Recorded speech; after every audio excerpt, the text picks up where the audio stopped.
Order. Questions for oral answer. Mr. Pritam Singh.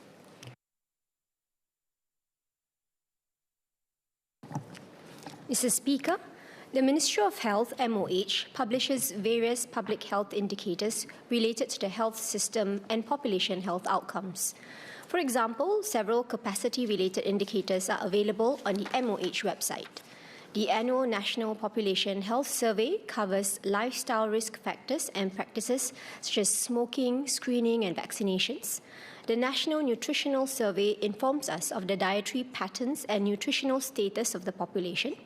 The annual MOH revenue and expenditure estimates, i.e. the budget book, also published various key performance indicators such as life expectancy, mortality rates from diseases, disease prevalence, medical resources, etc. In addition, indicators on cancer, chronic kidney failure, stroke, and heart attack are also published by the National Registry of Disease Office annually. Health outcomes take time to shape and evolve, and it would not be appropriate to report fortnightly or monthly. Mr. Singh. Mr. Speaker, thank you, and I thank the MOS for the reply. My question really starts from the discussion we were having at the debate at the Committee of Supply. MOS referred to the budget book. There are two particular KPIs there, for example. One is the percentage of patients who wait less than or 100 minutes for consultations at polyclinics. There's another one which says the percentage of patients who waited more than or equal to 60 days for new subsidized specialist outpatient clinic appointments.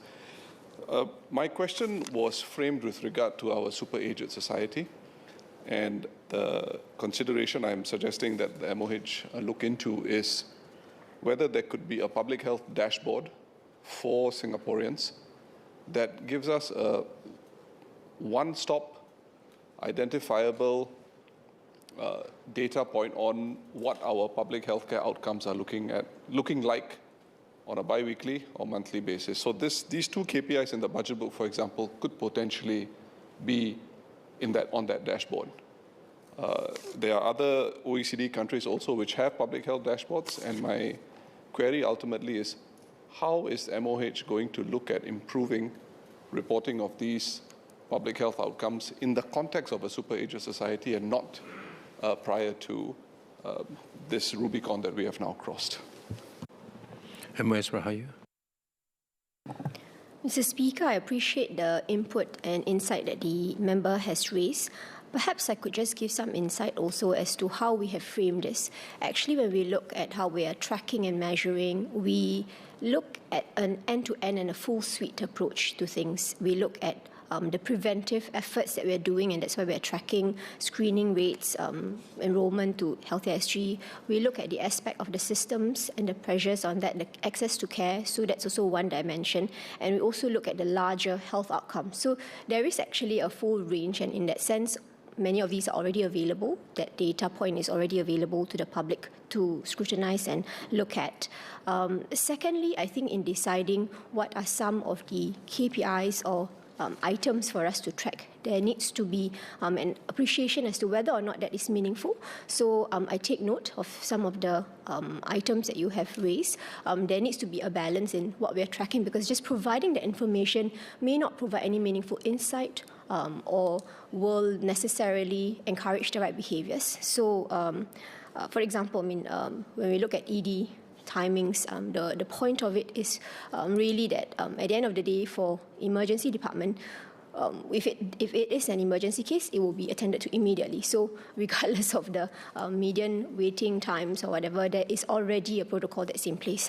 Point is, we also want to then nudge behaviors, and that particular measure may not necessarily reflect, the efforts we are taking in that space.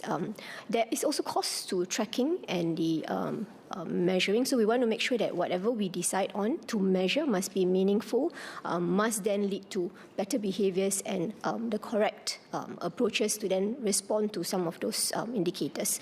But I do take the point, and we are actually reviewing to see what is a meaningful way to put out this information so that public can understand, so that we can all track properly whether there are good health outcomes as a result of the efforts that we're making. I'll take the feedback back, and we will continue to review this. Mr. Singh. Thank you, Speaker. Just, I think MOS mentioned meaningful impact a few times. So I'll give an example. The KPI in the budget book, percentage of patients who waited less than or at least 100 minutes for consultations at polyclinics, for example.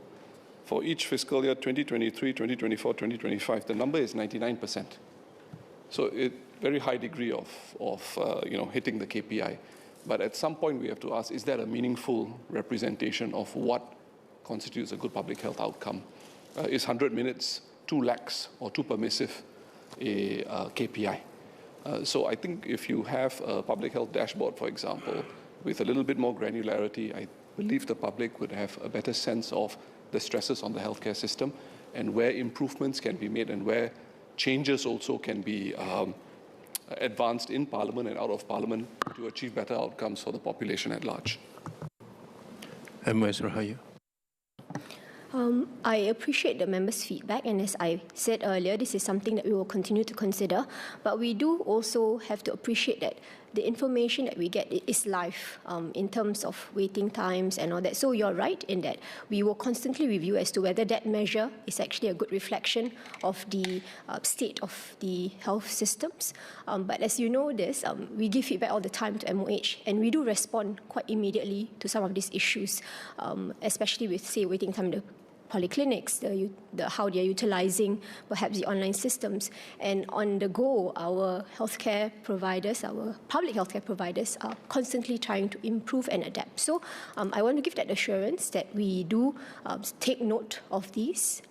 One, in respect of actually making sure that whatever we're measuring is meaningful. Two, there is always a quick response to immediately and promptly respond to the needs on the ground as to the healthcare utilization and to respond to the changing landscape with regards to aging. Dr. Wan Rizal.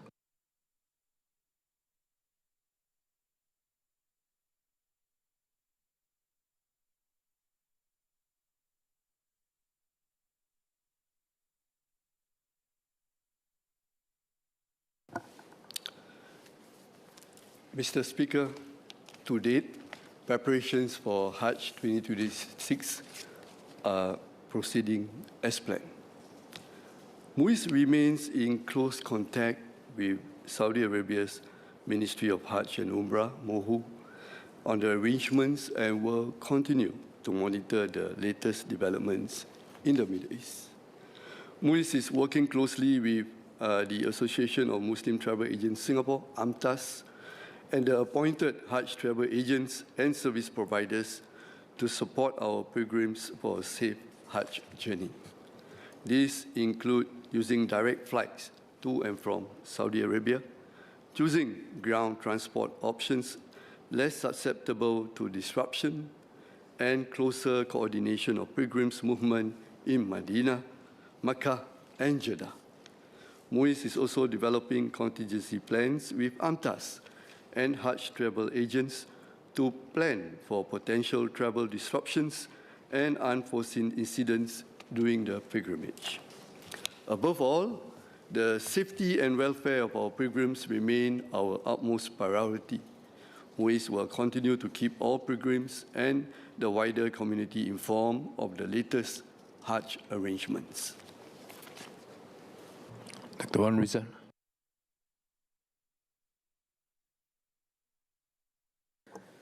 So I thank the Minister for the reply. I'm glad to hear that Hajj will continue this year as planned. But given the continuing uncertainty in the Middle East, I think many pilgrims and their families are rightly so concerned about this year's arrangements and perhaps also what happens if they are disrupted at a very short notice. Some have also shared that they might want to withdraw in case, for safety reasons.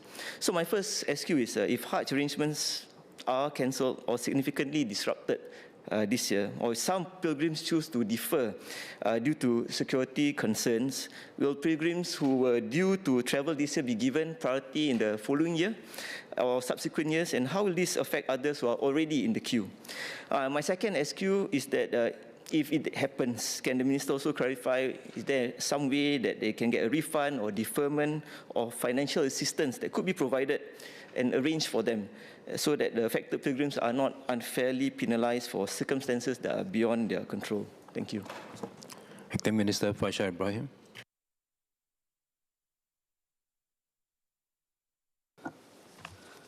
So I thank the member for the SQ. The answer is yes, the affected pilgrims will be given priority, but this is subject to the annual quota allocated by Saudi Arabia's MOHU. And when that happens, MUIS will work closely with AMTAS to make the necessary arrangements. On his second SQ, we understand that pilgrims will be concerned about their financial impact in the event that Hajj is cancelled or disrupted. So in fact, as I shared earlier, we are in close contact with MOHU and AMTAS, and to ensure that the affected pilgrims receive the necessary support and financial assistance. And also, the type of support that we provide depends on the prevailing circumstances. Right? So should Hajj be cancelled or disrupted, this year we will work closely with AMTAS to allow the affected pilgrims to defer to the subsequent Hajj seasons. MUIS will work with the travel agents and the Saudi-based service providers to explore possible refunds given the situation. So, as I shared earlier, we will continue to monitor the situation and we'll keep all the pilgrims informed on the latest arrangements and support measures in a timely manner. So we know Hajj is a very significant milestone for Muslims, and we want to make sure that while we facilitate, we also want to take care of the safety and the welfare of our pilgrims. And we seek communities' understanding and collective effort to stand together during this time of crisis. Dr. Neo Kok Beng. Question 3, sir.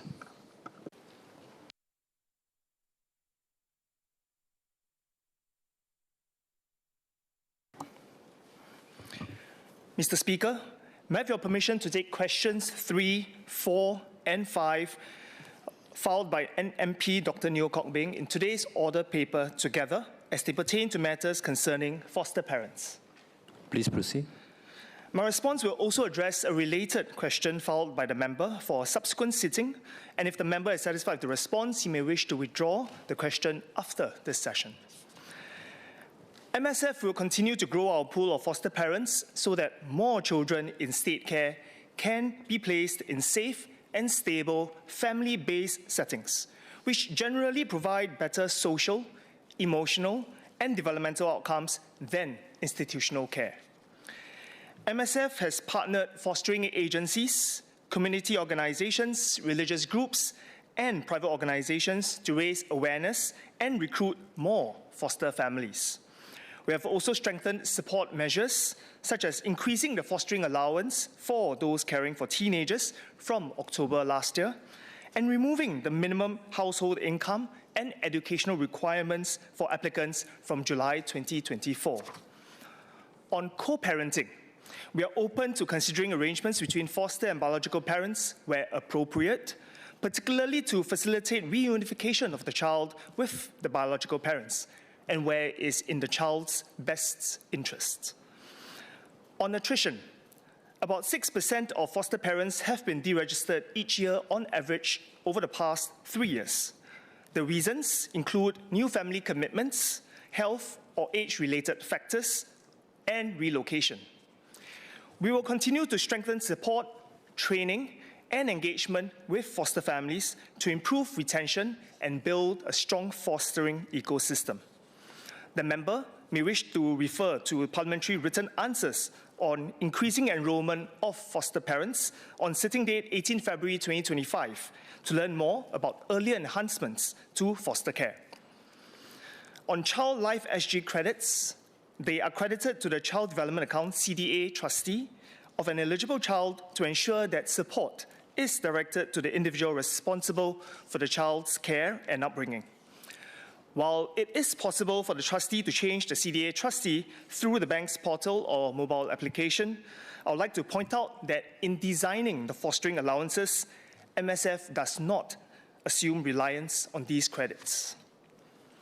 Foster parents receive a monthly fostering allowance ranging from $1,100 to $1,800, depending on the child's age and needs, to help defray childcare and other out-of-pocket expenses. In addition, foster children are eligible for childcare, student care, and medical subsidies. Dr. Neo.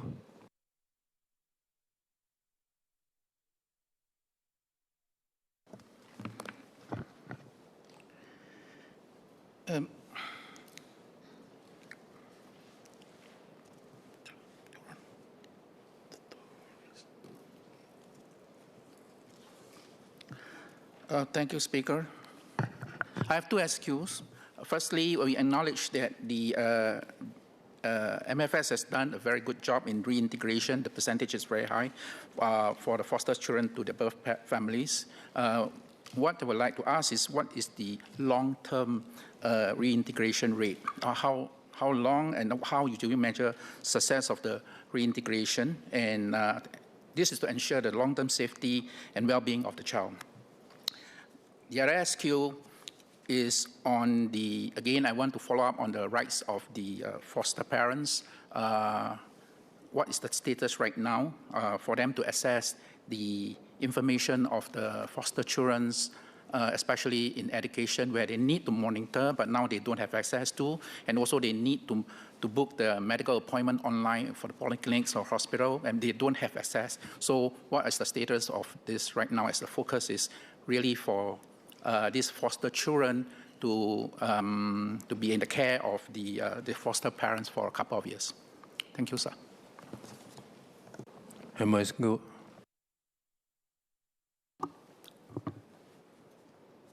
Mr. Speaker, I'll take the member's second question first.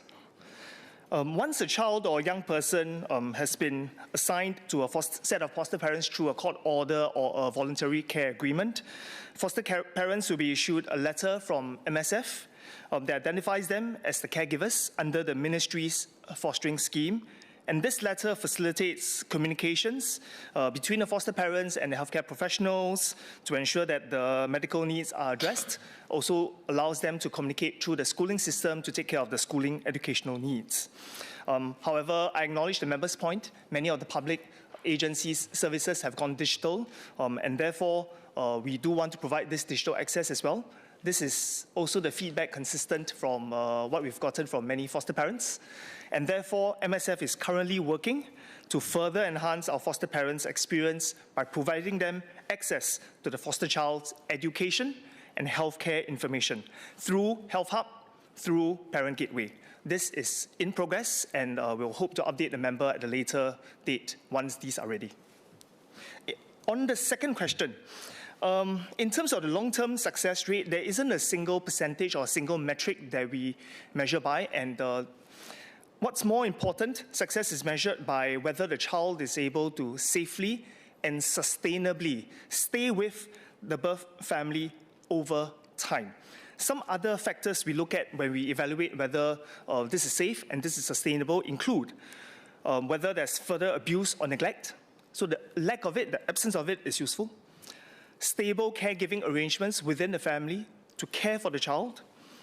The overall well-being and functioning of the child, especially if the child is in school, as well as health and behavioral aspects. To safeguard the child after reintegration, MSF has post-reunification monitoring protocols. This includes safety checks, at least monthly, by MSF case officers, and these are complemented by inputs from community partners such as schools, social service agencies who know the family well, to ensure that if there's any risk or any concerns, these are picked up early. Children are also monitored for at least 12 months after reintegration, and longer if we need to. depending on the family circumstances and the overall assessed level of risk. Where concerns arise, MSF will not hesitate to intervene promptly to provide additional support to take further protective actions where needed. Mr. Dennis Tan. Thank you, Mr. Speaker. Relating to the issue of one issue of co-parenting, and I would like to ask that will the ministry consider granting foster parents synchronized access to the child's health buddy app? Currently, foster parents have no access to the app and require the cooperation of biological parents. Sometimes the cooperation may not be given for various different reasons. And I believe the ministry can help to bridge this gap to ensure better healthcare continuity for our foster children and also better coordination between the foster and biological parents.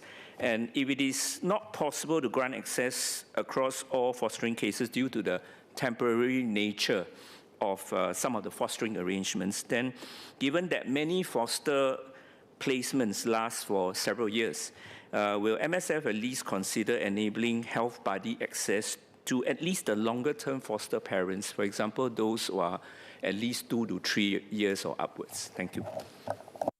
MOSCO. Speaker, I thank the member for his concern for foster children. I think the question is similar to my reply given to NMP Dr. Neo. In particular, we recognize it's important to give access to foster parents, health information.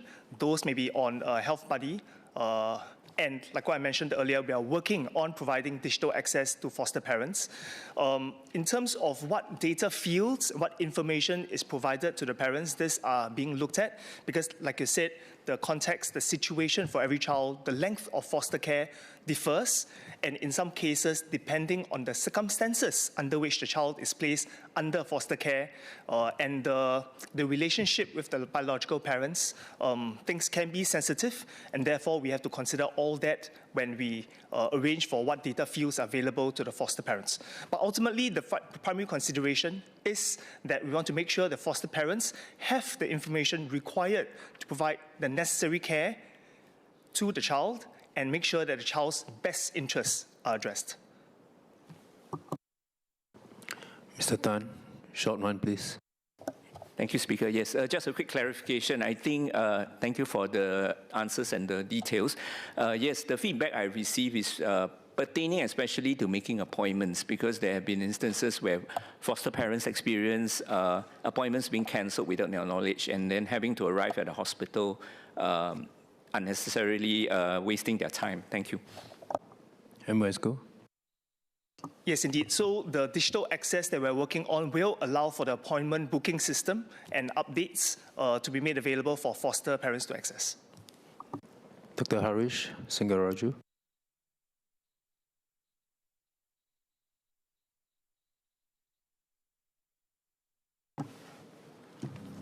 Sir, in the planning of schools, the Ministry of Education ensures that our students can access a primary school near their homes, except for a small number, 15, of special assistance plan schools. All primary schools offer the 3 official mother tongue languages.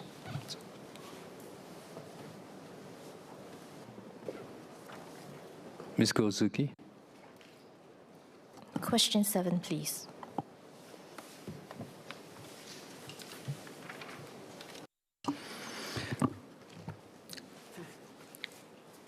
From 2024 to 2025, there was an increase of 104 cases of outrage of modesty, OM, from 1,427 cases to 1,531 cases, and an increase of 78 cases of rape, from 401 cases to 479 cases. The majority of the rape cases and more than half of the OM cases involved offenders known to the victims. The proportions of rape and OM cases involving offenders known to the victims has remained stable over the last 5 years. In 2025, of the total number of rape and OM cases, approximately 33% took place in residential premises, 18% took place in commercial premises, and 3% took place in educational institutions. The government takes a firm stance against all forms of sexual offending, and ministries have implemented a suite of measures to prevent offending, encourage reporting, and improve victim support, regardless of where the offence occurs. For example, in educational settings, students are taught to report their concerns and to seek help from trusted adults. In domestic settings, specialist agencies such as the Protective Specialist Centres, specialist agencies such as the Protection Specialist Centres and the Child Protection Specialist Centres provide social and emotional support for victims of intra- and extrafamilial violence, including sexual violence. The police, on their part, also provide victim care services when investigating sexual offences. Associate Professor Kenneth Goh.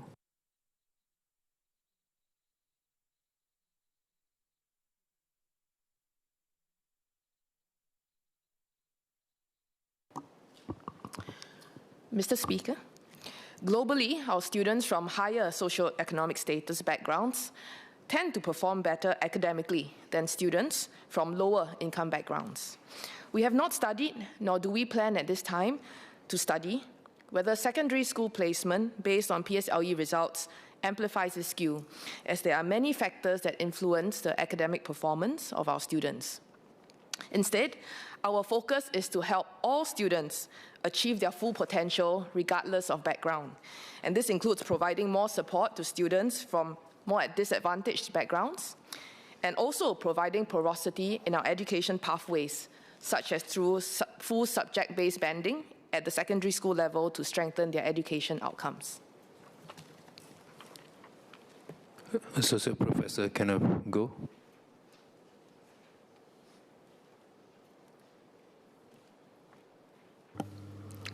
Thank you, Speaker, and I thank MOS for the response. Given that the SES performance, educational performance gap and the ESCS slope are indicators of educational inequity, and also given this House's commitment to educational equity, especially where we have stated that where you start doesn't determine where you end up in life, would MOE consider tracking and targeting these indicators? And if not, why not?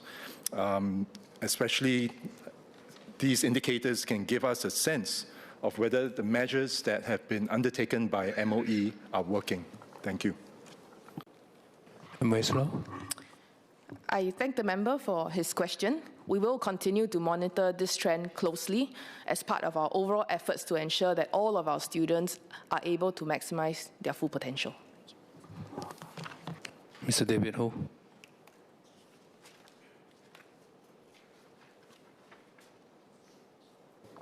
Thank you, Mr. Speaker. I have two SQs. On social mixing as a leveler, could the ministry share how it is actively strengthening social mixing across different SES, within and across schools? And whether do we track the effectiveness of it? That's my first question. The second one is, I would like to check if there's a progress update to my previous PQ, where I asked whether MOE will consider a tiebreaker mechanism that gives lower SES background some priority for schools that are oversubscribed. MOS Law. I thank the member for his question. I think in response to his first question, yesterday I did explain how our system of posting groups and full subject-based banding now do allow many more of our students to experience social mixing in our schools. Outside of formal curriculum, we also have CCAs and values and action projects that our students can participate in. On the member's second question, we are reviewing. We will also engage the public in our education conversations and update when ready. Thank you. Associate Professor James Lim.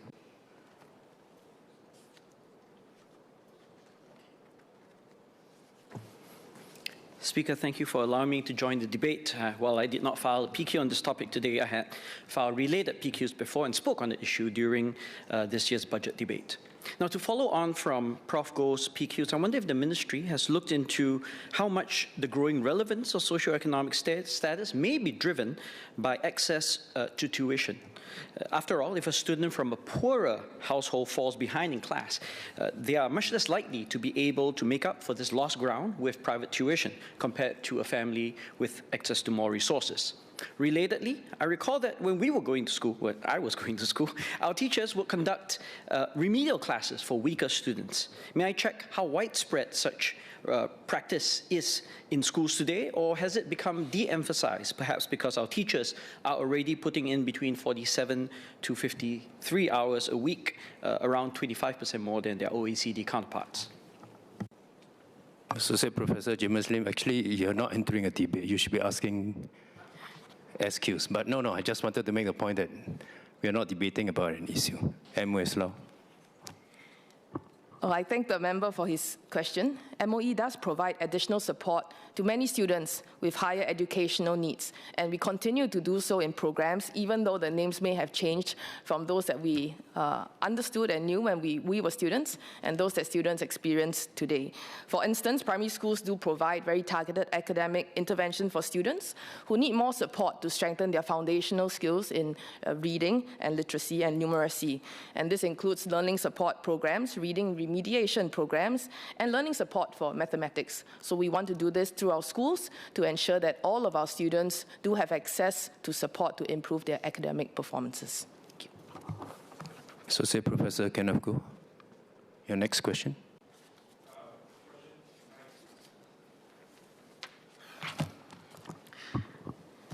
Based on our PISA results, Singapore has a steeper slope representing the association between the socio-economic status, SES background, and the performance of our students compared to the OECD average and most other systems. This is because while our students from our lower SES homes as a group performed better than their OECD counterparts with similar SES, our students from higher SES homes outperformed their peers by an even larger margin. This differential gives rise to the steeper slope. One simplistic way to flatten the slope is to stop our higher performing students from doing so well. But that is not educationally sound and goes against our education philosophy of helping all students to develop to their full potential. MOE is committed to uplifting students who need more help without capping the potential of those who can excel. We do so through targeted measures, such as providing additional support to students who come from lower income households or who have higher needs, including school-based after-school programs for students from more challenging home environments. Associate Professor Kenneth Goh.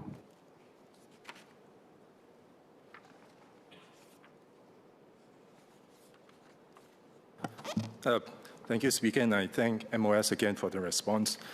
I think one of the concerns is whether the,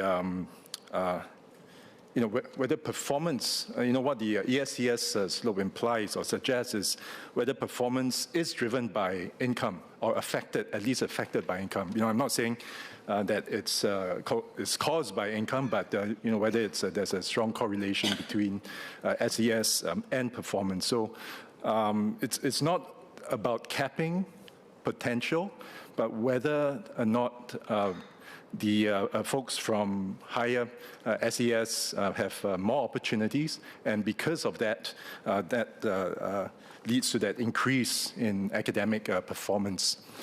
And my second SQ is related to the one I had asked before, whether or not this is an indicator that MOE will look into tracking, because it can give a sense of whether the measures that have been implemented are working or not.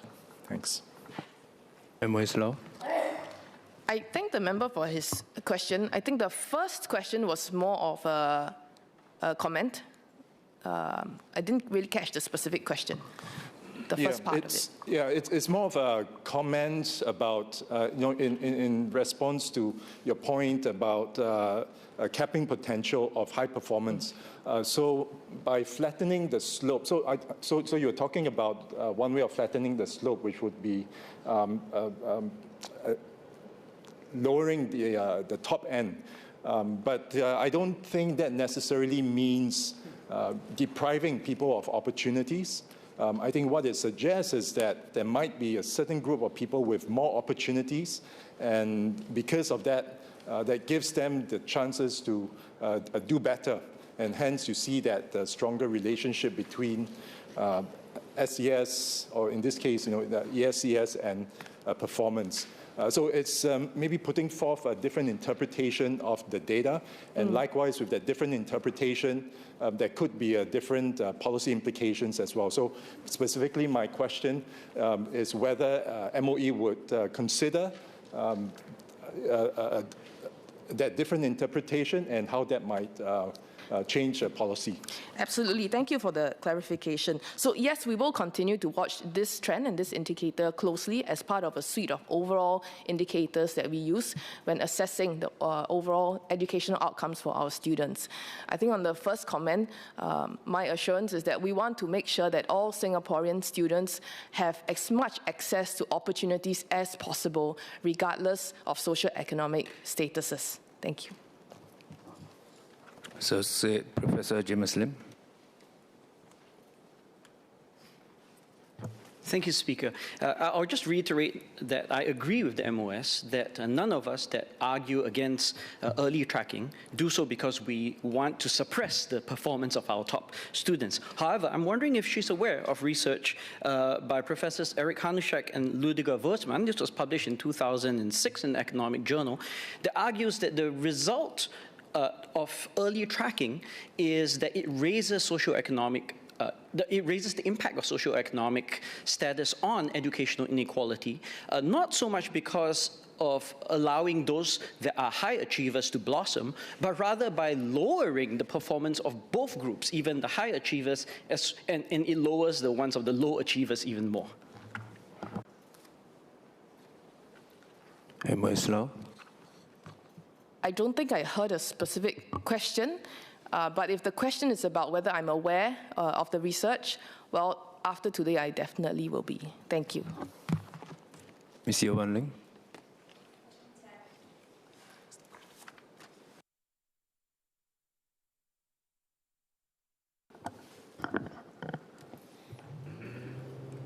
Also, it's our goal for all Singaporeans to have education, training, or reintegration pathways through life, regardless of when or how they left school. And those who wish to continue their education may approach the school in which they were last enrolled. Alternatively, they can approach MOE's Education and Career Guidance Center for advice and guidance on suitable education pathways. If they are assessed to be age-appropriate for readmission, they can be enrolled at a secondary school.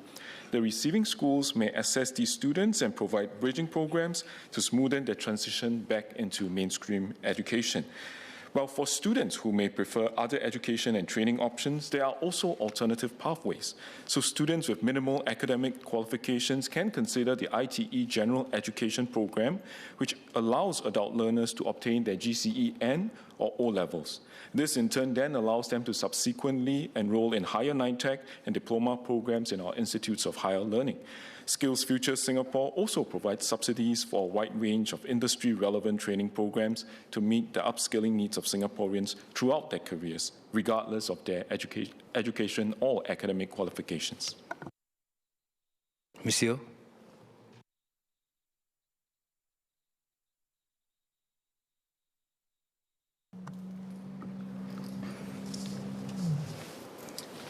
Mr. Speaker, I thank the Minister for his reply. Could the Minister also share whether there are plans to strengthen early identification and intervention for students at risk of leaving school prematurely, including closer coordination with family and community partners, so that support can be put in place earlier to help them remain engaged in education or to transition more smoothly? I talk about this because I met up with a resident from Punggol whose son was, asked to leave school when he was in Sec 3. And because of this, he wasn't able to get any certification. And I think after a year of trying very hard to get into another school, they weren't able to do so. And eventually what they had to do is that they put the son in private tuition. Eventually, after a year, the school did accept him, but after that, he again got suspended. Well, the other thing too, while we're talking about upstream and low stream, is also whether or not the minister could also clarify if the ministry tracks the outcomes of students who leave school before completing their national certifications. In particular, how many have successfully transited into alternative education, like the ones he had pointed out, training or employment pathways, and what additional support is provided to those who struggle to reintegrate. And I think at the end of it all, we just want to make sure that no student is left without a viable pathway. Acting Minister Teo.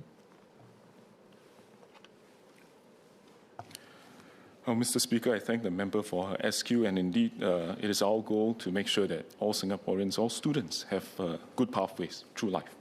And I think spoke about early upstream intervention. So yes, indeed, we do early upstream intervention. We do it in schools. And really what we want to do is to strengthen at-risk students' engagement and a sense of certain connectedness to the school. And in fact, once any of our students show any signs of disengagement, they are individually tracked and they are supported. And form teachers and school counselors reach out to our students to understand and to address any of these challenges. A lot of this, like the member pointed out, could be issues at home and otherwise. And every effort is made to counsel and to dissuade these at-risk students from dropping out of school, including engaging their parents to provide a more holistic support. And also to strengthen at-risk students' motivation and a sense of connectedness to school, MOE also provides resources and guidance for schools to create a supportive school environment and also provide a conducive after-school support for the students. And this is usually done in collaboration with many community partners. And depending on their needs, students are also referred to school-based programs where they can be engaged through befriending or mentoring by community partners and volunteers, as well as interest-based activities that build peer support and relationships, which can help improve their social-emotional connectedness. So schools also work very closely with community partners and government agencies such as MSFs, Comlink Plus, self-help groups, social service agencies to provide some of these upstream wraparound support for the at-risk students. And I'm sure the member, also being a very good grassroots advisor, would also have some of these programs for at-risk youths in her constituency, as I do have in Tampines as well. So there's a huge network of youth and social support programs, but in broad, MOE focuses also on that wraparound support for our students to make sure they have a holistic and also very importantly, a good home care environment to prevent dropping out of school. Now to the member's question about tracking outcomes, today MOE tracks outcomes of students, but once they kind of are not in the school education system anymore, we do not track those further, but as part of our manpower statistics, as part of what Skills Future Singapore and Workforce Singapore is doing, we do have some of the other indicators. But as a whole, I think what we do want to do is to make use of a combination of these indicators to make sure that we have all the appropriate programs to really help all Singaporeans continue to upgrade in life. Dr. Harish Singaraja.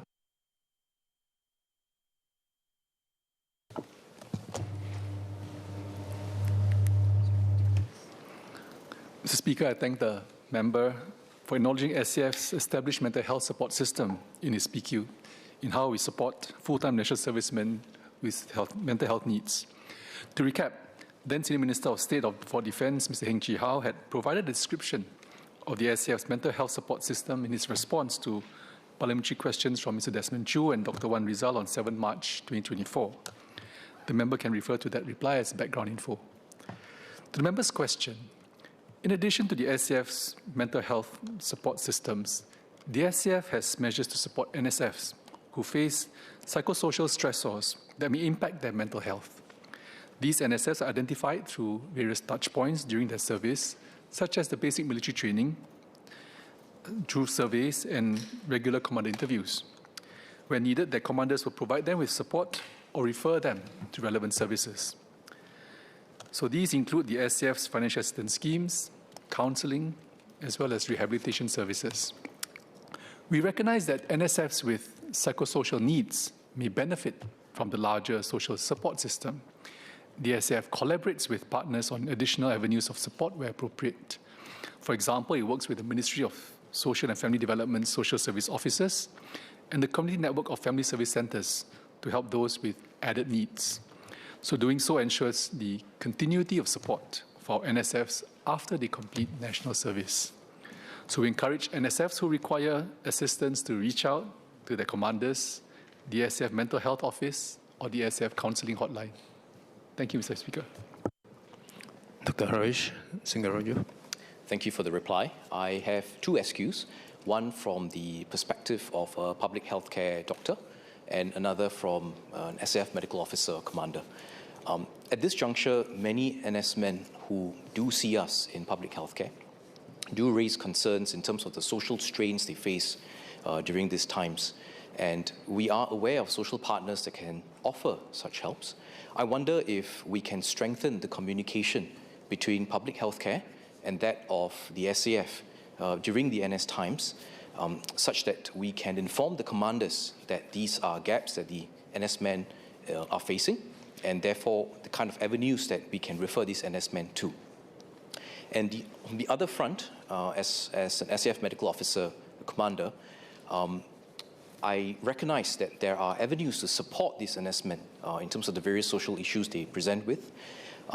But is such education provided during the commander training or even during the medical officer courses such that once we recognize these psychosocial stressors in terms of who we can refer to within the SAF as well as externally? Because from my understanding, currently it is not in the curriculum. Thank you. S.M. Zaki. Thank you. On the first one, certainly we welcome that because today with MSF and the social service officers, MINDEF is piloting Case Connect, where there is direct link between our officers or medical health professionals as well as SSO in terms of being able to manage cases jointly. So that's under pilot, but certainly I'll take it back to MINDEF to study how we can also integrate better with the public health system. So for professionals like yourselves who can also provide feedback back into the system. On the second one, let me check on this one because generally most of our commanders, the unit commanders who oversee our troops, NSFs, for example, are trained and they do have schemes and mechanisms to support our NSFs, whether they have financial services, financial assistance requirements, or whether there are external things that they may need, rehabilitation services, counseling, family issues. So we understand that there are different stressors, so which the unit commanders are charged to look after, and they have access to such schemes too. However, I think one possibility is for the mental health professionals to also feed back to the unit. But I take your point. Let's see how we can integrate this better and see how we can work this through in a more efficient way. Thank you. Ms. Gozuki. Question 12, please.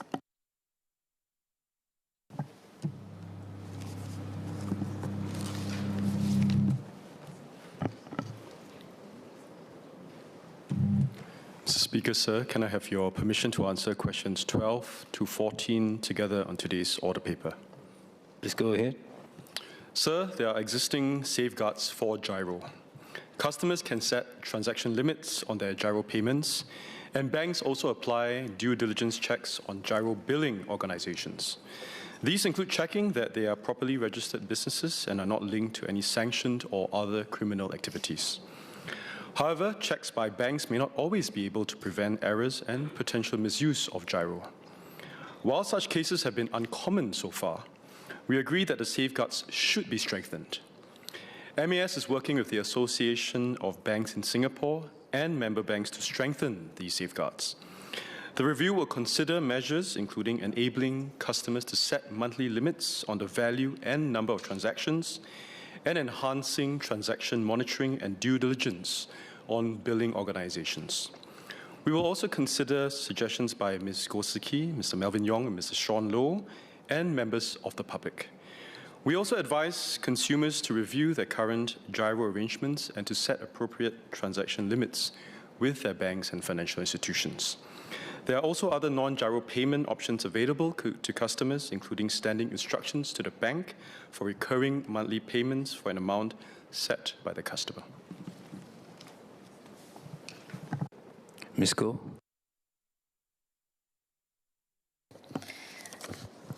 I have one excuse. So in the United Kingdom, the BACS system, which stands for the Bankers Automated Clearing Services, operates a widely used direct debit scheme that includes advance notice of payment amounts, a direct debit guarantee allowing for immediate refunds in case of error, and strong consumer recourse mechanisms. So in light of these established safeguards in other countries, could MOS clarify whether Singapore's review of the gyro framework will move towards incorporating such similar features? Thank you. MOS Tan. So I thank Ms. Gosuki for her suggestion, and indeed we will look into her suggestion and others as well. I would say also that now some of the banks have, for example, gyro on demand, which allows where each deduction must be authorized individually before the bank processes the transaction. So different banks have different ways of which to either implement safeguards or have different safeguards, but we will look into that suggestion. We'll look into also setting monthly limits for transaction amounts and also the value of transactions, and then also to enhance monitoring of transactions as well. Thank you. Mr. Sean Low.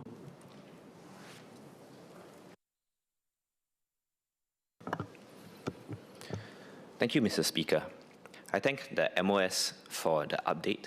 I'm very heartened to hear it that MAS has agreed to do a review because the current level of consumer protections are not adequate. I have two questions. The first one is, how long will this review take?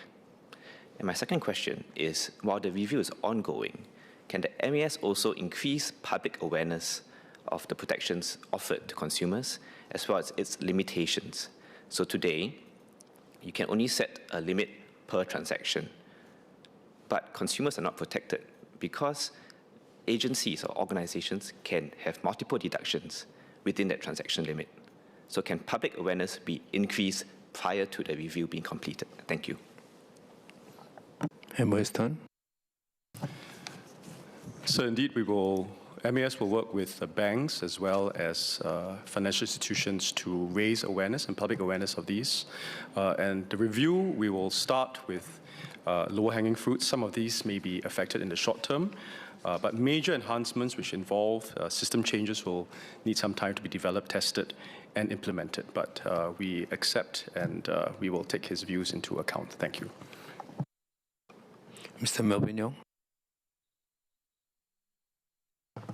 So I thank the MOS for his reply, and we are heartened, and the Consumer Association of Singapore will be happy to work with MAS on consumer protection measures. For consumers, we often use gyro when we want to so-called set and forget recurring payments. And therefore, we acknowledge that while there's convenience of using gyro, it also comes with trade-off, including the possibility of fraud. And many consumers regard gyro as a secure and convenient means of payment, and therefore we must put in place the necessary safeguards. So I want to ask whether there are existing thresholds or guidelines for banks to therefore flag anomalous gyro deduction patterns, and if not, whether MAS intends to introduce such standards for the banks. Because when we do gyro, we forget about it, and we expect that the banks protect us by monitoring certain patterns. MOS Tan. So I thank CASE Chairman and Member Mr. Melvin Yong for working with MAS to also raise awareness about the use of gyro. As he mentioned earlier on, gyro has its uses. For example, if you were to pay your monthly electricity bills, this affords convenience because the bills will fluctuate from month to month. But there are also some downsides, and that's why this review will take into account what Ms. Goh and Mr. Sean has suggested. And that includes also enhanced monitoring of transactions as well. Thank you. Ms. Yeo Wan Ling.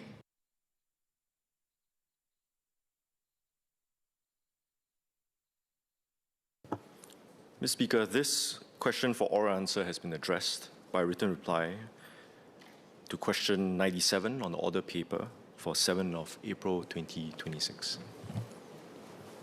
Ms. Yeo.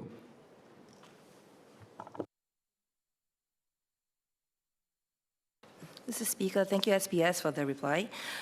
Could the ministry elaborate how the government ensures that platform operators have clearer responsibilities to their workers in such situations, particularly in terms of data transparency and workers' communication, so that our workers can receive timely information on changes that will affect their livelihoods, and so that they can make informed decisions early? And also, in light of such exits, could the ministry also clarify whether there are plans to put in place a more structured framework, including coordinated support across agencies and industries? I recall for this particular case, we had our SMMW as well as the NDCA from the NTUC coming in, but I do think, right, that it would be good to have better coordination so that there will be proactive matches to support our affected workers to alternative platforms or jobs. And how do we ensure that the workers do not face prolonged income disruption as well as hardship, and what kind of supports that we have for them during this transition? SPS Wong. I thank the member for her 2 supplementary questions. In fact, to share more, platform operators and platform work associations should continue their bilateral discussions on the information that can be provided to workers. And this has been done before, especially on the transparency of earnings, etc. And to better guide these discussions, in fact, NTUC has led many of these discussions, for example, with platform work associations, major platform operators, to agree on a set of industry-wide and accepted principles in terms of payment and incentive structures. Some of these things were discussed, for example, fair earnings, visibility on structural changes, incentive schemes, and these were actually announced on 11th of September 2025 by NTUC. So I encourage NTUC to continue with these discussions and use these platforms to do it collaboratively. On the second SQ, in this particular case, I want to share that the food delivery operator had really worked closely with WSG and also NTUC E2I to step in to offer job matching capabilities and also career coaching in times of need. The platform operator also worked, like what you've mentioned, the Singapore Manual and Mercantile Workers Association and the National Delivery Champions Association to facilitate their outreach and transition. And I thank the associations for stepping up and working collaboratively with NTUC on this. In addition, there will always be disruptions when there is transitions, and the platform associations together with NTUC should continue to help. There are schemes out there in terms of, for example, if a platform worker would like to continue to transition to full-time employment or to a different platform, they can always approach WSG with a suite of capabilities, Skills Future, as well as the CCPs as well. For platform workers who are of low wages, can also approach their SSOs to help with financial assistance. Thank you. Mr. Melvin Yong.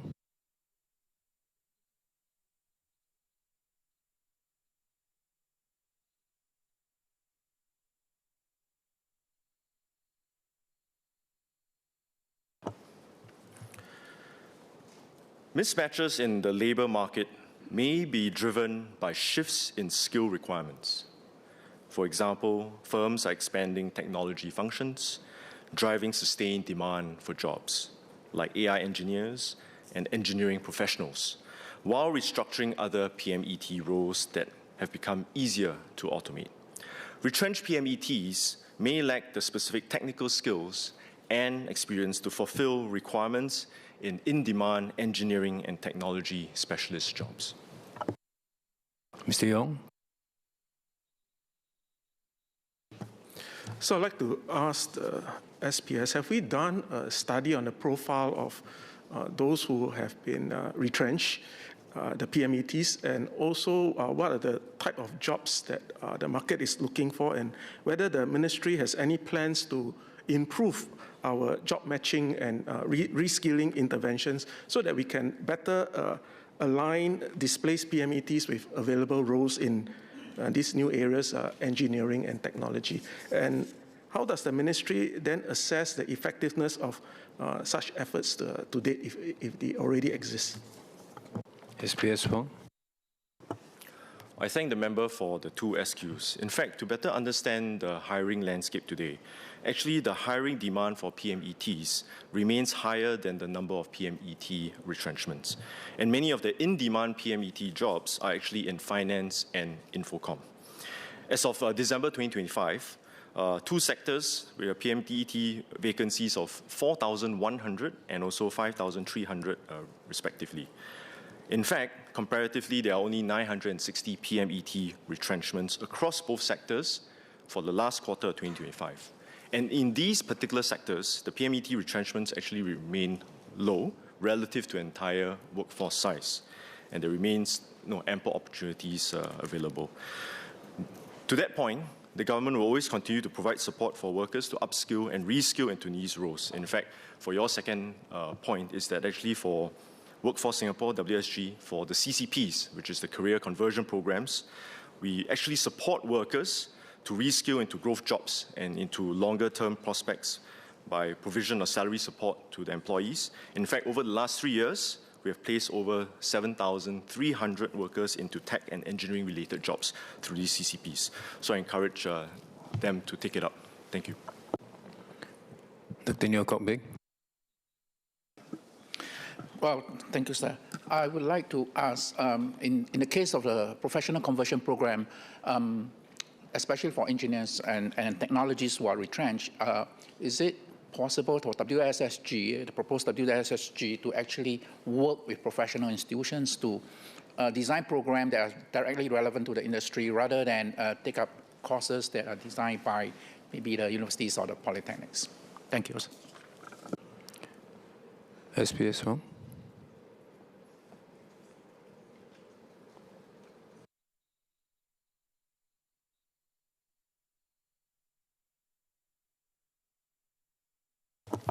I thank the member for, sorry, can the member repeat the question, please?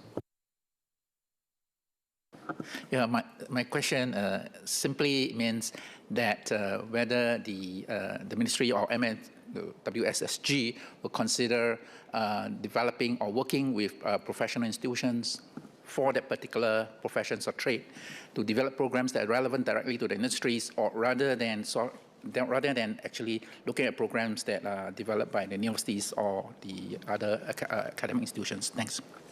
SPS Wong. Yeah, I thank the member for the question. The answer is yes. In fact, WSSG does work very closely with the IHLs to make sure that these courses are industry relevant, especially for the professional societies as well. Thank you. Ms. Polisan.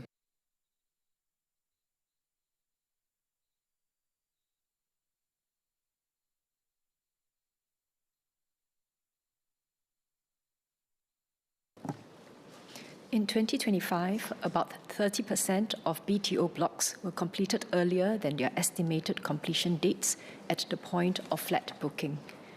On average, these blocks were completed about 2 months earlier. To assist buyers with their planning and housing arrangements, HDB notifies them at 3 junctures: 1 year before, 6 months before, and 3 months before the expected completion of their flat. These include any updates to their flat's probable completion date, and the latest probable completion date is also available to buyers when they log into their accounts on the My HDB page. When their flats are ready, buyers are required to collect their keys and pay the balance flat price within a month. Those who face difficulties due to early completions can approach HDB for assistance. HDB may provide key collection deferrals to buyers who need additional time to sell their existing flat or work out their financing arrangements. Thank you. Ms. Poh.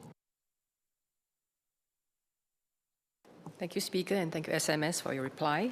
I have a SQ on such an arrangement for existing flat owners who are require back-to-back sale of their existing homes to finance the BTOs. So if there's an earlier than expected BTO readiness, they do not have sufficient time to sell the flat, especially in the down cycle market. Will HDB further extend beyond the usual 6 months period to allow them a bit more time to do so? SMS soon.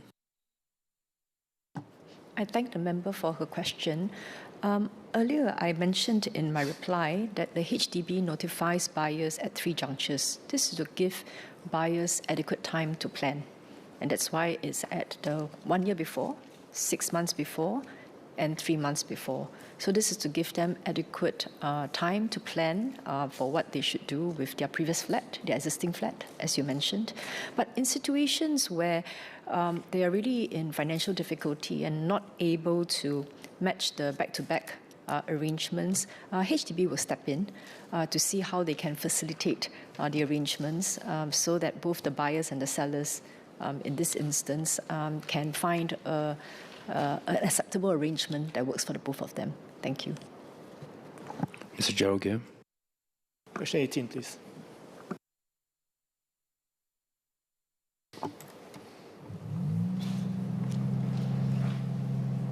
Mr. Speaker, insider threats are just one of a multitude of threats facing our critical information infrastructure, or CIIs. Under the Cybersecurity Act, owners of CIIs are required to put in place access management controls and processes to monitor for anomalies and suspicious activities in these systems. Upon detection of any unauthorized activity, CII owners are required to investigate such anomalies. These controls mitigate potential insider threats or any other threats.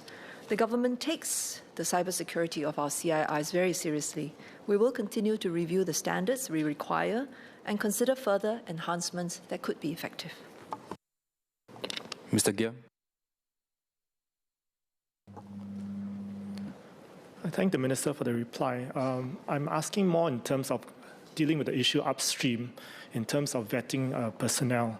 And given that many technical experts in our telco and energy sectors are foreign nationals, what specific assistance does CSA provide to private CII owners to verify the backgrounds of such individuals?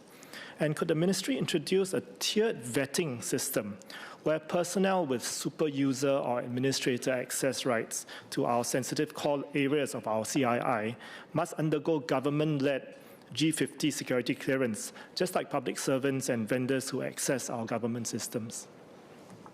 Minister Teo. Mr. Speaker, if we are serious about mitigating against insider threats, we should not assume that any particular profile of someone who is able to access the system is more or less likely to commit nefarious activities. So I think the first point I want to put across, you don't want to have a preconceived idea that this profile would necessarily be safer than another profile.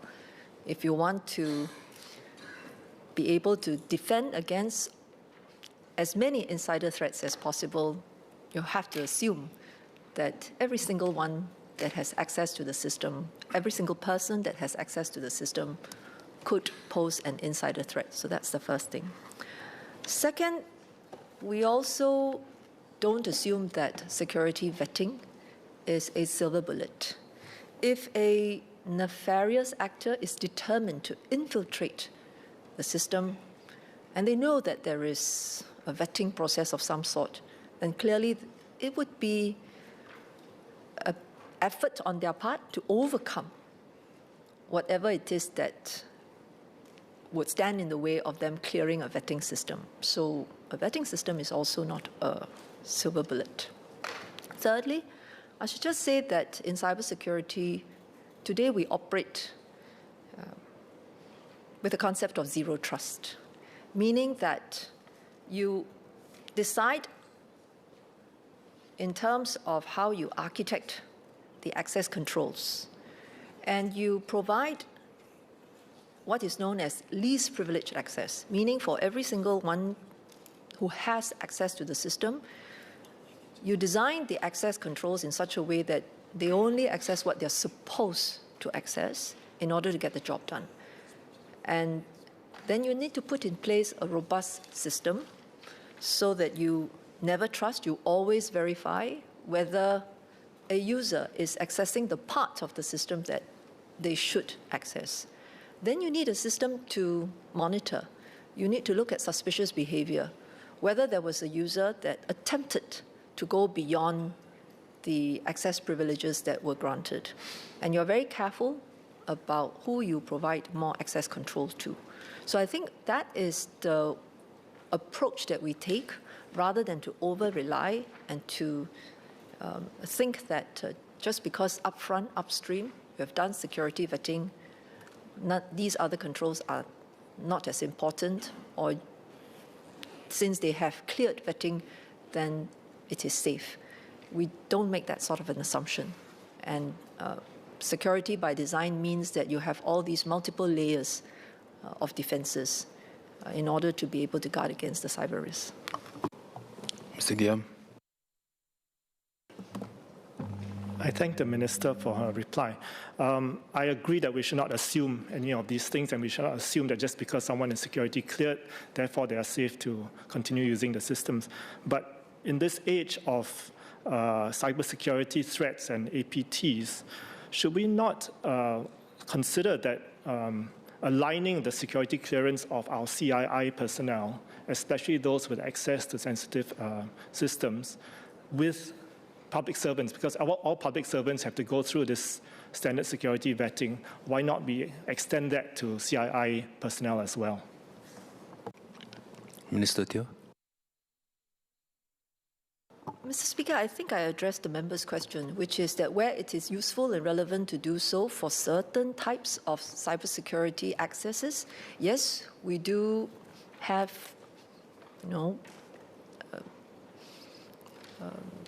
measures in place to ensure that the persons accessing them fit the right, conditions. Then we have no concerns about that. But we don't publicly reveal all the requirements that we put in place, and that's for obvious security reasons. Because if it was so plain, if you state it so clearly that there is this particular process, and once you clear it, that's it, then that becomes the easiest thing to overcome. So I take the member's point. It is not the case that there is no vetting. It depends on what the activity we're talking about is. Ms. Gozuki. Question 19, please. The National Arts Council, NAC, champions Singapore's arts sector and recognizes that arts infrastructure is key to the development of a vibrant arts ecosystem. In Landscape Singapore, NAC works closely with government agencies and private sector players to unlock and diversify arts spaces. Today, the total arts gross floor area tracked by NAC currently stands at 94,000 square meters, which is a 42% increase since 2010. Affordable workspaces are also key to ensuring our artists and arts groups remain financially sustainable. To support our arts sector, NAC provides such spaces at rates below commercial rental rate. Let me say it again. To support our arts sector, NAC provides such spaces at rates below commercial rental levels. In considering the need for any rates adjustment, NAC takes into account rising operation costs for the maintenance of these spaces and the need to ensure that the revised rates remain affordable compared to other commercial spaces in the vicinity and other arts spaces. Goodman Arts Centre, or GAC, provides a total of 77 units across both short-term venues and longer-term housing options.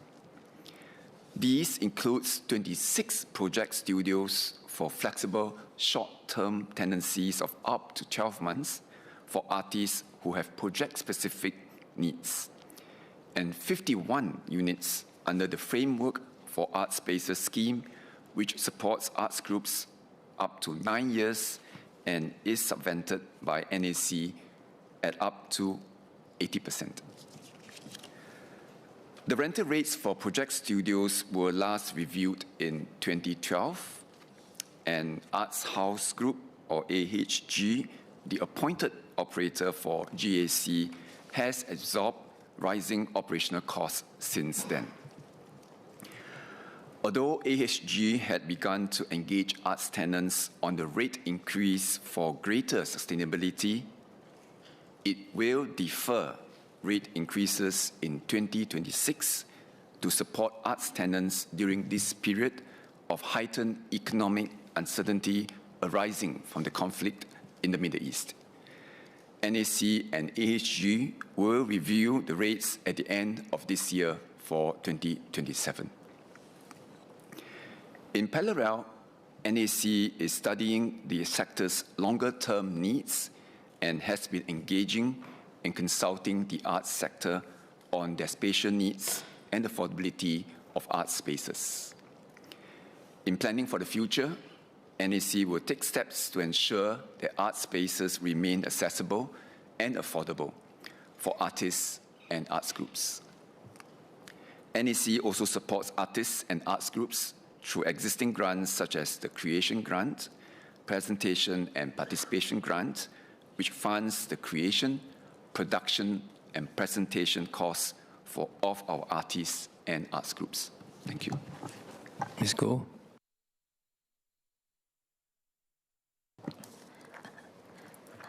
Sir, Mr. Speaker, so I note that the premises at the Goodman Arts Centre are ultimately government-owned and leased to the Arts House Group, a non-profit under the National Arts Council, which also operates other arts places such as the Aliwal Arts Centre and the Stamford Arts Centre. Given this, I'd just like to ask, for the other centres, are there that are facing similar costs, pressures or viability challenges? And if so, whether there is a broader review underway to ensure that such government-supported creative spaces remain affordable and sustainable for arts practitioners over the long term. Thank you. MOSB. I thank Ms. Goh for her concern of the arts groups and artists. Indeed, it's part of our commitment to provide affordable and accessible spaces for artists and arts groups. We have announced last year that we are doing a study on how the art spaces provision can be better improved. And the study is ongoing, and we will be sharing the findings and recommendations when we are ready. Thank you. Mr. Chang Tso.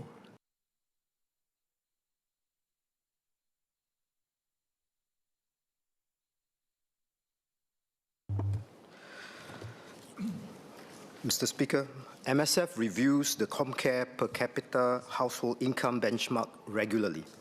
The current gross monthly per capita household income benchmark of $800 and below is an indicative benchmark and not a qualifying criterion. Families who are above the benchmark but have valid needs may still be assisted with ComCare on a case-by-case basis. The ComCare assistance rates are also regularly adjusted to ensure adequate support. The ComCare short to medium-term assistance quantum accounts for projected inflation. For cost of living concerns, there is also support in other forms, such as the assurance package, which has been enhanced with additional cash, USAVE, SNCC rebates, and CDC vouchers over the years. MSF is monitoring the situation closely on how the low-income families are being impacted by the current economic situations and conditions. We are prepared to make adjustments as needed. Mr. Tsai. I thank the MOS for the clarification. My SQ is similar to the $200 cash disbursement for platform workers to cushion rising fuel prices. Can we also consider some immediate stopgap disbursement for ComCare recipients, especially those with young children who have very little buffers to begin with? Thank you. M.S. Sukanian. Mr. Speaker, I thank the member for the SQ. Now, our reviews take into consideration data on expenditure for basic living needs, projected inflation, and also views from social service professionals who work closely with our low-income families. The benchmark itself is not a criterion but that automatically qualifies or disqualifies a household from ComCare. It approximately approximates the gross monthly income at which households may qualify for assistance. As mentioned in yesterday's clarification by my colleague, Minister of State Goh Pei Ming, yesterday during the ministerial statement relating to the Middle East conflict, it was clarified that ComCare PCHI benchmark was reviewed only a year ago, and MSF had already factored in some inflation assumptions that the threshold is still within the buffer.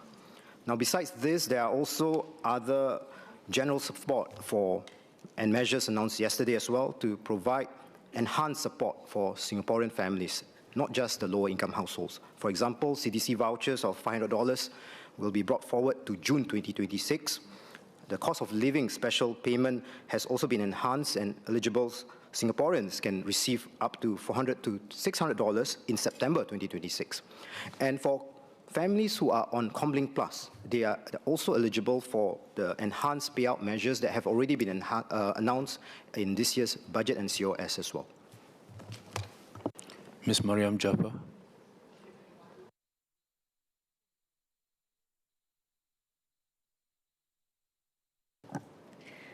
Vacancy rates for HDB rental shops have remained low and stable over the past 5 years. Some amount of churn is healthy as it allows less competitive businesses to exit and new businesses to enter, which provide products and services that can better meet the needs of residents. HDB uses trade mix controls for HDB rental shops to ensure a good variety of shops to serve residents. When there are vacancies, HDB will assess the trade designation and tender them out as soon as possible. Thank you. Ms. Haslina Abdul Halim. Question 22, please, sir.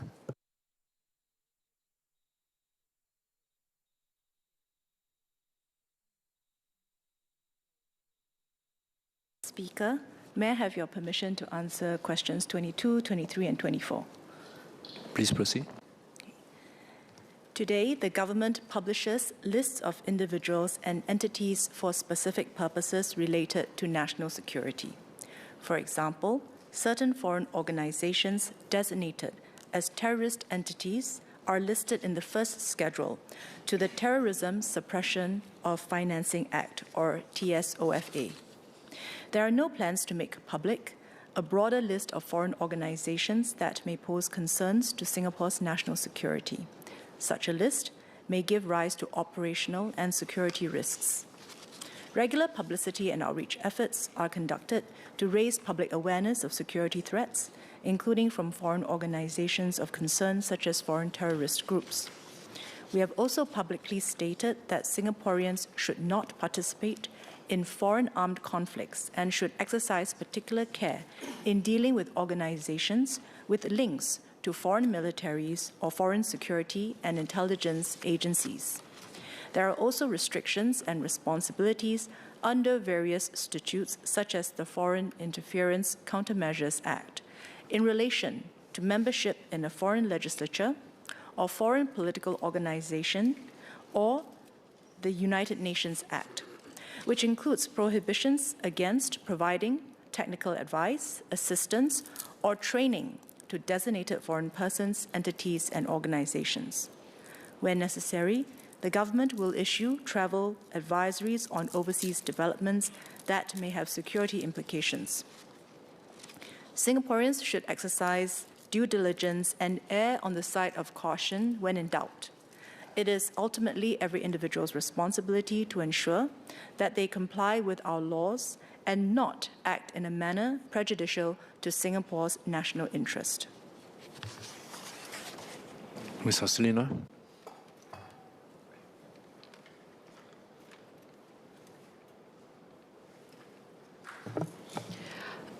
I thank the SMS for the clarification.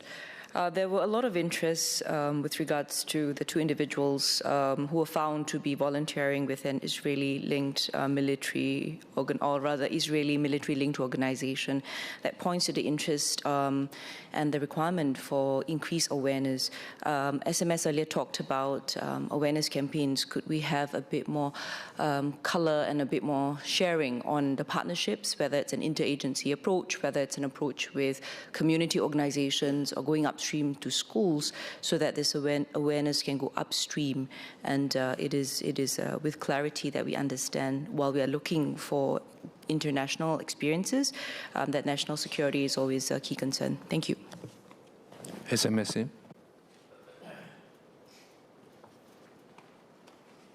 So we have a national movement to prepare Singaporeans against terrorism, SG Secure.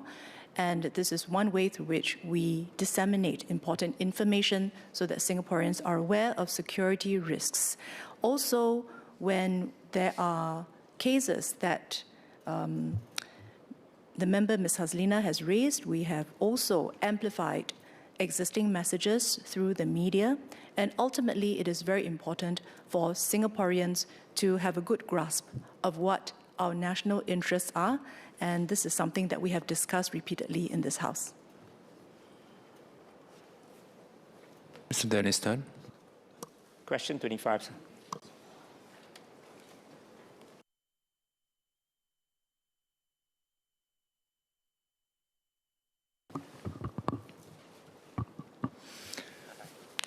The Early Childhood Development Agency, or ACDA, funds both early intervention programs for infants and children, EPIC, delivered by social service agencies, and EPIC-P, delivered by appointed private providers.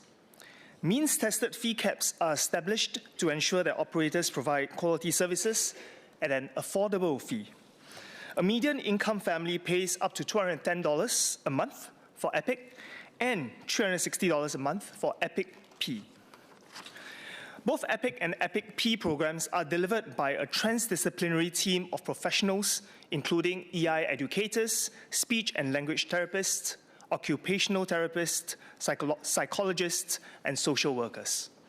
Under these programs, each child, including those with a confirmed or suspected autism diagnosis, has an individualized education plan tailored to their developmental needs and goals. This plan is developed and regularly reviewed by EI professionals in consultation with allied health professionals and families. Enrolled children typically receive 5 to 12 hours of intervention conducted over 2 or 3 sessions every week, with the frequency and duration of the sessions tailored according to the level of support the child needs. Families may consult their EI professionals on their child's individualized education plan to address the needs of the child. Parents who wish to seek supplementary intervention beyond those provided under EPIC or EPIC-P may also tap on the child development account to pay for additional EI services by EI providers registered with ACDA. Mr. Tan. Thank you, Speaker. I thank the MOS for his reply.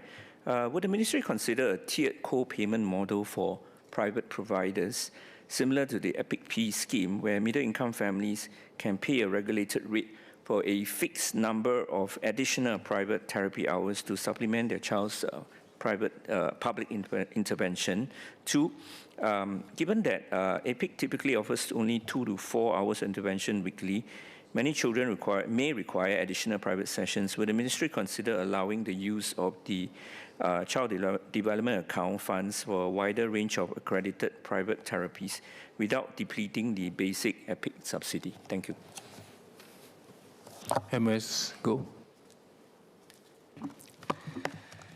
Mr. Speaker, I thank the member for his question. Actually, I think there are two parts to his question. I think first, in terms of private providers, I think from ACDA's perspective, we strongly recommend that parents go with the list of service providers registered with ACDA. I think this is also the government's way of regulating services and controlling costs. So I think that's the first point. And if there are gaps within the list provided by ACDA, based on what the member has gotten feedback from, we'll be open to reviewing it. But based on what we know, the list of service providers under ACDA's list is comprehensive, and we stand guided by what the member has to feedback.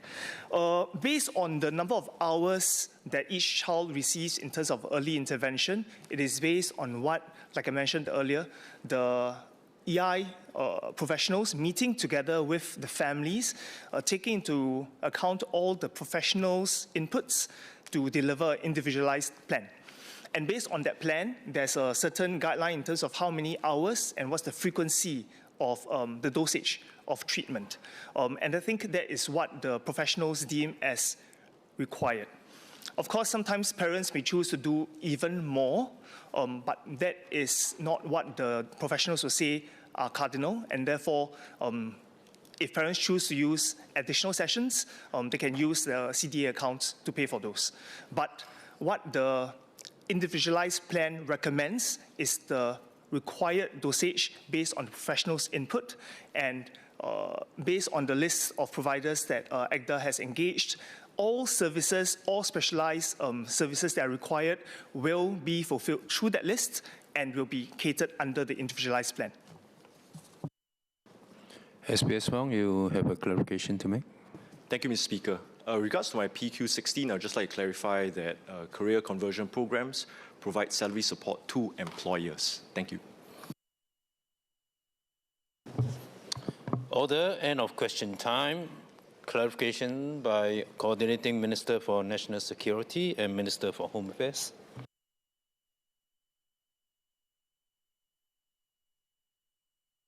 I would like to make a clarification in relation to a written answer that was made on the 3rd of February 2026.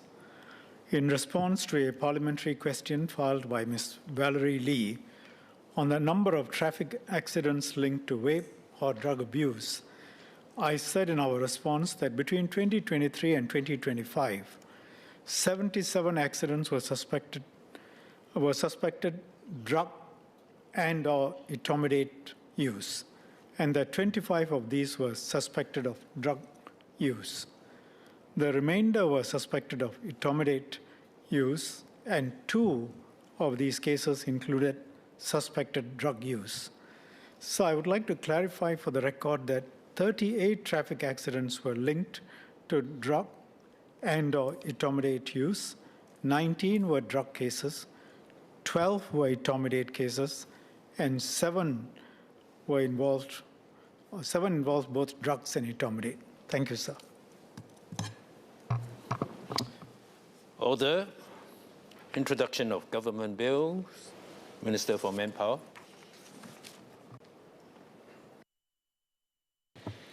Mr. Speaker, on behalf of the Minister for Manpower, I introduce a bill entitled An Act to Establish the Skills and Workforce Development Agency to repeal the Skills Future Singapore Agency Act 2016 and the Workforce Singapore Agency Act 2003, and to make consequential and related amendments to certain other acts.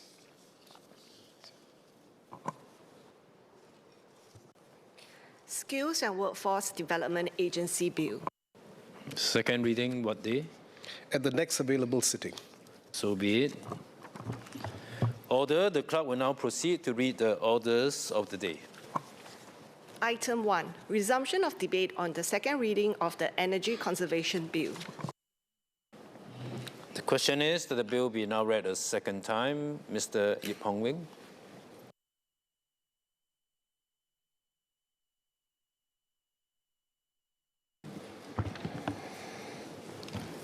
Mr. Speaker, sir, today as we debate the bill, the world is being reminded of how fragile energy security is. With the escalating war in the Middle East threatening the Straits of Hormuz, a lifeline for nearly 1/5 of global oil, Volatile markets and rising prices are not distant news. They are immediate reality. We cannot control global supply, but we can control our dependence on it.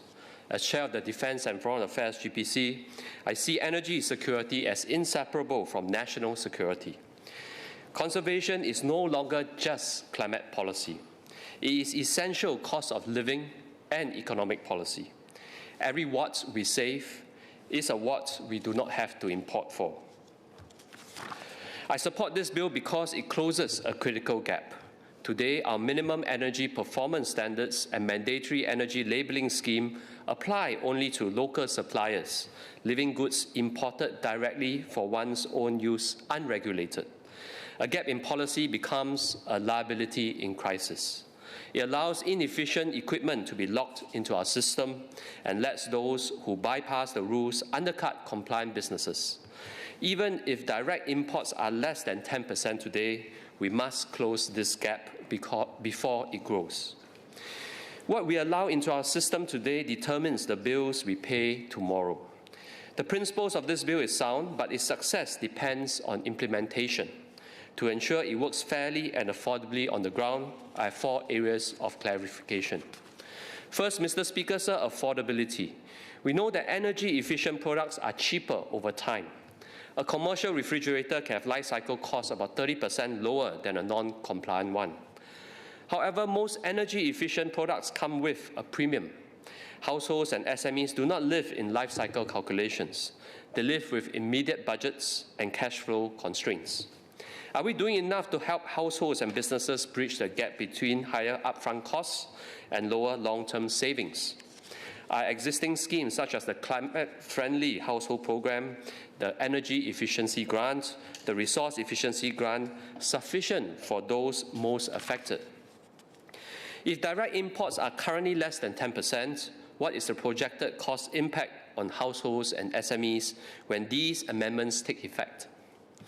Will compliant models remain competitively priced, or will a persistent green premium emerge? How will the Ministry ensure that grants and subsidies remain responsive to market price fluctuations so that no household or SMEs is left behind? The right choice must also be the affordable choice. Second, Mr. Speaker, sir, consumer protection in the digital marketplace.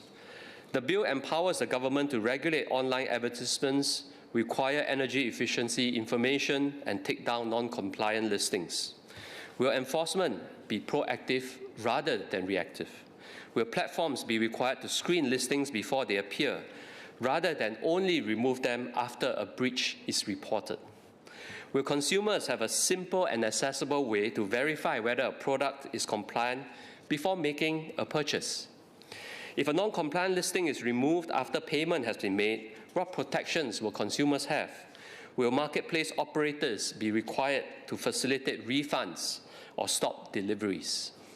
How will responsibility be allocated amongst marketplace operators, sellers, and importers?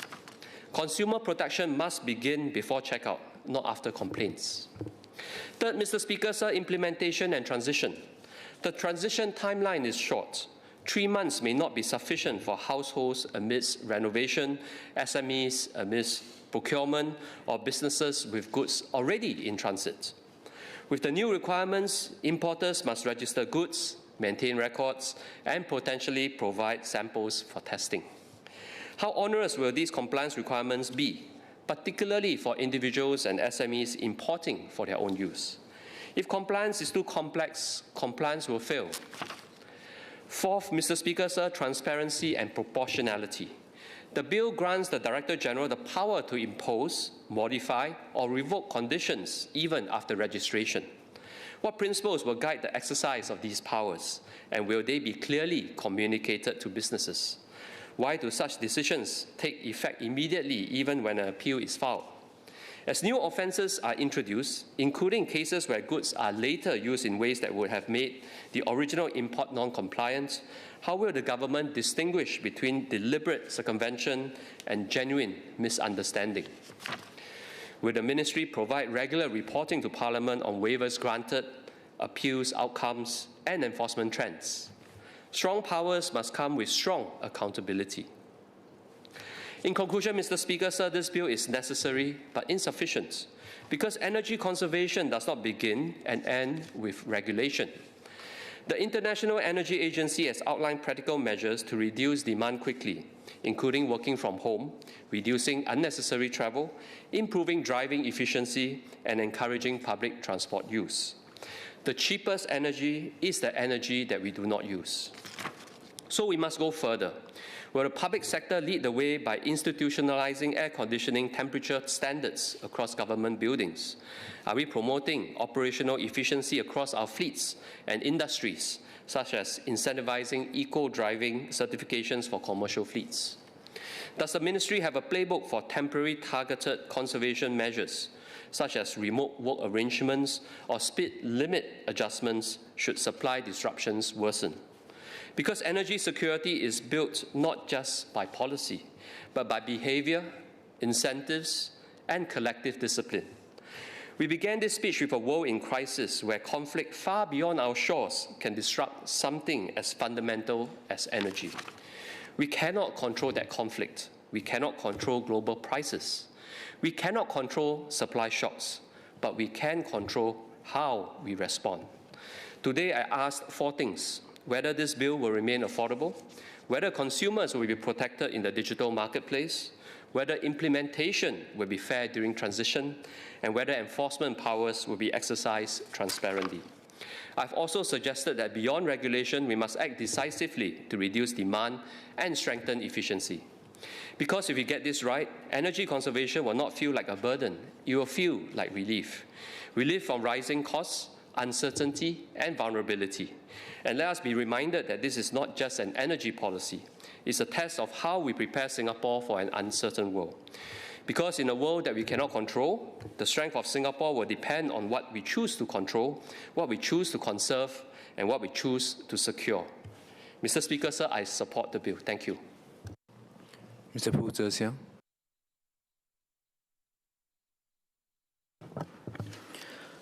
Mr. Speaker, in today's world, the case for energy conservation could not be stronger.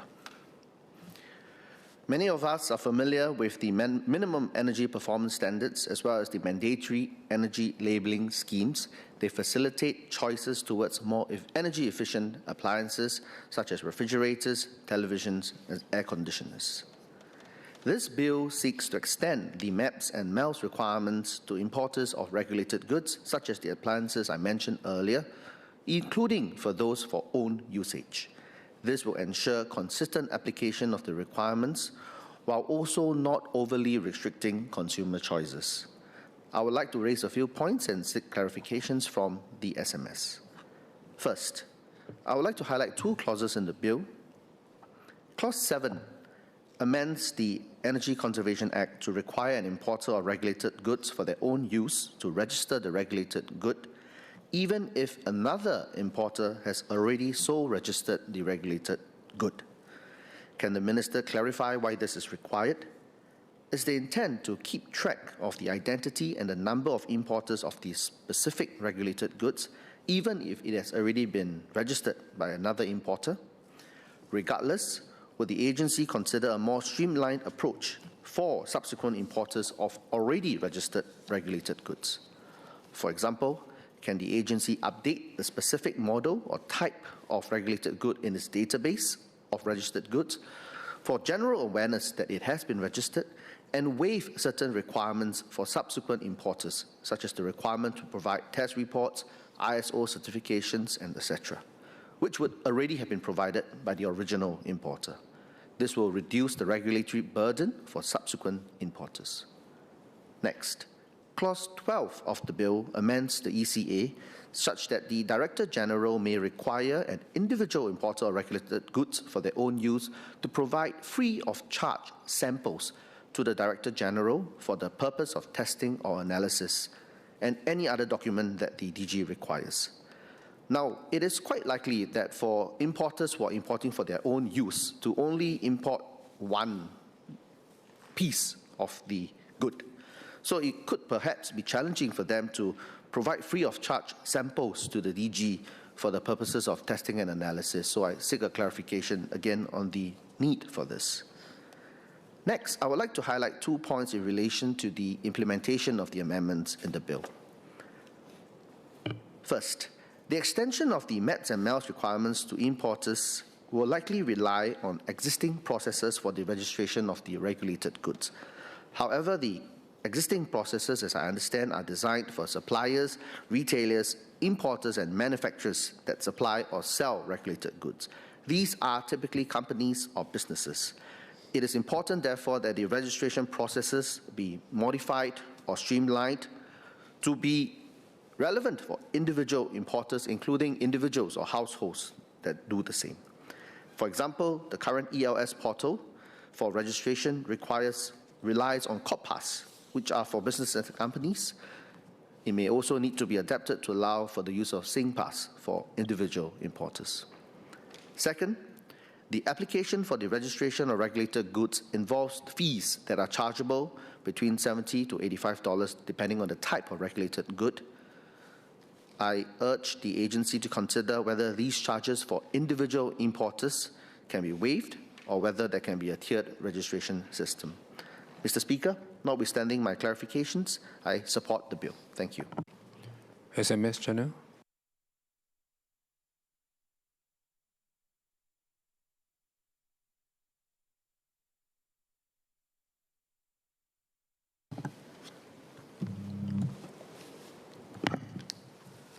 Mr. Speaker, I'd like to thank members for their support, their questions, their comments on the bill.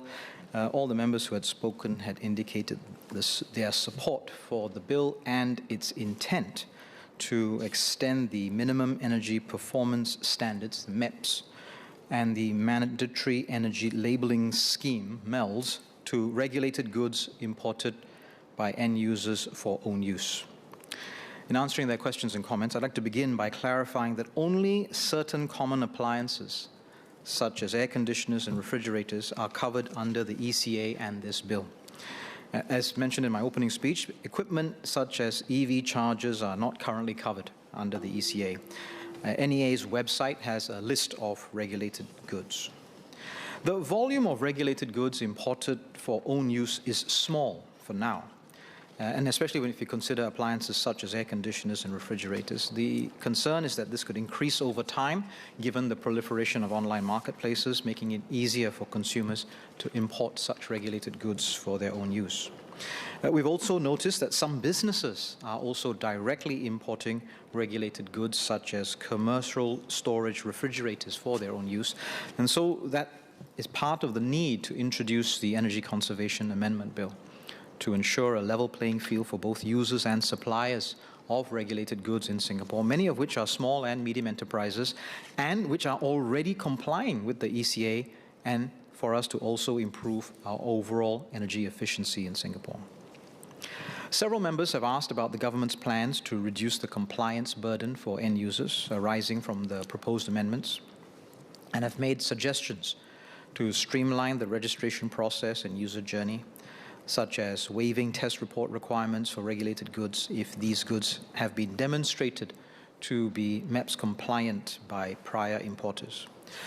So MSE and NEA have conducted public consultations regarding the proposed amendments. The stakeholders we've consulted, which range from the local suppliers of regulated goods, businesses, technical experts from our institutes of higher learning, have all been broadly supportive of the proposed amendments. They've also provided feedback to reduce the compliance requirements and ensure practicality for end users, and we've incorporated their feedback into this bill. For example, we have excluded lights from the bill because regulating them would impose a disproportionate compliance burden on end users, such as households that occasionally import a few lights. Lights are less energy intensive compared to other regulated goods and typically consume 10 times less energy than appliances such as refrigerators, and constitute less than 6% of household energy consumption. We'll continue to monitor the import of lights for own use and, if needed, explore the extension of regulations to cover such imports. Sir, the new compliance requirements are not expected to be onerous. Currently, local suppliers are subject to a registration fee of about $70 per model to register their models for local supply with NEA. We've taken in the feedback to reduce the compliance burden on end users who are importing regulated goods for their own use. And they typically cannot spread the registration costs across multiple units. So therefore, the registration and renewal fees on end users who import regulated goods for their own use will be waived. Similar to local suppliers, all end users importing the regulated goods for their own use would be required to register them with NEA to demonstrate the MEPS and MELS compliance, regardless of whether another importer or manufacturer has registered such goods. The reason for this is there needs to then be an assignment of responsibility for the act of importing this particular good, and that this particular report matches the good as declared. And so it is the person who's conducting that import for own use who has to take on that responsibility. NEA can accept test reports provided by equipment manufacturers for registration of regulated goods. Suppliers and end users are not required to obtain additional independent test reports beyond those provided by the equipment manufacturers for registration.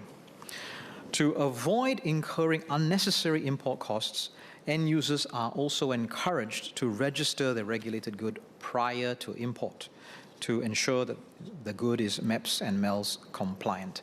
As I had previously explained, to do so prior to import incurs no cost for the end user importing for their own use. We will continue to review and streamline the registration process as needed. NEA will upgrade the Energy Labeling Scheme portal for a better user experience for those applying to register their appliance. End users will be able to use SingPass, similar to how businesses currently use CorpPass, to access the ELS portal and register, and NEA will provide more information in due course. Mr. Fu Zhesiang highlighted challenges for individuals and households in providing free samples of the regulated goods imported for their own use, which the Director General may require under Clause 12 of the bill for the purposes of testing or analysis. The Act does provide levers for NEA to obtain samples too, such as in the case of a business that may bulk import regulated goods for their own use. But I'd like to assure Mr. Fu and members of the House that testing and analysis is only conducted on regulated goods on a needs basis and only where it is feasible to do so. Mr. Yip Hon Weng and Mr. Mohamed Malik asked about the government's approach to allow the Director General to exercise powers to impose, modify, or revoke conditions after registration and the approach for appeals.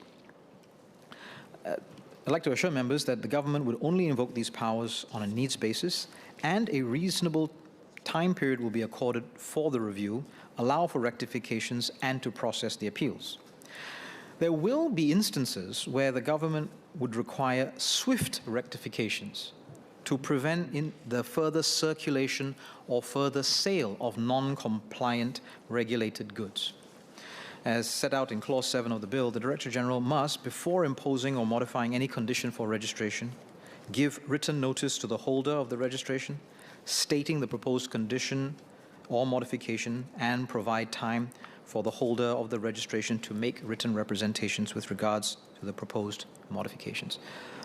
The Act also expressly allows any importer or manufacturer aggrieved by the decision to file an appeal with the Minister. Mr. Dennis Tan asked how the government would ensure regulated goods would remain MEPS compliant after import, particularly those controlled by the manufacturers or third parties through software embedded within the regulated good. To balance the regulatory burden and energy efficiency outcomes, we've adopted a practical approach to apply MEPS and MELS requirements at the point of import only for own use, similar to the current regulations that apply requirements at the point of local supply. And I would emphasize this point that this is the regime that is in place currently for local suppliers, and the opportunities and hypotheticals that Mr. Tan had provided within his speech potentially exist today, but they don't appear to be a material problem at this point. Nevertheless, we will continue to monitor the situation, and if NEA has information that approved regulated goods have low energy efficiencies during actual operation, we will investigate, conduct additional tests and audits, and follow up as necessary.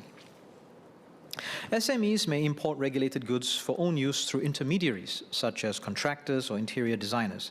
And in such cases, it is the intermediary importing the regulated good for subsequent supply to the SME that would be responsible for compliance. And like all other end users directly importing regulated goods for their own use, franchisees must ensure that the regulated good that they import for their own use comply with the MEPS and MELS requirements. NEA will issue press releases and circulars to inform end users and businesses about the new regulations, and will also engage key stakeholders, including the food and beverage businesses, through industry associations, such as the Restaurant Association of Singapore, to ensure that businesses and industries understand the new regulations and their responsibilities. NEA will also conduct checks on business establishments as needed and conduct enforcement in response to whistleblowing reports. We've assessed that there is no need to introduce controls at the point of import at this time. So the questions around customs and integration with ICA. We've assessed that there is no need for these types of controls at this point. The number of regulated goods imported for own use is expected to be small. And if there were such controls, as some members had asked, they would apply to all regulated goods imported for local supply or own use. And this is potentially increasing significantly the administrative burden, the friction, the compliance cost for the importers. And today, the vast majority of regulated goods brought into Singapore meant for local supply are already MEPS and MELS compliant. And what we're trying to do is close the loophole for a small number of goods. The proposed amendments will empower the Minister to make regulations to compel online platforms in Singapore to remove or rectify listings of non-compliant listings of regulated goods. This ensures that the non-compliant goods, such as those that don't carry the MELS labels, are not offered to end users in Singapore. The actual operationalization of removal of these listings will be done by the platform. It is NEA providing an enforcement instruction, and it is the platform then will have to comply about how these are taken down. Consumers can verify compliance by checking for accompanying MELS labels when purchasing regulated goods through online platforms. The new regulations will only apply to new regulated goods imported into Singapore for the purposes of own use. The new regulations also exclude second-hand or used regulated goods, whether it is online or in the physical marketplace. Notwithstanding this, second-hand regulated goods imported into Singapore for resale as brand new would be subject to the MEPS and MELS requirements.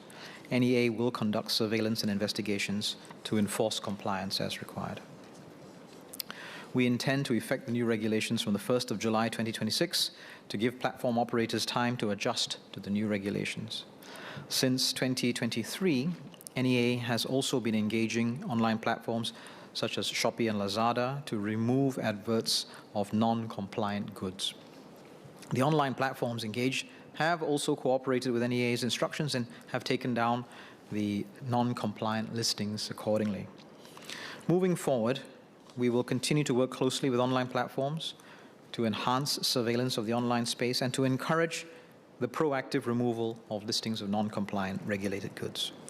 The platforms may implement manual or algorithmic systems at their discretion to proactively remove these listings.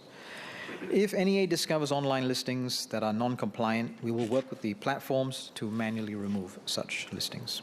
And we hope that this will minimize the purchase of non-compliant regulated goods, unintended or otherwise, by individuals and households. We have assessed the accompanying penalty framework to be a sufficient deterrent. Penalties will be imposed on a per-import basis, with fines of up to $10,000 per import of non-compliant goods for own use.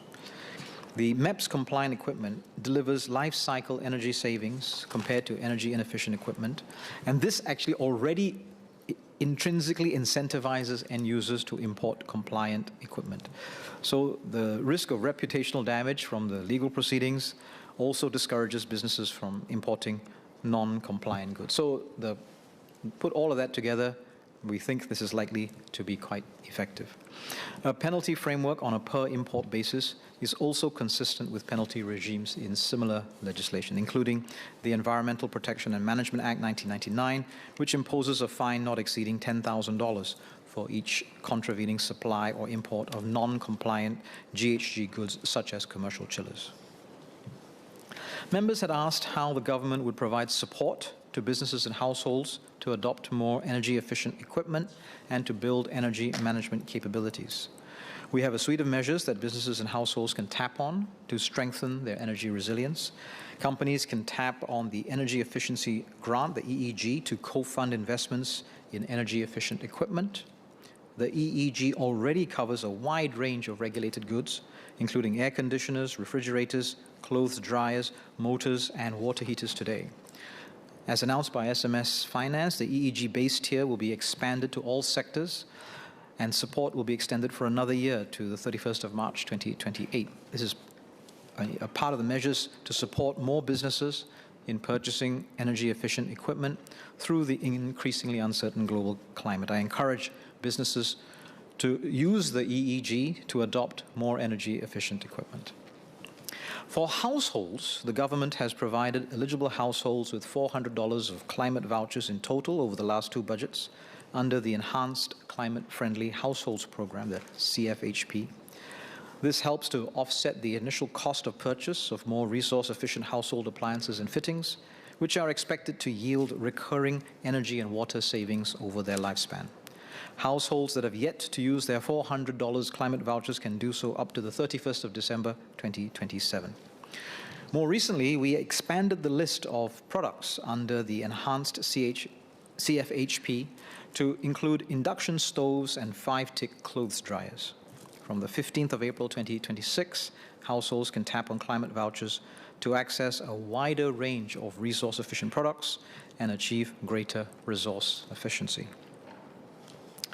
We do also want to invest in the development of a pipeline of energy management professionals to support energy-efficient initiatives. Mr. Lee Hong Chuang suggested that government strengthen cooperation between industry and higher education institutions to develop more professional courses in energy efficiency and energy management. The member will be pleased to hear that this is already happening and that the government has programs in place to help businesses build a pipeline of energy management professionals to support our resource efficiency initiatives.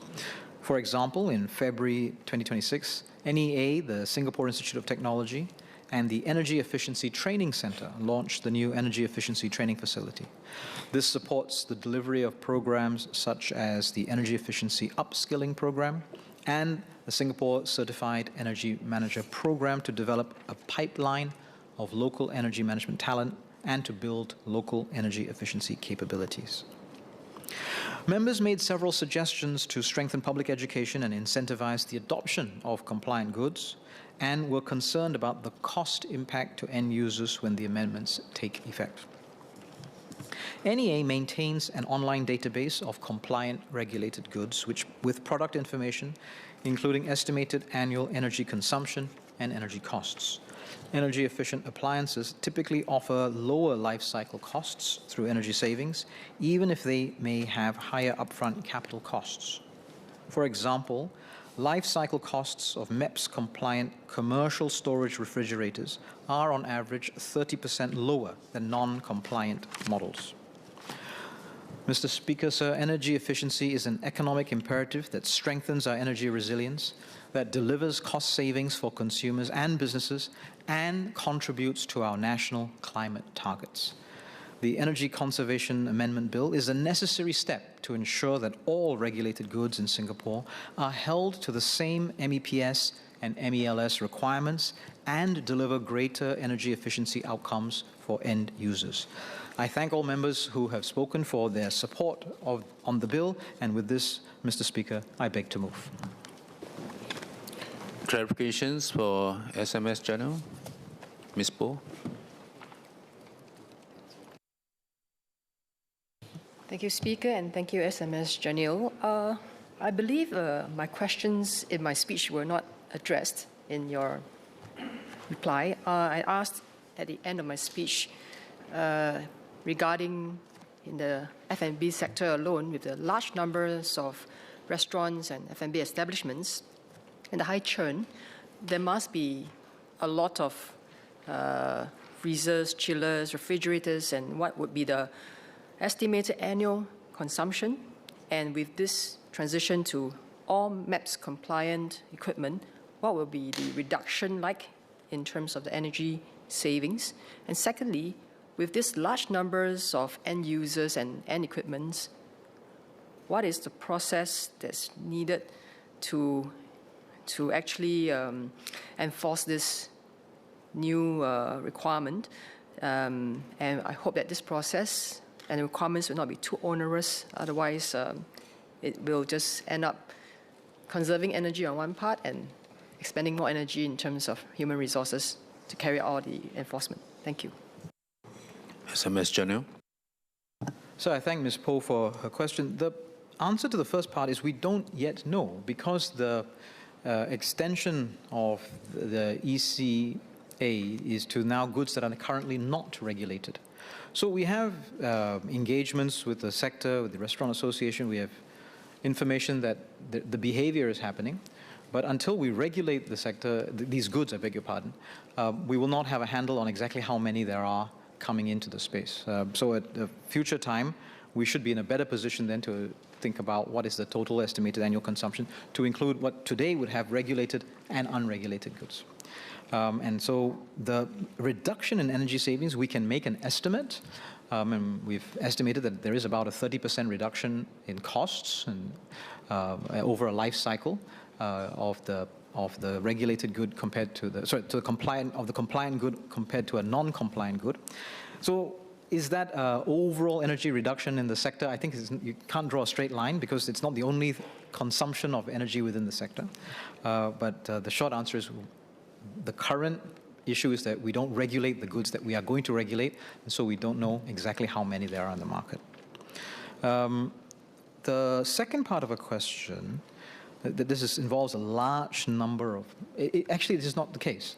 Today, most of the businesses involved are already engaged with MEPS and MELS compliant suppliers and are already involved with purchasing from the suppliers. The suppliers are already MEPS and MELS compliant. So it's not a huge number that will have to then come onto the scheme.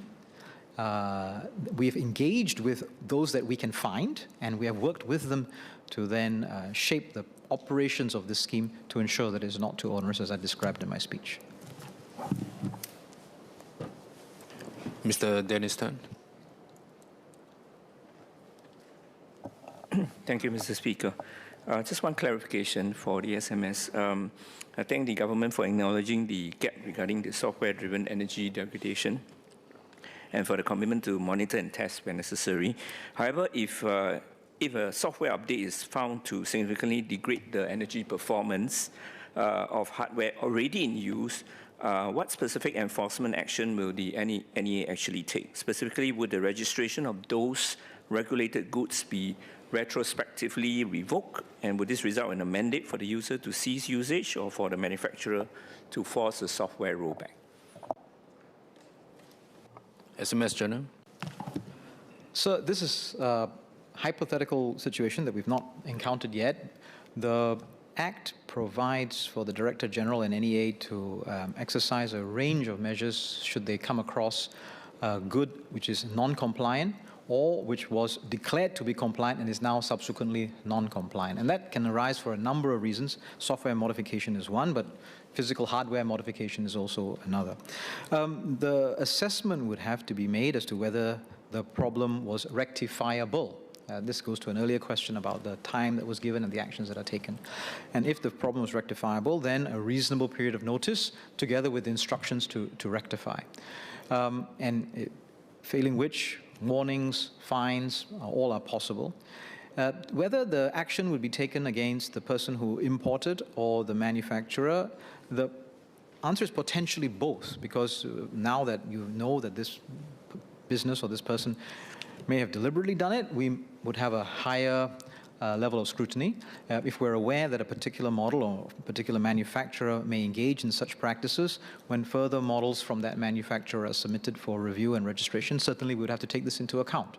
And so we would have a range of possible responses to such behavior. But I would encourage businesses, end users, please don't engage in such behavior. The intent of these regulations is to improve our energy efficiency, and by doing so, we will end up lowering the costs for all the businesses and the households that are involved. And that's the important outcome that we want to achieve. Looks like there are no further clarifications. The question is that the bill be now read a second time. Those who agree say aye. Aye. Those who disagree say no. I think the ayes have it. The ayes have it. Energy Conservation Amendment Bill. Committee, stage what day? Now, sir, on behalf of the Minister for Sustainability and the Environment, I move that Parliament will immediately resolve itself into a committee on the bill. The question is that Parliament will immediately resolve itself into a committee on the bill. Those who agree say aye. Aye. Those who disagree say no. I think the ayes have it. The ayes have it.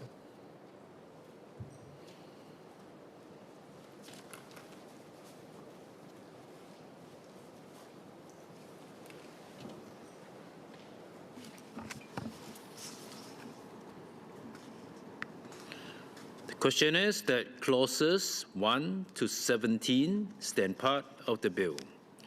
Those who agree say aye. Aye. Those who disagree say no. I think the ayes have it. The ayes have it. Bill to be reported.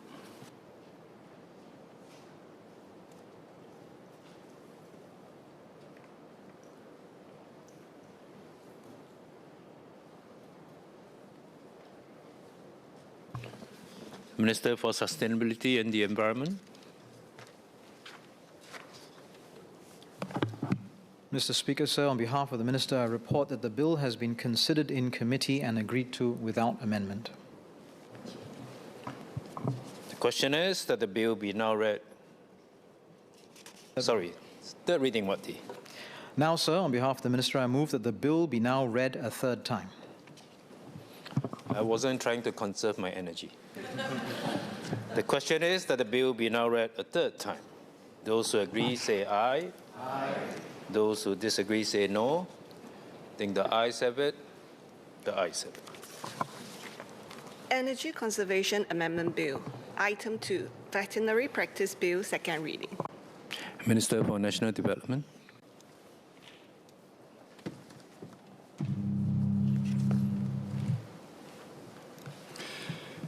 Mr. Speaker, sir, on behalf of the Minister for National Development, I beg to move that the bill be now read a second time. Sir, the Veterinary Practice Bill establishes a new professional regulatory body, the Veterinary Council, to register veterinarians or vets, and to regulate the practice of veterinary medicine in Singapore. Today, vets in Singapore are licensed under the Animals and Birds Act, or ABA. Now, this framework has served us well in safeguarding animal health and welfare, and in protecting human health from animal diseases. However, our vet sector has evolved and matured significantly. Our pet population and demand for vet services have grown. Over the last 2 decades, the number of licensed vets has increased by more than 5-fold. There are close to 700 licensed vets as of end 2025. Now, the range and sophistication of vet services and treatment have also expanded. In particular, there has been a rise in the number of vet specialists and breadth of vet specializations available here in Singapore, offering specialized surgical and medical services. Public expectations of professional standards and accountability have also risen. And against this backdrop, MND and NParks had signaled the move to establish a vet council in 2023 to oversee professional matters for the vet sector. Coupled with a robust professional regulatory framework, this aims to raise professional standards and uphold public confidence in our vet sector. Now, in drafting this bill, we conducted extensive consultation with the vet sector, sought views from the public, and studied models governing other human healthcare professions in Singapore and those of reputable vet statutory bodies in other jurisdictions, including Australia, Hong Kong, and the UK. Let me now elaborate on the bill's key features. Part 1 lays out the fundamentals of the bill. Clause 2 defines the practice of veterinary medicine, which comprises the range of professional activities regulated by the bill. Clause 3 defines who is regarded as a duly qualified vet. And while only vets are required to be registered at the outset, we plan to eventually extend regulation to other veterinary professionals, such as vet nurses who are currently not licensed, with an appropriate transition period to allow the sector to adjust. We will share more details when ready. Now, Part 2 of the bill establishes the Vet Council and sets out its functions in Clause 5. This includes registering vets, setting standards for professional conduct and requirements for upskilling, and appointing necessary bodies for disciplinary proceedings against the misconduct and negligence of vets. Clause 4 provides for the Council's composition, which will comprise a mix of public and private sector members. Now, this may include ex-officio members comprising the Director General for Animal Health and Welfare, who is a public officer, and the elected President of the Singapore Veterinary Association, or SVA, or their nominees, and the appointed Registrar of the Council. Now, the Registrar will be a public officer or an officer or employee of a public authority. The Council will also comprise at least 4 other vets and at least 2 other non-vets. The members will serve a maximum term of 3 years and may be reappointed. The Minister for National Development will have powers to appoint and remove members while taking into account the Council's prevailing operating needs. Clause 13 empowers the Council to appoint committees, which will advise the Council on nascent issues, such as reviewing the Code of Ethics for veterinarians, to provide up-to-date standards on professional conduct. And besides providing fair and adequate representation of the vet sector, which was a key feedback we received during our engagements, we also designed this framework to safeguard public interests. It will ensure that professional regulation is grounded in practical experience with appropriate public oversight while addressing emerging issues faced by the sector. Part 3 of the bill sets out structured registration and practicing certification framework for vets. Clauses 17 to 19 provide for the registration of vets under 3 classes of registration to better differentiate a vet's foundational qualification, training, and practice experience. Clause 24 requires the registrar to publish on the Council's website certain particulars of the registered vets. Now, this enables the public to search for and verify a vet's registration status and place of practice. Now, let me elaborate on the 3 classes of vet registration. First, full registration. Now, this is for vets who either hold a prescribed qualification or hold a qualification in veterinary medicine that is not lower in standing than the prescribed qualification and possess the necessary knowledge, skill, and experience. The prescribed qualifications mirror AVS's current licensing criteria, which are accredited by well-established accrediting organizations. The second class is vets with restricted registration. Now, vets with restricted registration will be subjected to certain restrictions, such as to practice only under the supervision of vets with full registration or in specific establishments. Now, these vets must hold a qualification in veterinary medicine that does not qualify for full registration but has provided them with adequate training.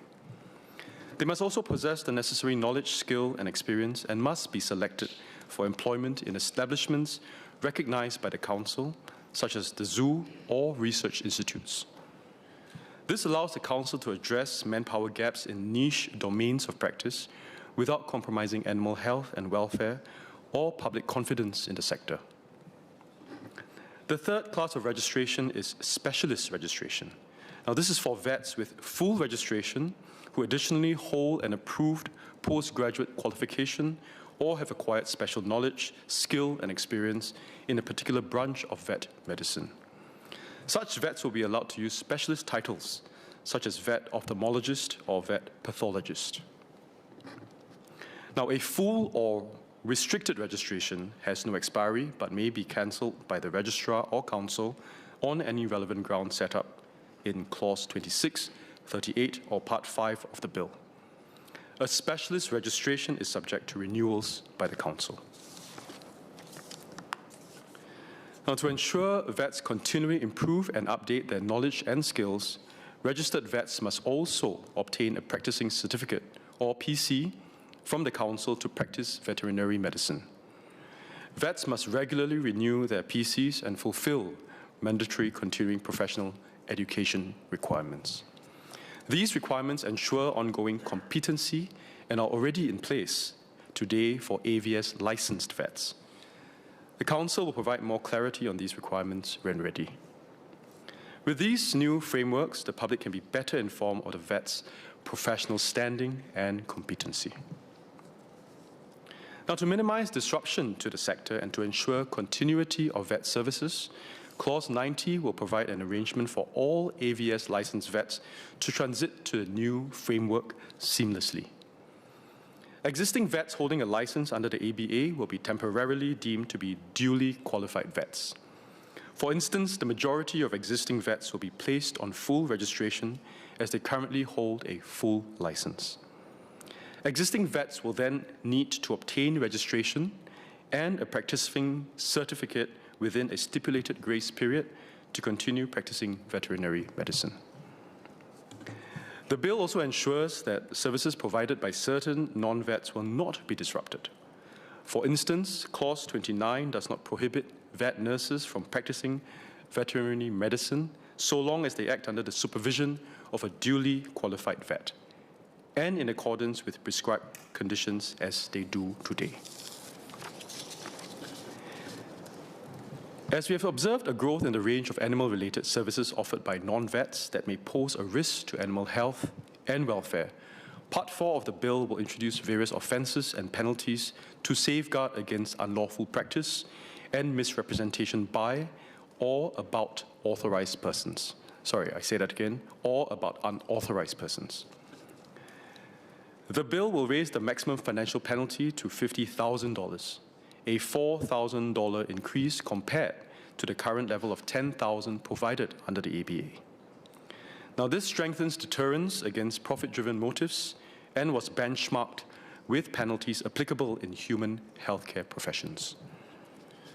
And apart from prohibiting unauthorized persons from practicing veterinary medicine or falsely implying that they are vets and qualified to act as a vet, it will also be an offense for other persons, such as business owners and employers, to make false claims that their employee is qualified. The prohibition of the practice of veterinary medicine by unauthorized persons garnered strong support from stakeholders and the public. It also aims to better assuage, I say that again, it also aims to better assure the public that their animals are receiving treatment from duly qualified vets. Now, Part 5 of the bill introduces a robust disciplinary framework for vets, which is designed to be proportionate and impartial. Clauses 44 and 45 establish clear thresholds for escalating disciplinary cases brought against registered vets, whereby the registrar will first triage a case against a registered vet before recommending to the council on the action to be taken. The registrar can recommend dismissing the case if the complaint is frivolous, so vets are not unduly burdened or unburdened by unmeritorious cases.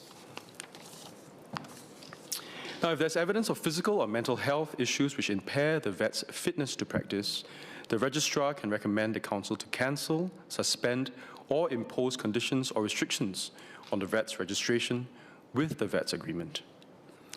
The registrar may also recommend to the council to refer the case to various committees, which are the Complaints Acceptance Committee, or CAC, to review the conduct of or services provided by the vet, a disciplinary committee, or DC, if the vet has been convicted of an offence involving fraud, dishonesty, or implying a defect in character, and 3, an interim orders committee, or IOC, to review whether to make an interim order against the vet pending inquiry into the case.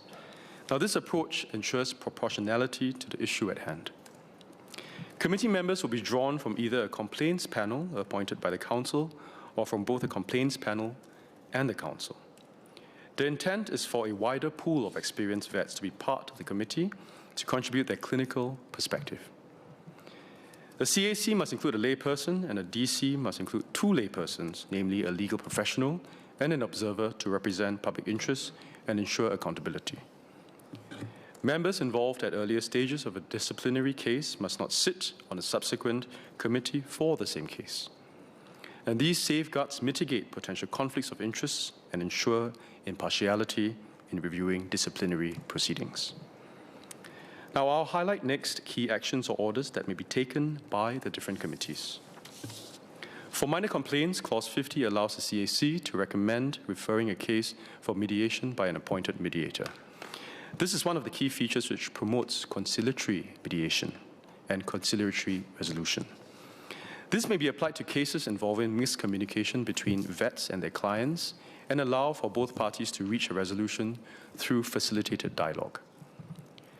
And for more egregious cases of misconduct or negligence, Clause 56 empowers the DC to take stronger disciplinary action against a vet, including cancelling or suspending a vet's registration or PC, and imposing a penalty of up to 50,000, which is aligned with that for the human healthcare professions.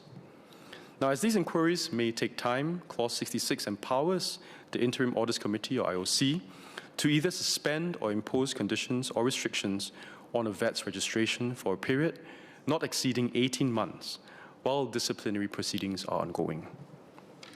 The cases where such interim orders may be needed include those involving serious or immediate risks to public or animal health. Interim orders allow for swift responses to protect or secure certain interests while disciplinary proceedings are ongoing. Clause 71 provides that interim orders will cease to be enforced either at the end of the period specified in the order, when the order is revoked, or when disciplinary proceedings continue. Or when disciplinary proceedings conclude. Clauses 51, 52, 62, and 70 provide a mechanism for appeals against certain decisions of the Council or its committees to be heard. The Minister will hear appeals against the Council's decisions, and the General Division of the High Court will hear appeals against the DC or the IOC's orders. Now, this disciplinary framework broadly aligns with that for the human healthcare professions and aims to uphold public confidence in the vet sector. Lastly, Part 6 of the bill provides powers for the Council to make regulations on qualifications for registration, continuing professional education requirements, and professional standards. The Minister's approval must be sought when regulations are made by the Council. Sir, we will commence the bill in 2 stages, starting with establishing the Veterinary Council this year, followed by the remaining provisions of the bill, including the registration regime and disciplinary framework for vets next year. This will give the sector sufficient time to adapt to the bill's requirements and to strengthen their processes. We will share more details in due course. Mr. Speaker, sir, we need highly skilled and professional vets in our evolving pet landscape. This bill marks an important milestone in the maturation of our vet sector. It will strengthen professional accountability, support better animal health and welfare outcomes, and uphold public confidence in the sector. The Vet Council will benefit the veterinary profession, which has provided support for the bill. It will lead to better treatment outcomes, to better safeguard animal health and welfare. It will also benefit the public, who can be more assured of the competency and quality of veterinary services and better veterinary client relationships. Mr. Speaker, sir, I beg to move. The question is that the bill be now read a second time. Mr. Henry Kwek.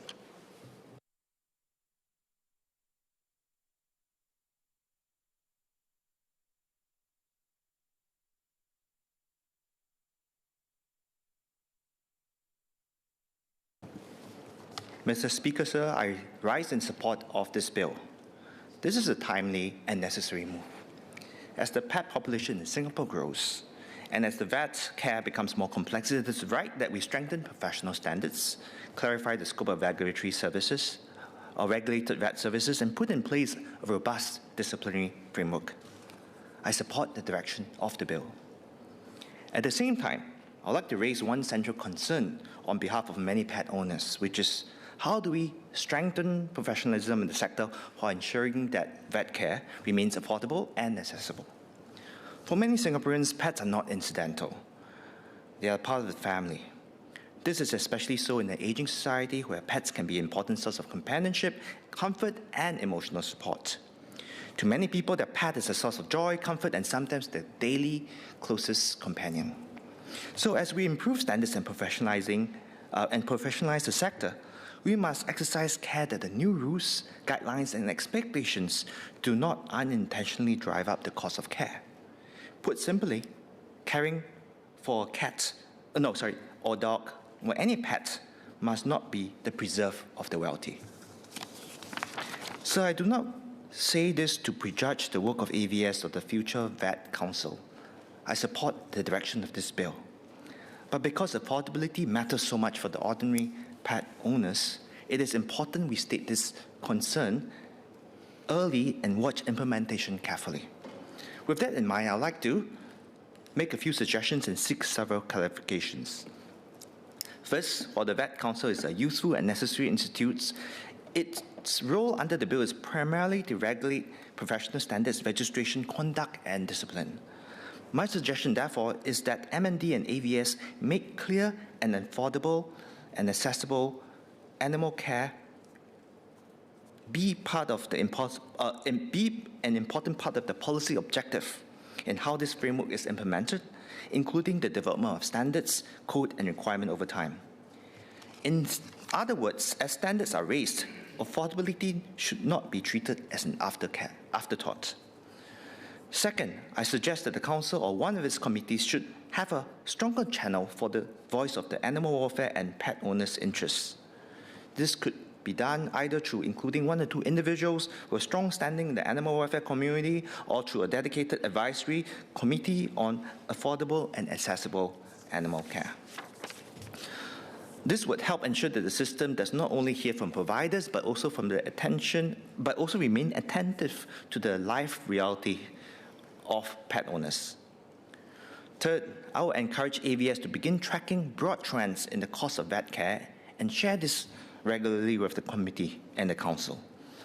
I'm not suggesting anywhere as elaborate as the healthcare sector's fee benchmark or the procedure-by-procedure guidelines, but some basic monitoring of care and costs of care would be helpful.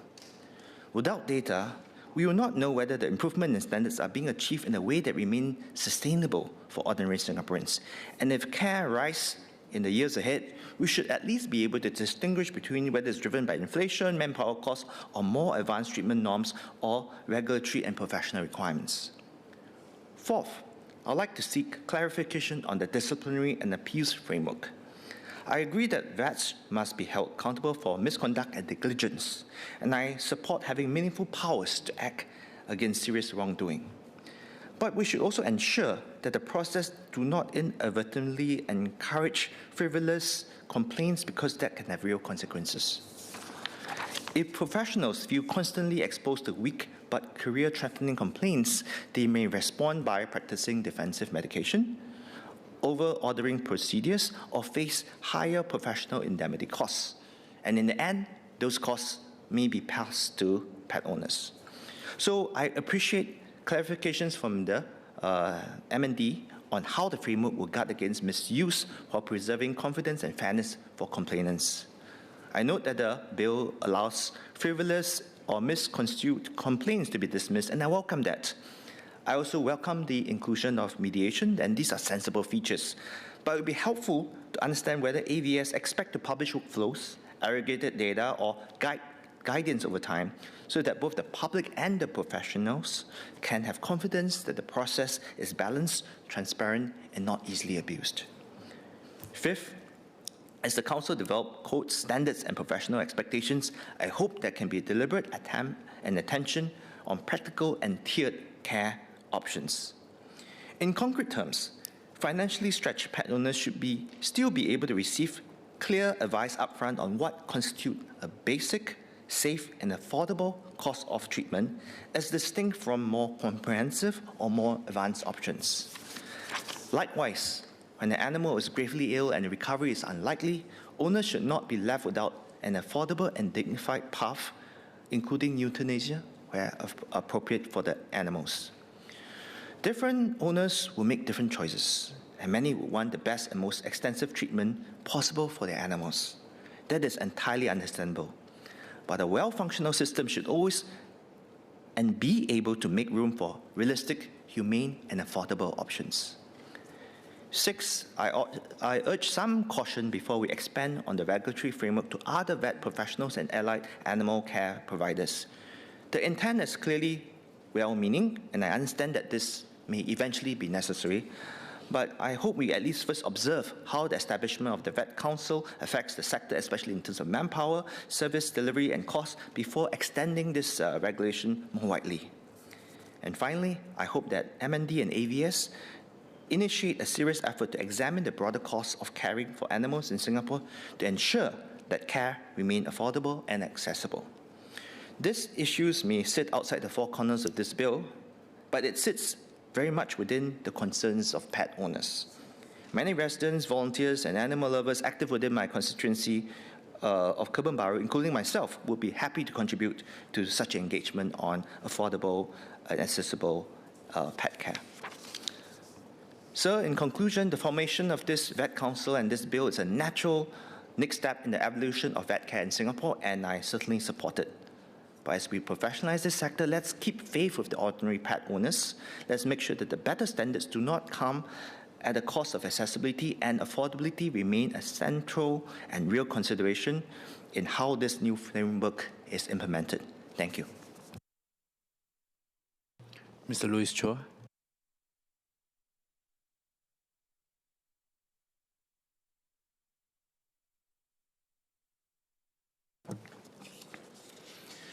Mr. Speaker, as a proud parent of a fur kit, I relate to the stress faced by pet owners when bringing their pet, often with much resistance, to the vet for medical treatment or checkup.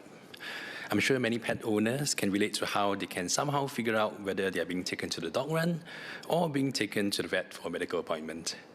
However, no matter how anxious or rebellious the patient may be, it is the patience, skill, and professionalism of our veterinary corps that often place both the patient and its owner at ease.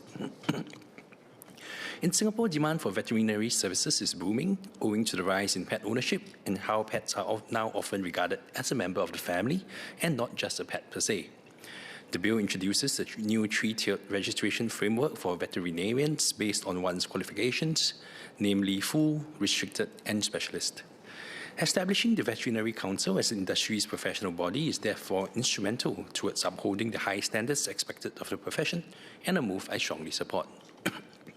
Nonetheless, this bill arrives against a backdrop of stretched veterinary manpower, mounting public concerns about care costs, and an overall pet care ecosystem that still has significant gaps.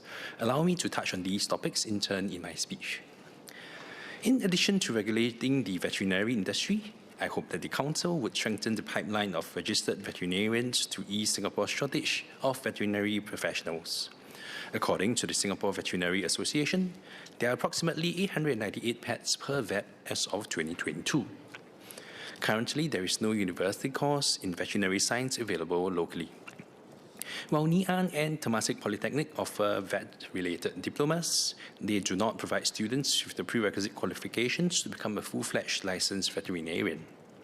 To apply for a license to treat birds and animals under the present system, one must study overseas at a veterinary school recognized either by the American Veterinary Medical Association, the Royal College of Veterinary Surgeons, or the Australasian Veterinary Boards Council.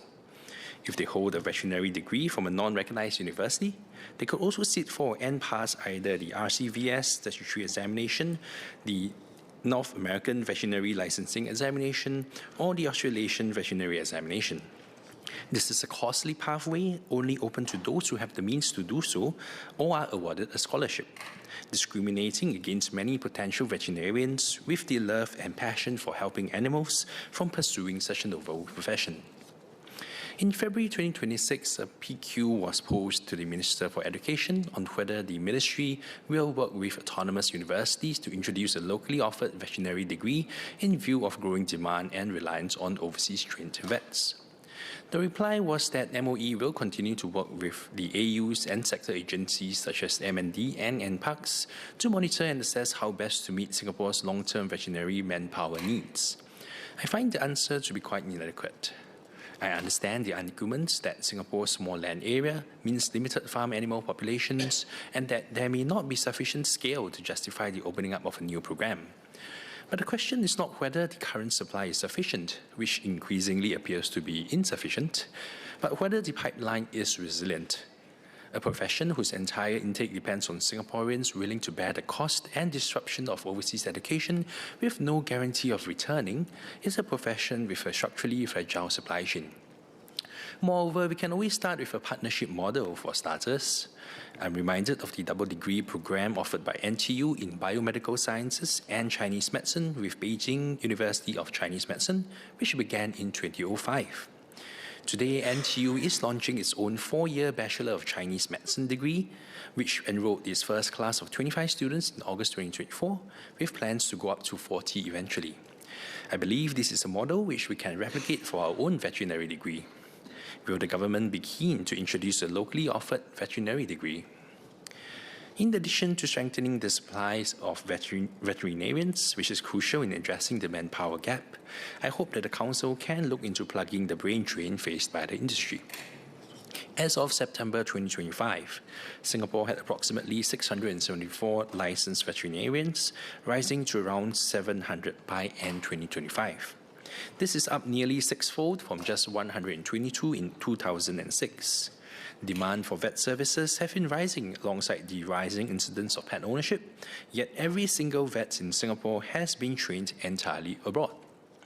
Amongst the Singaporean veterinary students that study overseas, which comprise an overwhelming majority, only 50% or less choose to return home to practice, as many prefer to work in Australia or the UK, where opportunities abound with perhaps better work-life balance. A study conducted by James Cook University and the SVA highlights that veterinary professionals are 4 to 9 times more likely to experience depression, anxiety, and stress compared to their human healthcare counterparts. Improving our local talent pipeline would therefore help plug the brain drain within the industry by spreading out the workload more sustainably, thus reducing the likelihood of burnout. Another issue faced by the industry is the lack of career progression, especially amongst veterinary paraprofessionals such as nurses and technicians. When combined with burnout and wages incommensurate with the less than ideal working conditions, it has resulted in a high attrition rate and manpower shortage. According to the SVA, only 20% of veterinary nursing graduates remained in the industry after 5 years as of 2022, with many of them viewing this profession as unviable. With plans to regulate veterinary nurses and technicians in the works, I hope that the Council can develop structured opportunities for career progression and specialization, thus boosting their wages and job prospects. Furthermore, while Clause 4.3 of the bill specifies that the Council should minimally comprise of 4 fully registered veterinarians and 2 laypeople, there is no explicit requirement for veterinary paraprofessionals to be represented. Given their invaluable contributions to the industry, paraprofessionals should also have a seat at the table, thus providing an avenue for their concerns to be heard. Mr. Speaker, reforms to the vet sector should also protect consumers' interests. Big conglomerates and private equity firms have recently been heavily investing and acquiring pet care chains and veterinary practices. In fact, although dogs are allergic to chocolate, the Mars Corporation is ironically one of the biggest players in the veterinary scene.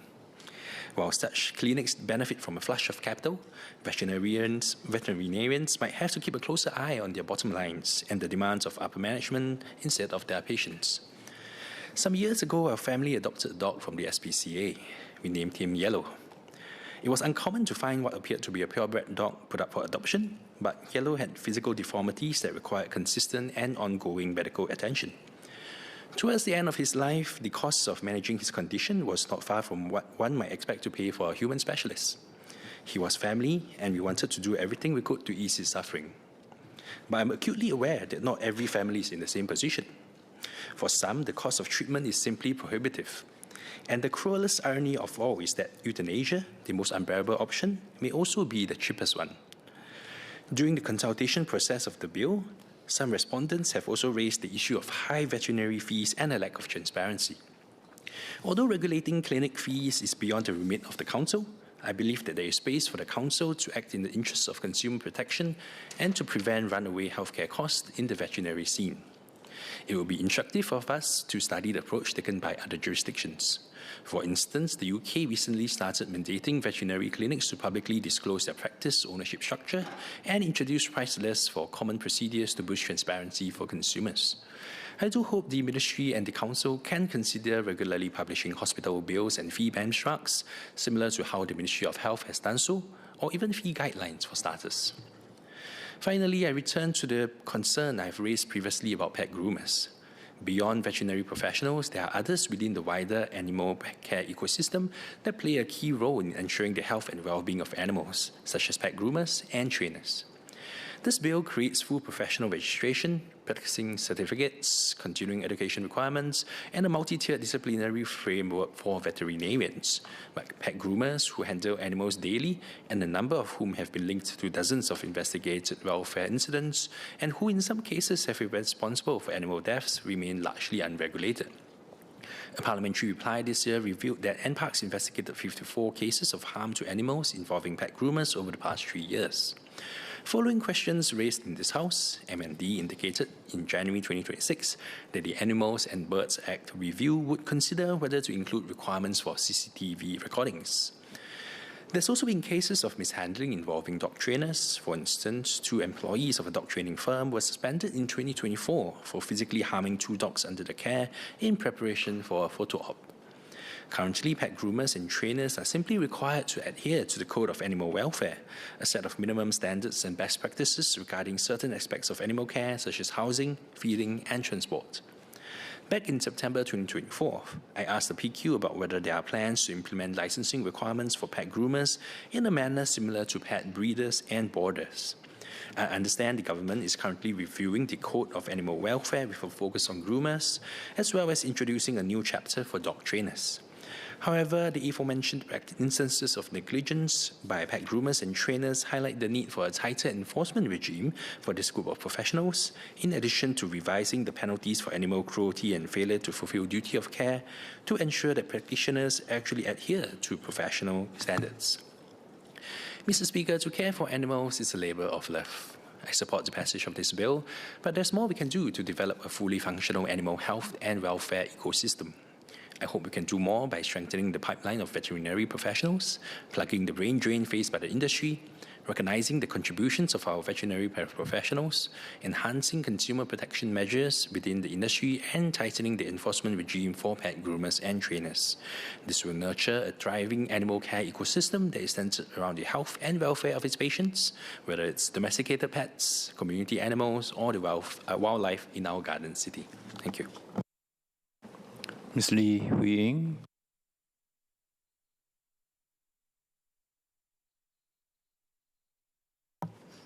Mr. Speaker, sir, I rise to speak in support of the Veterinary Practice Bill.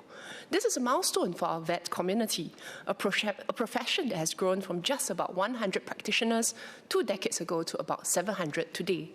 The industry is still ripe for greater growth. Pet ownership continues to rise, and Singaporeans are more sensitive to the care of their furry companions. Many neighbouring countries already have robust regulations for the vet industry, and it is opportune for Singapore to join the conversation. As we move towards a more sophisticated regulatory landscape, we must ensure this bill has the claws and teeth to protect not only the animals and their guardians, but also the dedicated professionals who serve and save them. I wish to raise 3 areas of clarifications for consideration. First, the introduction of a specialist register is a welcome move, strengthening the trust and quality of advanced veterinary services. We would not expect a general practitioner to perform complex orthopedic, eye, or soft tissue surgery on a human without a residency period and proper specialization. But these are common surgeries that general licensed vets do in Singapore. This blurred distinction between specialized and non-specialized treatment in the current GP-heavy veterinary landscape creates a need for deeper regulation. However, we must ask if the proposed 3-tiered system is sufficiently robust. Specifically, Clause 16 defines the specialist tier broadly and gives the Council greater statutory discretion to determine someone's place in this tier. There were concerns raised that the broadness of this tier cannot effectively motivate vet pursuits at the highest level. In contrast, the Australian and New Zealand College of Veterinary Scientists stipulates a highly stratified professional qualification framework that informs their registration, including 4 tiers, distinguishing general practitioners, members, fellows, and finally, registered specialists. The highest tier of registered specialists requires both a postdoctoral degree and years of clinical experience. This is similar to the residency system in human healthcare medicine.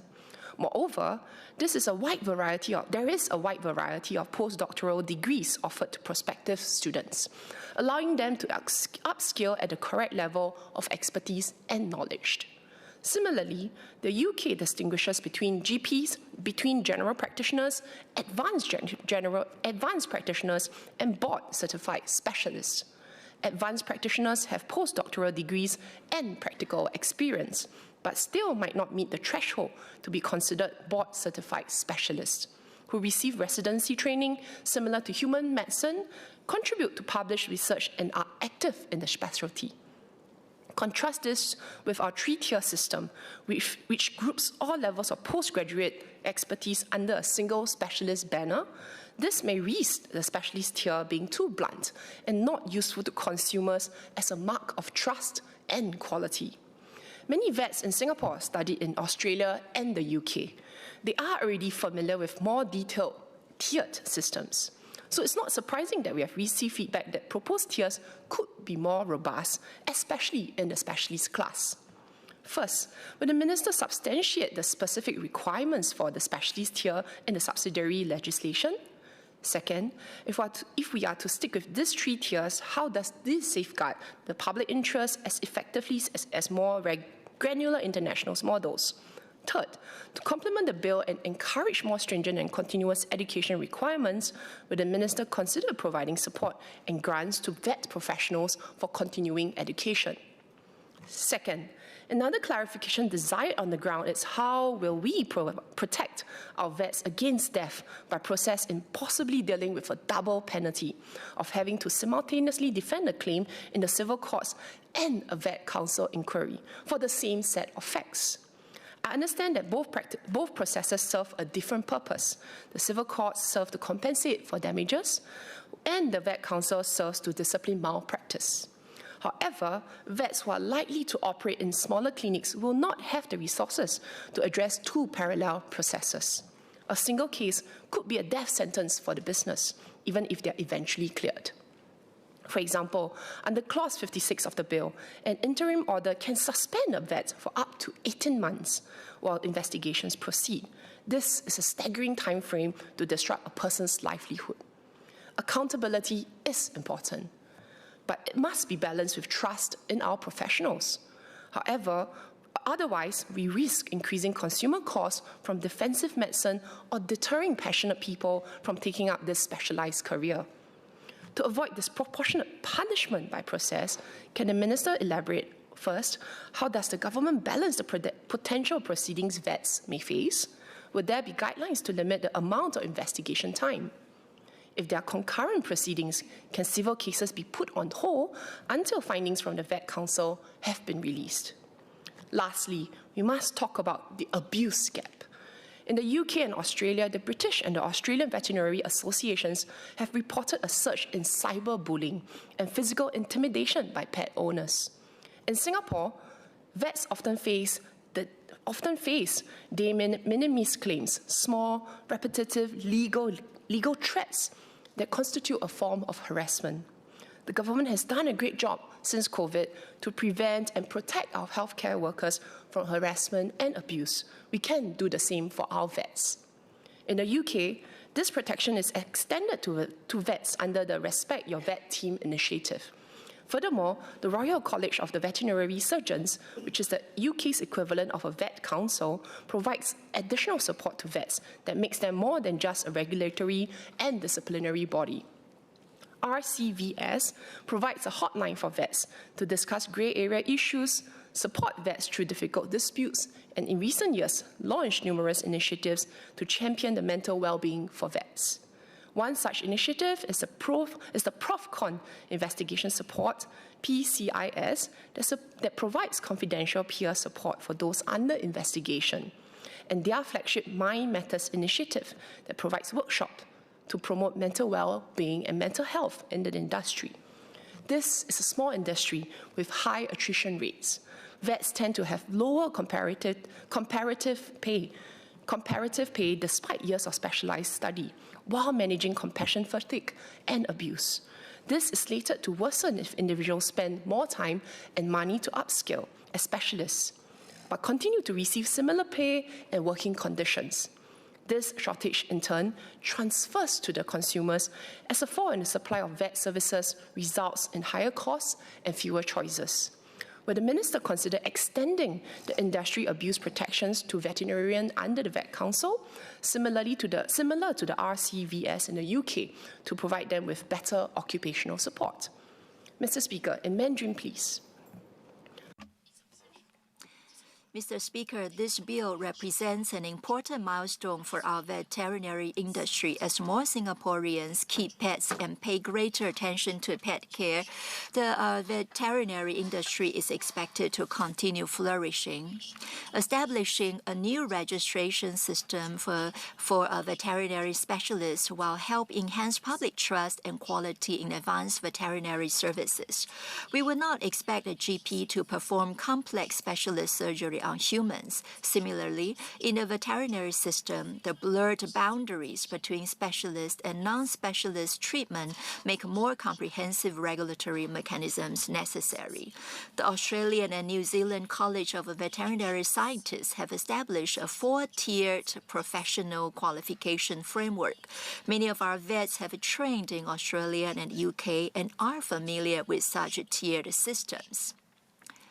Therefore, we have received feedbacks suggesting that the proposed tiered system, particularly in the specialist category, still has room for improvement. For this reason, I would like to ask the Minister, first, will the Minister further clarify the specific requirements for the specialist veterinary category in subsidiary legislation? Second, if we maintain the current 3-tiered system, how can we ensure it is equally effective in safeguarding public interest? Third, to complement the bill and encourage more stringent and continuous professional development, would the government consider providing training support and grants for vets? The veterinary industry has a small community but high attrition rates.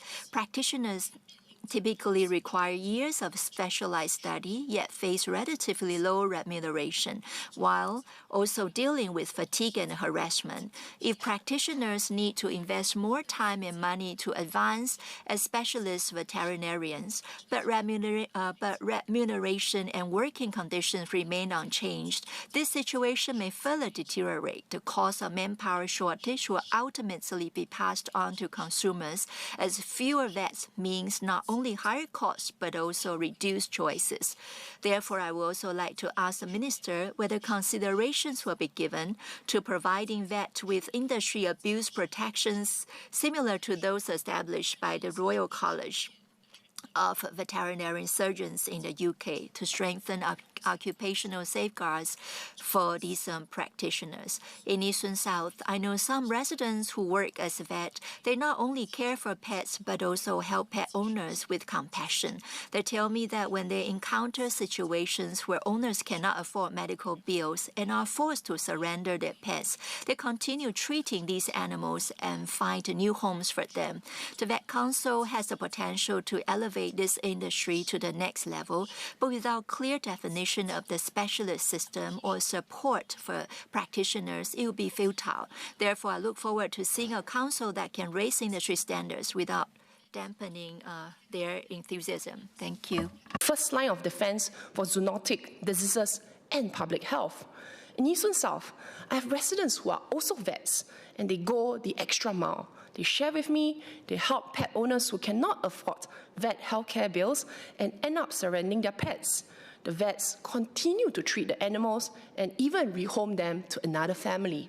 The Vet Council has the potential to help grow this booming industry, but a lack of specialist clarity or support for our vet can threaten the initiative's potential.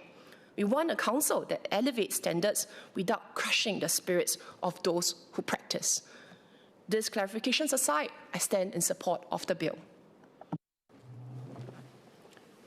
Order. I propose to take a break now. I suspend the sitting and will take the chair at 3:20 p.m. Order, order.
Order.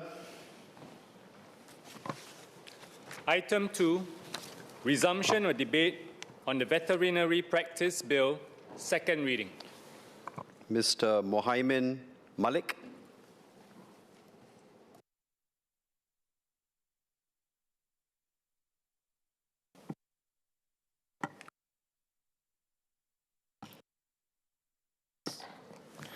Sir, as parent to 2 cats, I understand firsthand the importance of having qualified, trustworthy veterinary professionals caring for our animals.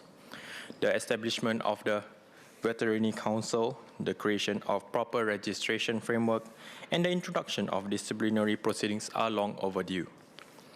There are currently over 690 licensed veterinarians, which has increased almost 5.5-fold since 2006, serving an ever-growing population of pet owners who rightly expect professional, accountable care for their animals. This bill provides the legal architecture to meet those expectations. While I support this bill, my concern lies with what happens when it is enacted. Specifically, I wish to address 3 areas: public awareness of the new framework, the resourcing of enforcement, and the position of experienced but unlicensed animal caregivers. Sir, Clause 24 of the bill requires the registrar to publish on the Council's website the names, practice details, qualifications, and registration dates of all duly qualified veterinarians. This is a commendable transparency provision. For the first time, pet owners will have a single authoritative register to verify that the person treating the animal is properly qualified. But a register is only useful if people know it exists and know how to use it. The bill creates new legal categories that will be unfamiliar to most Singaporeans. A duly qualified veterinarian is defined in Clause 3 as a registered veterinarian with a valid practicing certificate, excluding those whose registration or certificate is suspended. There are 3 tiers to registration: full, restricted, and specialist. Each carries different conditions and scope of practice. Pet owners will need to understand that this distinction means it in practical terms. For example, that a veterinarian with restricted registration may only practice at specific establishment or under supervision. The bill also creates new offences. Under Clause 29, it is illegal for an unqualified individual to practice veterinary medicine. Under Clause 30 to 33, it is an offence to falsely represent oneself or another as a qualified veterinarian. But these protections are only effective if pet owners know that unqualified practice is now a criminal offence and know how to report suspected violations. I will ask the Minister 2 questions. First, beyond the standard communications, will the government work with veterinary clinics, pet businesses, and community organizations to bring awareness directly to the point of service? For instance, through mandatory display of registration status at clinics, or through pet licensing touchpoints where owners already interact with AVS. Second, will the government ensure that complaint channels are not only available but prominently publicized, so that the offence provisions under Clause 29 to 33 have real deterrent effect? The consumer protection promise of this bill depends not just on public education, but on the right kind of public education, one that reaches pet owners at the point of service and empowers them to use the tools this bill provides. Sir, the bill creates a robust enforcement toolkit. Clause 29(6) makes unqualified practice an offence punishable by a fine of up to 50,000 and imprisonment of up to 12 months. Clauses 30 to 33 criminalize false representation. Clause 79 empowers the appointment of investigators, and Clause 73 sets out their powers to conduct investigations. Clause 83 allows the composition of offences, that is, settling matters out of court with a fine. Clause 85 confers jurisdiction on magistrates' courts and district courts. These are strong provisions, but provisions on paper do not enforce themselves. The bill does not specify who will carry out enforcement on the ground. The Animal and Veterinary Service under NPARKS will presumably continue in its existing regulatory role over veterinary clinics and animal-related businesses. but the new framework adds substantial responsibilities: investigating complaints of unqualified practice, supporting the Veterinary Council's disciplinary machinery, monitoring compliance with registration conditions and continuing education requirements, and building institutional expertise in a regulatory function that has not previously existed at this scale. I will ask the Minister 4 questions. First, what additional enforcement resources does the government intend to allocate to support the implementation of this bill? Second, will there be a dedicated enforcement unit, or will these functions be absorbed into AVS's existing operations? Third, how many investigators does the government anticipate appointing in the initial years? And fourth, will enforcement capacity be progressively scaled up as the framework matures and eventually extend to cover veterinary nurses? Sir, lastly, I wish to raise a matter that is sensitive but important: the position of experienced individuals in our community who care for animals but do not hold veterinary qualifications. Singapore has a dedicated community of animal caregivers. They include wildlife rehabilitators who nurse injured birds and monitor otters. They include community animal feeders who look after stray and community cats, sometimes treating minor wounds or administering basic medication. They include shelter workers and volunteers at animal welfare, organizations who provide day-to-day care and first response for animals in distress. Many of these individuals have developed significant practical knowledge over years, even decades of hands-on experience. They perform an invaluable service for animal welfare in Singapore, if often without compensation and at their own expense.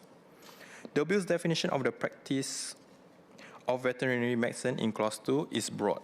It covers diagnosis of disease or injury, medical treatment, the administration of anesthetics, drug prescription, and the issuance of professional certificates. Under Clause 29(1), it is an offense for anyone who is not a duly qualified veterinarian to practice veterinary services. Some of the activities currently performed by community animal caregivers could, on a broad reading, fall within this definition. I note that the bill does provide an important exception. Clause 29(5) allows non-veterinarians to perform certain acts within the practice of veterinary medicine, provided these acts are not excluded acts and are performed under the supervision of a duly qualified veterinarian and in accordance with prescribed conditions. The excluded acts defined in Clause 29(7), which include diagnosis, surgery, drug prescription, and the issuance of professional certificates, are strictly reserved for veterinarians. This is appropriate, and I do not have any qualms with it. However, the practical boundaries of this exception remain unclear. What constitutes supervision in the context of community animal care, where there is typically no veterinarian on site? What are the prescribed conditions that will govern this exception? Can a community caregiver clean and dress a wound on a community cat without breaching the law? Can a wildlife rehabilitator administer oral rehydration to an injured bird? These are not hypothetical questions. They describe activities that take place every day in Singapore. The answers will depend on the regulations that are eventually prescribed under this bill. I ask the Minister 4 questions. First, will the government engage the animal welfare organization and community caregivers in developing the subsidiary regulations under this bill? Second, will there be a transition period during which enforcement action is not taken against bona fide community caregivers performing basic first aid? Third, does the government intend to exercise the exemption power under Clause 86 to provide the specific carve-outs for community animal welfare activities? And fourth, will the government consider developing clear, practical guidelines distinct from the regulations themselves that explain in plain language what community caregivers can and cannot do under the new framework? The community animal care sector in Singapore operates largely on goodwill, compassion, and volunteer effort. We should regulate to protect animals, not inadvertently criminalize the very people who have been protecting them. Sir, as a cat parent, I want to know that the professionals caring for my animals are qualified, accountable, and held to high standards. This bill promises to deliver on that assurance. but assurance on paper must translate to confidence in practice. Pet owners must be empowered to use the register and recognize unqualified practice. Enforcement must be resourced to match the ambition of this framework. And the community caregivers who have been looking after Singapore's animals long before this bill, the volunteers who feed community cats, nurse injured wildlife, and staff our shelters must not find themselves on the wrong side of a law meant to protect the very animals they serve. Notwithstanding my queries and clarifications, I support the bill. Thank you. Mr. David Ho.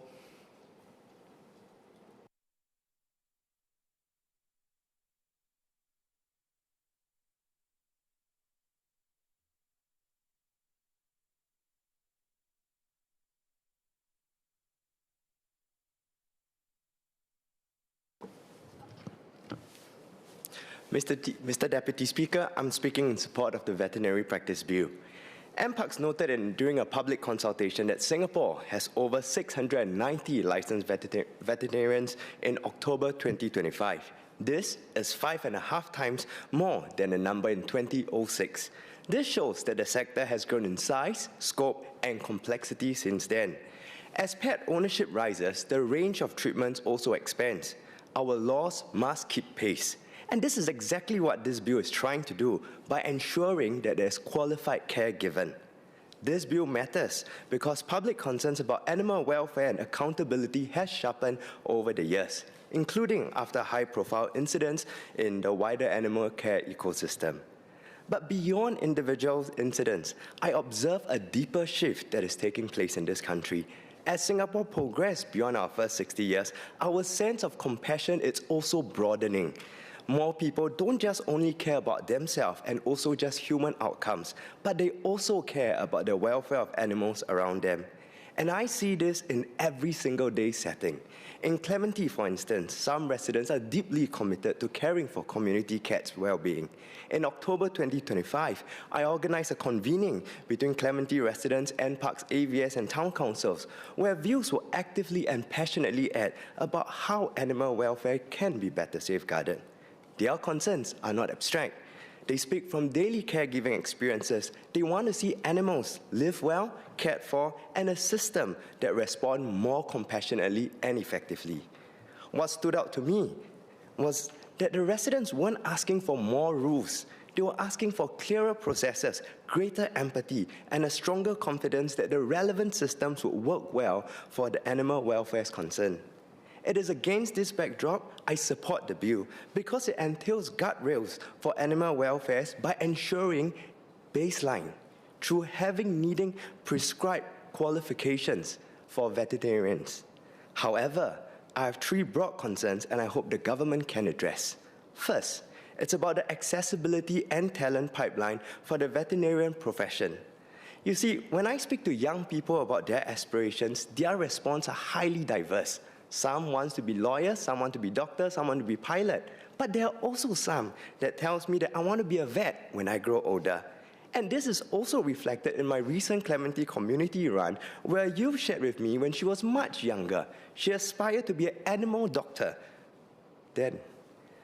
But this particular aspiration usually comes from something simple. When I ask, why? This aspiration is shaped by their lived experience, a visit to the zoo, caring for a pet at home, or even just wandering around neighborhood shops looking at the pet shops. You see, it is my belief that in Singapore, we must be able to tell every single child that their aspirations can be realized and is not a function of their family income. While I appreciate this bill providing greater clarity on the qualification and registration framework for those who want to practice as veterinarian in Singapore, I would like to invite you now to join me on a journey to realize what does it take to realize this aspiration. To be fair, the landscape has improved because before 2018, the only way that you can pursue to become a veterinarian, to pursue the relevant qualification, is to do this overseas. Now, today, NUS Life Sciences concurrent program with University of Melbourne Doctor of Veterinarian Medicine, or known as DVM, is a pathway to be able to get such qualification. However, it is relatively costly in terms of time, commitment, and also finances. First, you'd need to first spend 5 regular semesters in NUS, then following a year in Melbourne to read the first year of DVM. Continue with 3 more years as a full-time international student in Melbourne to complete this DVM. The University of Melbourne international tuition fees for DVM is nearly 86,000 Australian dollars per year as of 2026. This means a student would typically have to pay 300,000 Singapore dollars or more in tuition fees to be able to complete this concurrent degree program. There are also other hidden costs as well, such as accommodation, transportation, and daily necessities. So, while this is a good thing that we have at least a local link pathway, the financial barriers are real. I say this not as a criticism of this bill, because after all, this is not a higher education bill. But once Parliament put a stronger statutory framework for this particular profession, then I think it's reasonable that we ask whether we can enhance our talent development strategy in this particular sector. I therefore ask MND, NParks, and also MOE, and as well as our Institute of Higher Learnings, whether we can study how to be more deliberate to reduce the financial barriers before enrolling into such programs. Now, this could take in the form of these few things: a bonded scholarship, bursary, enhanced study grants, structured sponsorship for Singaporeans prepared to serve in the sector after graduation. If deeper institution partnerships are explored over time, perhaps government and our IHLs can also study what are the ways to moderate cost burden for students on such concurrent program pathways. So the overseas component doesn't become a decisive barrier. For example, can they still pay local school fees while studying abroad? Because this is quite similar to students when they go overseas for exchange. I note positively that there are existing schemes. Let me share some. NParks Study Grants Program supports Singapore citizens pursuing a full-time veterinary program in an accredited overseas university.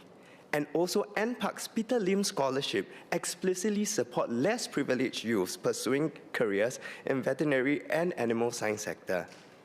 This, in my view, are good moves. But my question is, are they enough relative to the cost and the length of the pathways, and whether there could be more upstream support needed so that talent is not simply lost because this route is too expensive?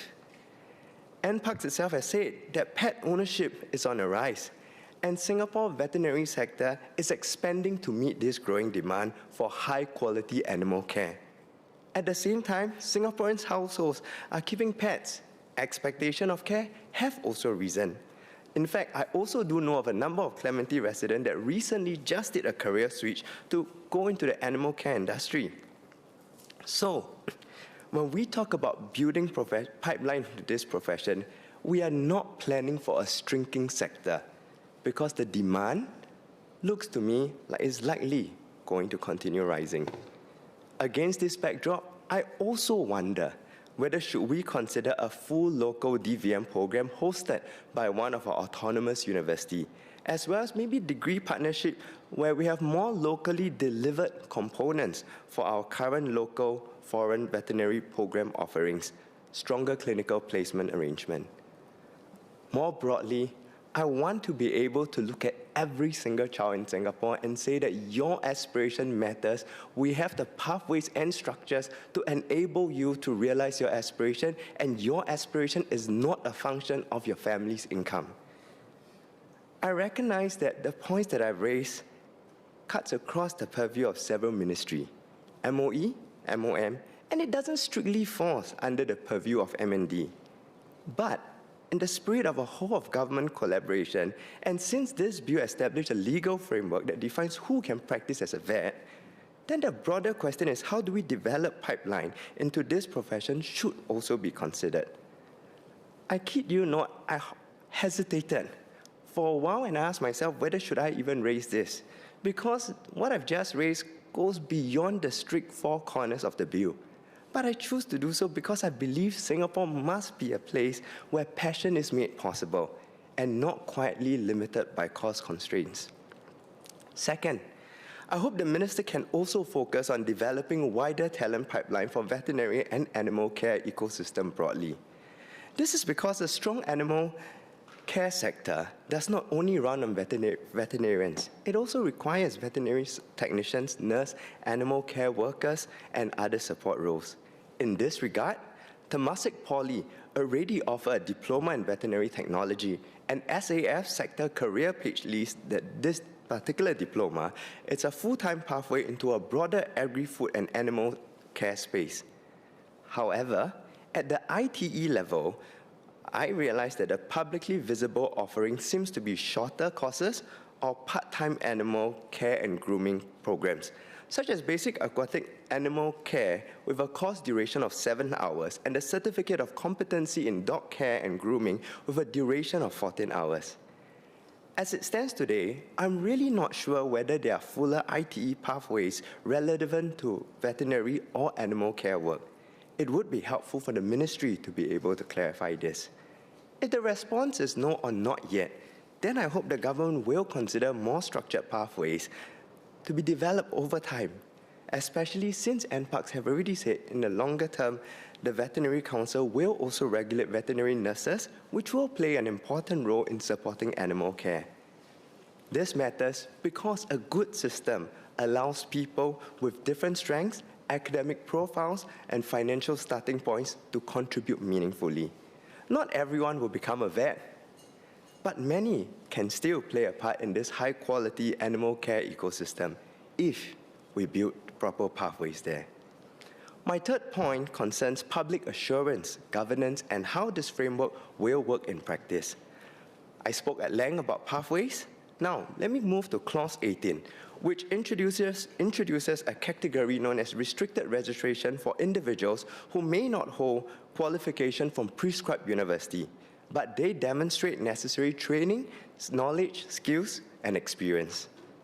For pet owners and animal lovers, this clarity of this area is important because when the Council is expected to also provide more details at a later point, clear public communication on what this restricted registration allow or does not allow to do matters because it gives pet owners that level of security to know who is giving their pet care and what can they do.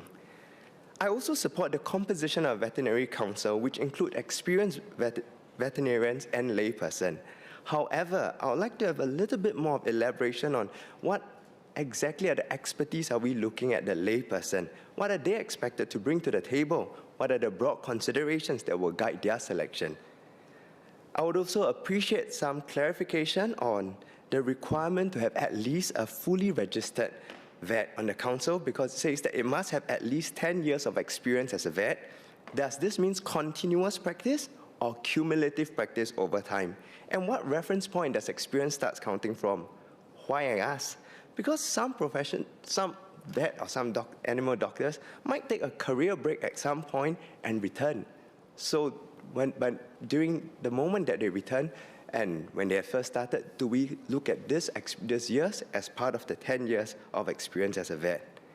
On disciplinary matters, I welcome the bill because it provides a more developed framework for complaints assessment, disciplinary committees, interim orders, investigation, appeals, and penalties. NParks has said that this framework has developed with reference on professional regimes in healthcare and the built environment, as well as overseas veterinary statutory boards. This is reassuring, especially because the bill itself says that for unauthorized practice and related misconduct also carry a significant penalties of 50,000 fine and or up to 12 months of imprisonment. However, I would like to clarify how did MND arrive at this and what benchmark were they using to determine this? At the end of the day, we want to be able to ensure that the cost of committing a crime is high enough that it will deter others from doing it. More broadly, I would also like to understand how the appeals framework will operate in practice. For example, if a certain appeal is routed to the minister or where decisions are made across different stages that involve the same bodies, there may be question on how independent and clearly separated the processes are perceived to be. In professional regulatory system, it is not only just actual fairness that matters, but it's also perceived neutrality. So it would be helpful if the ministry can clarify how the framework has been designed to ensure that confidence can be maintained on both fronts. Mr. Deputy Speaker, in closing, This bill plays an important step in building a stronger and a more credible veterinary profession in Singapore. It gives pet owners greater assurance, gives professional clearer legal footing, and gives the public stronger grounds on what standards to expect. But the job doesn't end with regulation alone. We should also make pathways into this profession more accessible, make standards clearer for the public, and build a system done well in preventing potential harm to our pets and our animals. If we get this right, then I will be also able to say to a young Singaporean that if your dream, your aspiration is to be an animal doctor, there are clear pathways and structures for you to get there, and for you to achieve this aspiration, it is never a function of your family's income. Thank you. Associate Professor James Lim.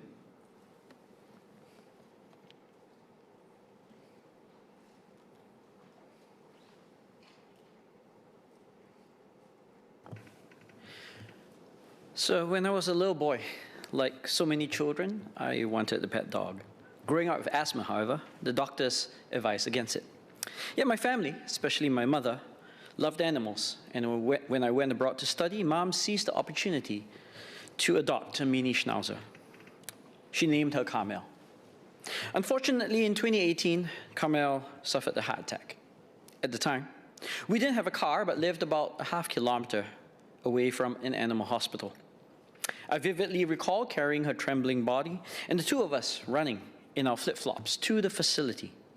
Sadly, we were too late, and despite the best efforts of the vet there, we lost Carmel. My mother went into mourning for a month. For those of us that have loved and lost pets, you would understand how that feels. They aren't just an animal. They're part of the family. Mom would have spared no expense to save her beloved Carmel, even if she had been informed in advance that the chances were slim. In that instance, we had little reason to believe that the veterinary team wasn't trying their best to save our pet. And I'm sure this is the case for almost all cases handled by animal professionals. But complications arise whenever an animal dies. In cases like these, the grieving family may seek an outlet for blame, whether justified or not. Sometimes the vet may indeed have been negligent. Other times, they as humans may have made inadvertent errors. Yet other times, they may have done everything possible, but their interventions were simply ineffective. This is why I support the formation of the Veterinary Council, the principal focus of Part 2 of the bill. The Council appears similar to other professional bodies of this nature, such as the Medical Council, Law Society, or Board of Architects, and will go some way toward adjudicating cases that fall into the gray areas. This task currently falls to the AVA. However, I believe that most will agree that adjudication over sophisticated technical judgments is best undertaken by a jury of like-minded, comparably skilled peers. While the AVA can, and currently does, credibly perform this role, it will always be a continuous challenge to resource this capacity, rather than to decentralize the regulatory process to other expert voices, such as a council. There are, of course, residual concerns typical of all such self-regulatory settings that such a body may choose to protect their own. And even in the absence of explicit bias, the similarity of background and training may predispose such veterinarians to groupthink, imparting an implicit bias that would be more forgiving of otherwise unforgivable errors and mistakes. There is no perfect solution to this, other than to point out that there are actually well-understood mechanisms to mitigate such a risk. Common strategies include providing an alternative channel of appeal or an escalation mechanism should the first decision be deemed unsatisfactory. I believe Clause 20, Part A, 8 of the bill provides as a standard for this government's legislative approach for recourse via appeal to the minister. I would be interested to know if there are any plans for a second-tier peer review for Veterinary Council decisions prior to such appeal. Might the Interim Orders Committee, detailed in Clause 68, be such a body, seeing that they are vested with the authority to revoke, vary, or replace orders. Another safeguard, which is currently implicit in the bill, is to ensure that not just the supply but also the demand side of the equation is being represented on the Council. According to NParks, the public consultation accompanying the bill did raise suggestions for broader representation. Now, Clause 4, Part 3b does stipulate that 2 individuals should be lay persons, but it is unclear how informed these members would be about consumer affairs. Will the minister commit to appointing consumer-side advocates for these positions, such as animal welfare group or pet owner association representatives?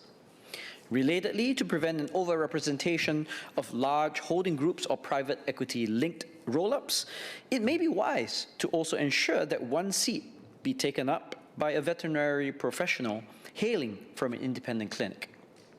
A third channel for avoiding regulatory capture and conflicts of interest is to make clear what recusal protocols and conflict of interest mandates are in place to ensure that, in instances of investigative or disciplinary committee formation, the selected individuals do not have a clear pecuniary interest in the outcome. This is especially important given the small size of the veterinary fraternity, which numbers only in the hundreds. So Part 5 of the bill is concerned with the investigation and disciplinary matters. In my view, this is the heart of the bill because a regulatory framework is only as strong as the practical implementation of fair and effective investigative actions, followed by reasonable and acceptable disciplinary procedures. I say this in part because, based on the experience of at least one of my residents, the prior regime may have fallen short. That resident has alleged that key documents submitted to AVS for investigation did not appear to be independently verified for authenticity. This, in turn, undermined her confidence in accountability of the whole process. To be clear, I am not insinuating that there was or was not lapses in her specific case. However, I'm sure that all in this House would agree that public trust and confidence in procedure is of utmost importance, regardless of whether these procedures associated with the investigation and disposal of cases are justifiable or defensible. I note that Part 6 of the bill does confer a substantial degree of independence and authority to investigators to go about their business, which I agree with. That said, I wonder if the minister would be willing to share how they expect investigators to proceed with the verification process for evidentiary documents submitted to them. Will there be some independent corroboration of the provenance of these documents? Will the investigators seek out other credible authorities and agencies, such as the Singapore Police Force, to support the investigation process if necessary? I will leave us with one final thought, albeit slightly outside the formal scope of the present bill. Beyond veterinary practice, we must also continue to refine our laws that protect the welfare of animals in line with the spirit of the bill. Recent events, such as the well-reported cases of abuse of cats at Everton Park in Punggol, and the throwing of cats off high floors, hint at the disturbing rise in recorded cases of cruelty inflicted on animals. Indeed, even as confirmed cases fell from 961 in 2024 to 608 last year, the absolute number is not befitting of an educated populace and advanced society. Now I understand the MND is undertaking a review of the Animals and Birds Act, which was last amended in 2014. As of March this year, this is still ongoing. Would the minister be willing to share when this review is expected to conclude and when we might expect a bill to be debated in this House?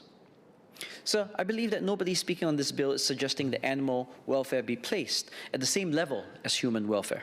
There are many instances, especially when we go about our estate management matters, where we often need to take difficult decisions about prioritizing our residents' legitimate concerns about noise and hygiene against the desire to cherish animals that live alongside us. Still, in any advanced society, we must hold ourselves to a standard of how we treat other living things in our midst. This principle becomes even more stark when, as is often the case with veterinary services, we are dealing with the lives of animals that are often regarded as part of the household. This bill is a natural step in ensuring that our furry friends and family are treated right by those tasked with their physiological well-being. I support the bill. Dr. Chu Pei Ling.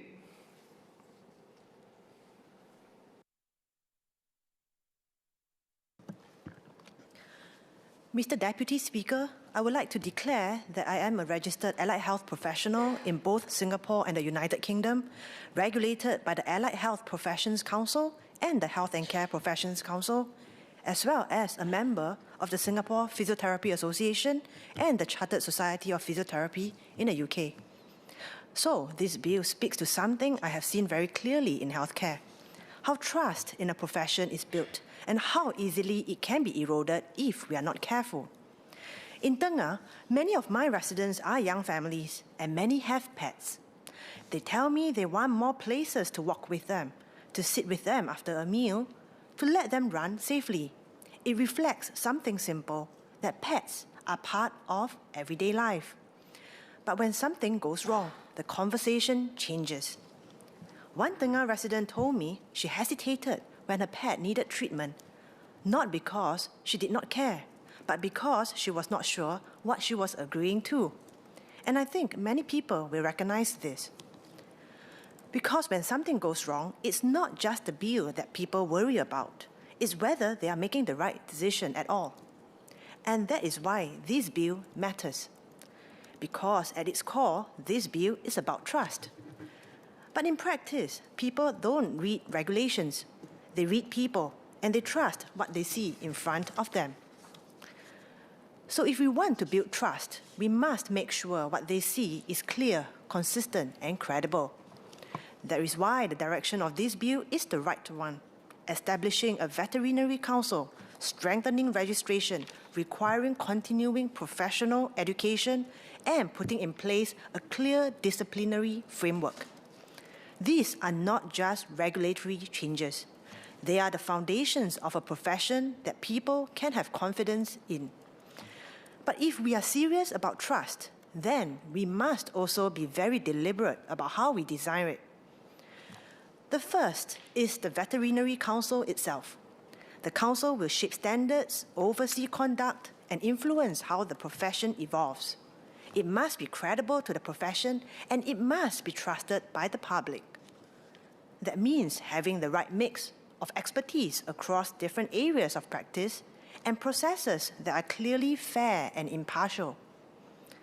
It also means that where serious disciplinary findings are made, that they are communicated with sufficient clarity so that both professionals and the public understand what is expected.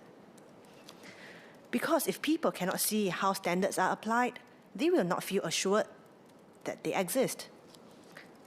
The second is clarity in qualifications and titles.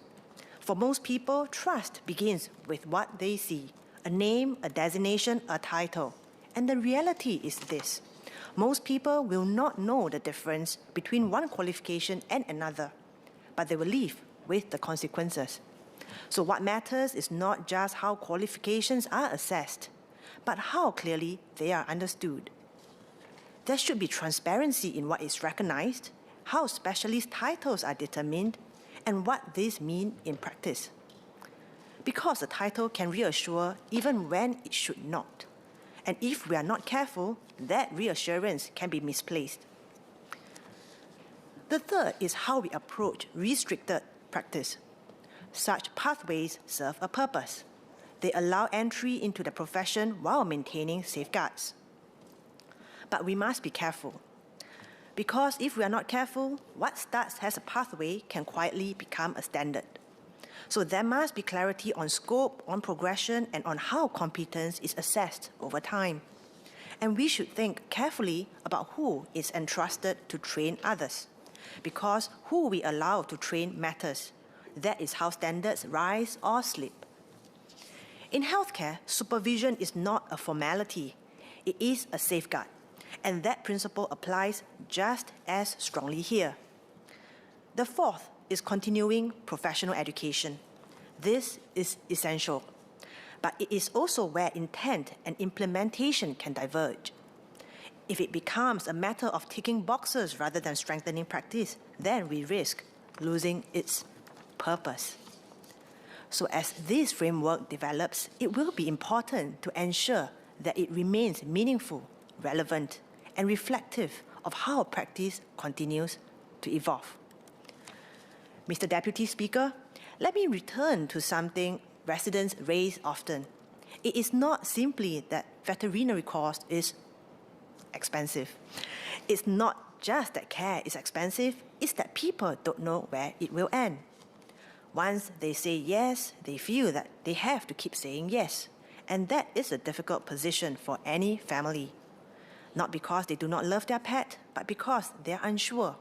And over time, that uncertainty changes how people feel about the entire system. While pricing may sit outside the scope of this bill, transparency is something we can strengthen. Clearer communication, better upfront estimates, and a more consistent approach across the sector would go a long way. Because when people do not understand the cost, they begin to question the care. And that is something that we should not allow to take root. Finally, this bill also points to the future of veterinary care. Care today is no longer delivered by one person alone. It is delivered by teams, veterinarians, nurses, rehabilitation professionals, and many others. If we want better outcomes, then we must think ahead in how we structure this wider ecosystem with clear roles, clear standards, and clear accountability. Because good professionals matter, but the system around them matters just as much. Mr. Deputy Speaker, this bill reflects how our society has evolved and how expectations of care have grown. But the real measure of its success will not be in what we pass today. It will be in what people experience tomorrow. Because in the end, how we treat animals says something about us. But how we organize care, that says even more. I support the bill and I look forward to the Minister's response on these points. Thank you. Associate Professor James Lim, do you have a clarification of your previous speech? Please go ahead. Sir, I was informed earlier that when I said Everton Park and Pongo, it came across as Everton Park in Pongo. I just wish to state for the record that it was an and as a conjunction and not in. Anything else? No, sir. Thank you. Mr. Kenneth Tiong.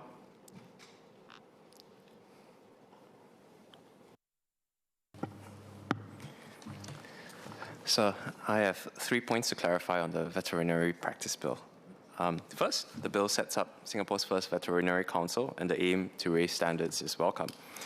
But every council member is picked by a minister who can remove any member for any reason and hears a final appeal against the council's recommendations. The Medical Council and the Dental Council both have, by statute, elected members from the profession, 12 out of 27 for the Medical Council and 5 out of 13 for the Dental Council. Why depart from that statutory elected member model here, and what safeguards ensure vets have a real voice in their own oversight? The consultation outcome did promise to include veterinary professionals on the council, but unlike the Medical Registration Act and the Dental Registration Act, the bill does not make that representation statutory. Second, smaller practices will likely bear a heavier burden from future council rules than chains like Mars Veterinary Health, which runs at least 19 out of Singapore's 121 licensed vet centres, about 1 in 6. Regulatory costs that are marginal for a large chain can be more significant for a small practice. Section 87.3 states, quote, regulations made under this Act may make different provisions or prescribe different fees for different classes of persons or different circumstances, end quote. And all regulations require the Minister's approval under 87.1 and 87.2. Will the Ministry commit to using the differential fee power in Section 87.3 to ensure that regulatory costs do not accelerate the consolidation the vet profession is already experiencing? Since no regulation the Council makes can take effect without the Minister's approval, I would urge the Ministry to assess, before granting that approval, whether compliance costs fall proportionately on small practices relative to their fixed cost base, and to require the Council to invoke Section 87.3 where they do not. Third, the bill sets a standard, but there can be multiple paths to meet it.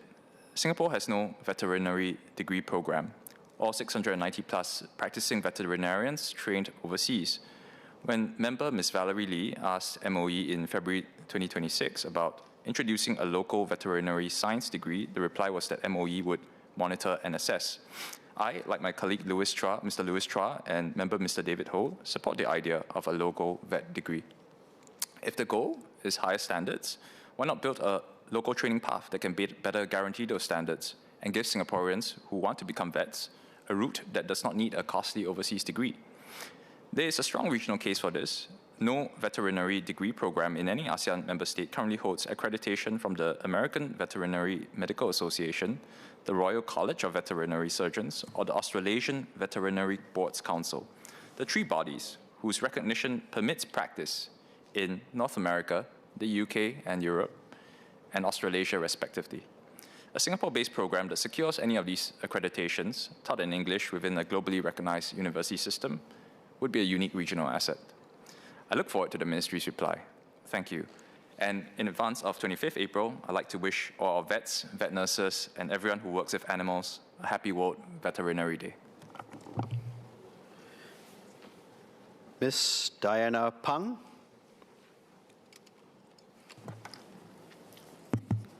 Mr. Speaker, sir, I rise in support for the Veterinary Practice Bill. As a fellow pet owner, I believe this registration is both timely and essential. It rightly acknowledges the critical role the vets play, not just in safeguarding the animal health, but also in providing a peace of mind to families who entrusted beloved pets to their care. With the increasing prevalence of pets ownership and our rising expectation for animal welfare, establishing a clearer and more robust framework for this profession is necessary and a forward-thinking step. I commend the government for bringing this important bill forward. As this field continues to evolve, it is crucial that we ensure law enhances standards without inadvertently placing undue pressures on the sector. For many Singaporeans, practical concerns loom large. The affordability of the bill, the meaningful and insurance options, the adequacy of local training for future vets, and the presence of a reliable safety net for severe complications. Therefore, while I wholeheartedly support the bill, I urge the government to use this opportunity to think more brightly about the sector. First, a significant concern for many pet owners is the escalating costs of the bills. While most owners are committed to providing responsible care, the cumulative expenses of diagnostic tests, surgeries, hospital stays, and follow-up treatments can lead to unexpected and substantial bills. For some families, this presents a genuine affordability challenges, sometimes forcing them to delay or decline necessary treatment, or to struggle financially even they wish to do their best for the fur child. As we elevate professional standards, it is equally important to explore ways to make the care more accessible and manageable. I hope the government will investigate strategies to improve affordability and price transparency, ensuring that the pet owners are not left feeling shocked, helpless when critical medical interventions are required. Second, insurance and whether there should be a compensation fund. The role of insurance in mitigating the financial impact veterinarian care is undeniable. However, many pet owners may lack clarity on the available policies, their precise coverage, or the practicalities of making these claims.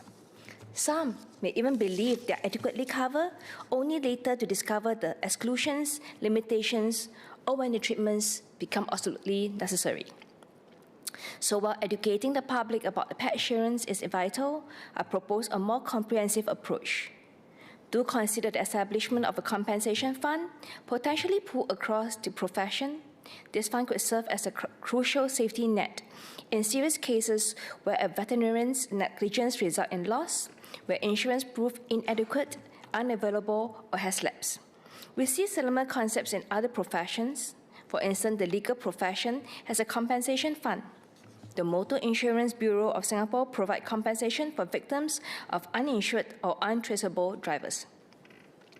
I believe the veterinarian sector should explore a similar industry-wide pool fund as a last resort, ensuring that pet owners are not left without a practical remedy when unforeseen circumstances arise. Third, as a profession involved, advertising should also be approached with care. With some degree of advertising may be acceptable, it should also be governed by stringent ethical guidelines. Veterinary services are not mere commercial commodities. They involve professional judgment, public trust, and the welfare of animals.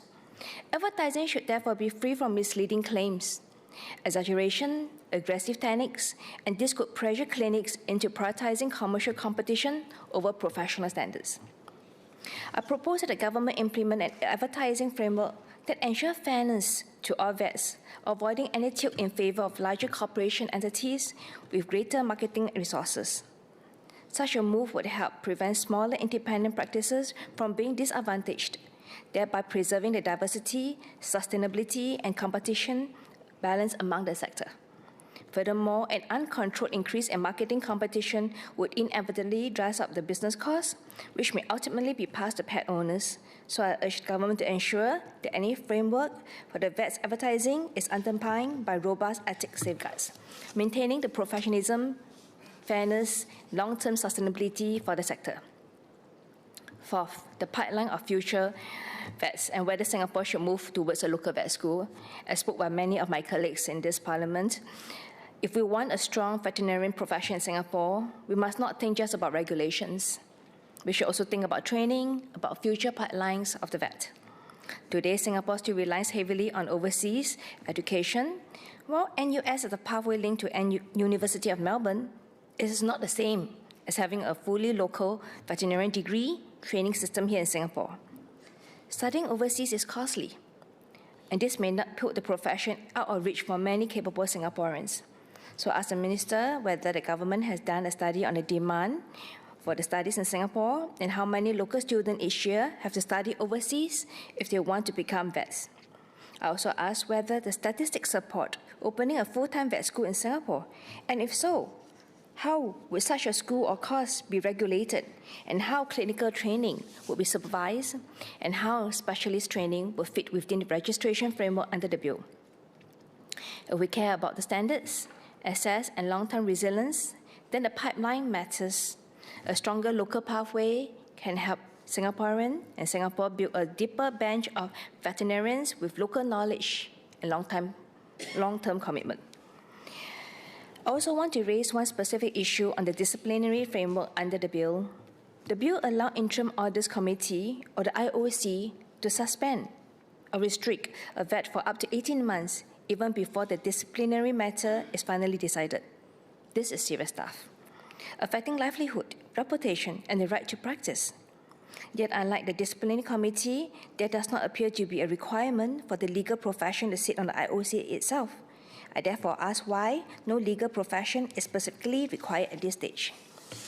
Where powers of this seriousness are exercised, it would be good to have a legal profession on the IOC to provide safeguard against procedure, substantive irregularities and errors, and to uphold rules of fairness, procedure justice during disciplinary proceeding for vets. 6. Pro bono and community veterinary support. Every profession has a role to play in social responsibility. In a sector that intersects with both animal welfare and the well-being of household, we should explore the potential for pro bono or community veterinarian support, particularly for low-income pet owners, urgent welfare cases, and rescue organizations. I'm not suggesting obligatory burden on every clinic, but the sector, in collaboration with the government, could explore more structured support mechanism for genuine cases of need.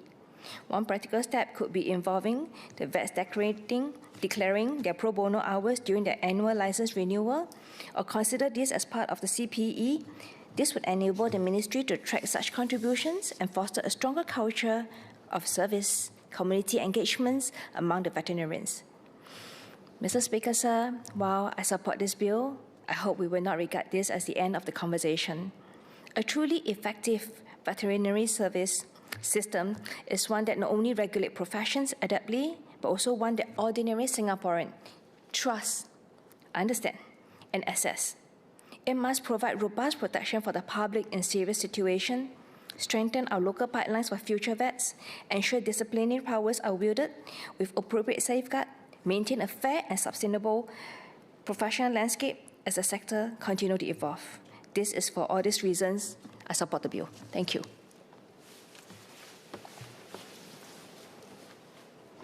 Hold on, Dr. Hamid Razak. MOS Alvin Tan, you have a clarification of a member who has spoken before you.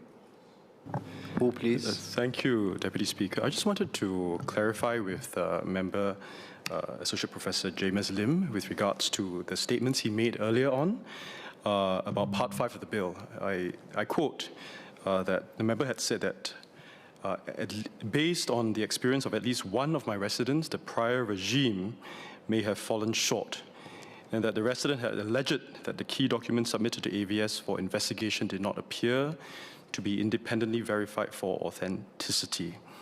This in turn undermined her confidence in the accountability of the whole process.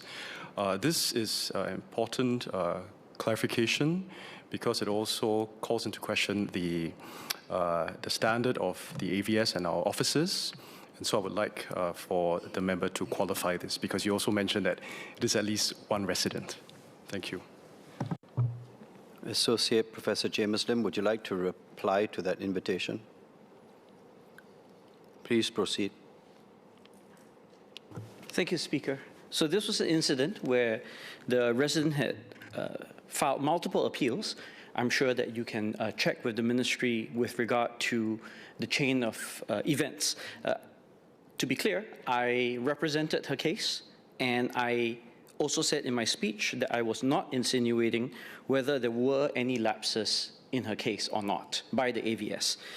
But the point I was trying to make, and I'll repeat it here, is that public trust and confidence in procedure is really important. And that's why I supported Part 6 of the bill, which confers a degree of independence and authority to investigators to go about their process of investigation, which I'm sure in her case would lend her greater confidence. I also wanted to share a point that she had also asked me to share about ensuring that the verification process for evidentiary documents submitted to the authorities would also involve some degree of independent corroboration about the provenance. So I mentioned those in my speech, and I'll reiterate that here. MOS Alvin Tan, would you like to respond to that? Yeah. So I thank the member for clarifying. Indeed, we will go back and check with AVS and any correspondence between the member representing your resident and ourselves. And I agree with you that public confidence and trust is important. At the same time, we will have to substantiate any of these allegations to ensure that public trust is withheld, of course, with AVS as well as other public institutions. So we'll get back to the member, and if the member has any further queries, please feel free to direct them to me, and so we can verify. Thank you. Associate Professor James Lim, to be fair to you, is there anything else you wish to add in response? No, Speaker, other than to just point out once again that I was not taking a position on whether that questioned the professionalism of AVS, but rather representing her sentiments, which, as I mentioned in my speech, when you are a grieving parent to a fur baby, you might understandably be aggrieved and wish to look for an outlet.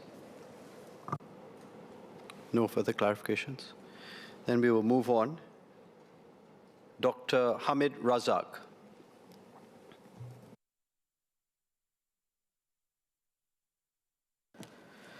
Mr. Deputy Speaker, sir, I rise in support of the Veterinary Practice Bill. This bill is timely because veterinary care today sits at the intersection of animal welfare, public trust, and public health. As we have seen, as pet ownership rises, so too does expectations of care.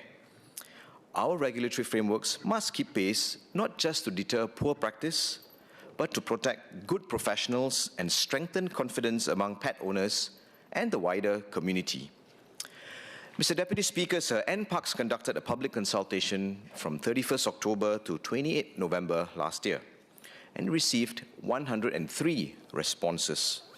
This number reflects a sector and a public that both care deeply about standards, fairness, and clarity.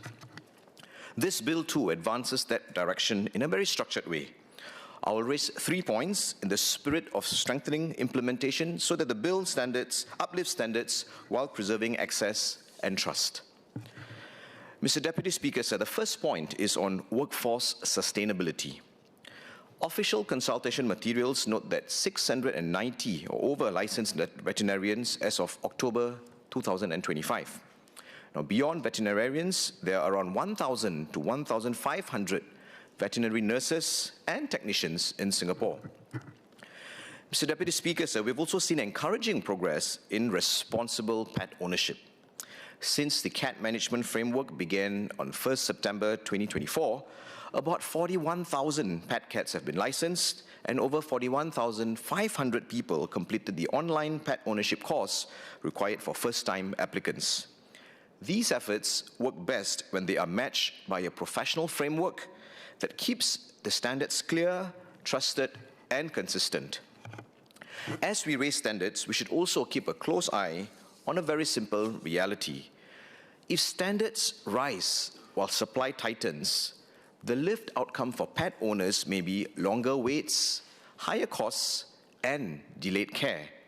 This, of course, is not the intent of this bill. This bill provides levers for calibrated professionalization. It allows the Council to impose conditions on registration, including supervised practice, performance review, limits to setting, and limits to scope for defined periods to support safe entry and progression. In this regard, I would like to seek the Ministry's clarification on 2 practical areas. First, how will recognition pathways, including for overseas trained veterinarians, be made clear and predictable while maintaining standards? The bill provides for prescribed qualifications and also for Council assessment of other qualifications and competence, including examinations where appropriate. Clear published guidelines will reduce uncertainty and support consistency. Now, this is similar to the first and second schedules of the Medical Registration Act, where both local and overseas qualifications are listed. Now, second, what complementary measures will support retention and career development? Regulation is not only about disciplining errant practice, it is also about sustaining the workforce so that good professionals can stay and grow. I would not like to belabor the point, but like to echo the points made by colleagues in the chamber earlier, that for the longer-term pipeline, I really hope that MOE and the relevant agencies can keep under review whether there may be a case for a locally administered veterinary degree. Mr. Deputy Speaker, sir, good regulation should not only raise the bar, it should also widen the pathways for capable people to meet that bar safely and fairly. Next, Mr. Deputy Speaker, sir, my second point relates to affordability and consumer trust. The consultation feedback reflected public concerns about transparency and the pricing of veterinary services. NParks has also been clear that this bill or the scope of this bill does not cover pricing and fees matters, and that separate measures may be considered to address these concerns. Well, I do agree that the Veterinary Council itself should not be the price setter, but affordability is shaped by more than just price controls. It is shaped by transparency, clear communication, and the confidence that pet owners have when making often difficult decisions under time pressure. When treatment plans are especially complex and costs are uncertain, asymmetry between the provider and the consumer can lead to disputes, mistrust, and delayed care. That certainly does not help animal welfare, and it does not help the profession. So even if fees are outside this bill's scope, I encourage the Ministry and the Council to consider what can be done through professional standards and guidance to strengthen transparency in practice, clearer expectations around communications of options of treatment, informed consent, and upfront cost discussion, especially in urgent or high-stakes situation. This is again similar to the medical practice where financial counseling requirements come under the HAQSA Act. This is not about policing fees, but it's about strengthening trust through clarity. Mr. Deputy Speaker, sir, my third point is a system level one, the development of the whole animal care ecosystem. This bill defines what constitutes the practice of veterinary medicine. and draws boundaries around key acts that require professional judgment, such as diagnosis, surgical treatment, prescription, and certification. At the same time, the consultation outcome makes clear that specified groups, including students and other persons such as nurses, may perform a specified scope of activities under prescribed conditions and supervision. This is the right principle. It protects animals and the public by keeping core judgment where it belongs, while allowing team-based care to scale safely in a protected environment. But implementation will matter. I suggest two practical considerations. First, provide clear and plain guidance on safe delegation and team-based workflows, including what may be done under supervision, what documentation is expected, and how accountability is preserved. Second, I note the stated longer-term intention to regulate veterinary nurses with an adequate transition period. A phased approach is sensible, allowing engagement, capability building, and continuity of services while raising standards across the wider care team. Mr. Deputy Speaker, sir, I close with one guiding standard. Good regulation is not only how strongly we deter misconduct, it is how confidently good professionals can practice and how clearly citizens can navigate that system. I also note the importance of clarity in the roles of institutions. The consultation materials make clear that AVS would continue to regulate veterinary clinics and animal-related businesses and remain the first responder for animal feedback, while the Veterinary Council itself will regulate professional standards for veterinary practice. This division of responsibility should help the public know where to go to and help the sector operate with greater clarity, purpose, and confidence. With these observations, Deputy Speaker, sir, offered in the spirit of strengthening the implementation and preserving trust, I support the Veterinary Practice Bill. Thank you. Mr. Lee Hong Chuang.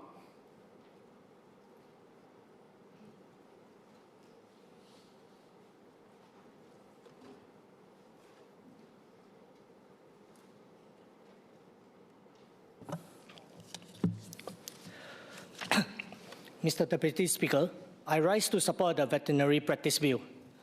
I am delivering my speech in Mandarin.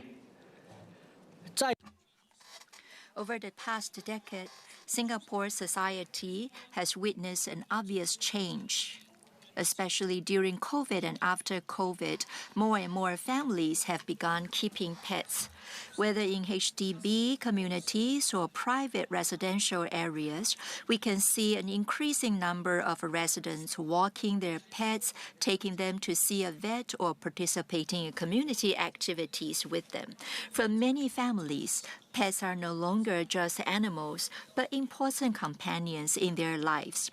Some treat pets as friends, others as family members.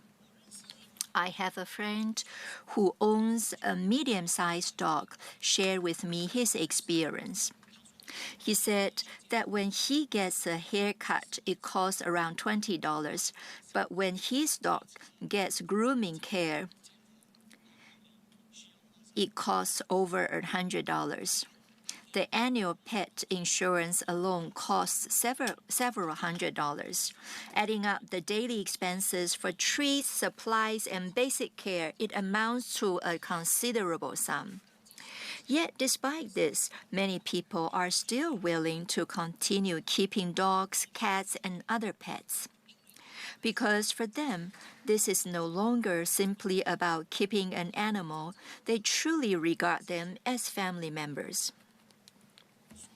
As the saying goes, humans have emotions, and animals do too. When society's attitude towards animals gradually changes, our systems also need to keep pace with the times. Mr. Deputy Speaker, with the increase in pet-owning households, demand for veterinary medical services has also risen significantly, from basic vaccinations and health checks to surgical procedures and specialist treatments. Singapore's vet service industry is continuously developing and becoming more specialized. Against this backdrop, establishing a clear, comprehensive, and credible veterinary regulatory frameworks becomes extremely important. The core objective of this bill is to establish a more systematic regulatory system for the veterinary profession. Firstly, the bill establishes a veterinary council as the professional regulatory body for the industry, responsible for veterinary registration, practicing certificate management, setting industry standards, and disciplinary oversight. Secondly, the bill establishes a clearer registration system, including full registration, restricted registration, and specialist registration, and stipulates that vets must hold valid practicing certificates to engage in veterinary medical activities. Thirdly, the bill clearly stipulates that only qualified registered vets may conduct diagnosis, surgeries, prescribe medications, or issue medical certifications, thereby ensuring the professionalism and safety of animal medical services. At the same time, the bill also establishes a complete complaints and disciplinary mechanism, providing the public with the clear channels to lodge complaints and obtain resolutions when encountering professional issues. Mr. Deputy Speaker, in my view, the significance of this bill lies not only in industry regulation, but also in enhancing public trust in the veterinary profession. When pets become family members, people's expectations of veterinary services naturally increase. A clear, fair, and professional regulatory system can not only protect animal health and well-being, but also safeguard the rights of pet owners. The ancient often said, when systems are established, people's hearts are at ease. When the public knows that the industry has clear standards, oversight, and accountability mechanisms, society's trust in the entire industry would also improve accordingly. Mr. Deputy Speaker, while supporting this bill, I would also like to raise several considerations and ask the Minister for further clarification. Firstly, while establishing a stricter and more systematic regulatory framework, do we also have a sufficient talent pipeline to support the industry's future development? With increasing pet numbers and increasingly specialized pet medical services, Singapore's future demand for veterinary talent will likely continue to rise.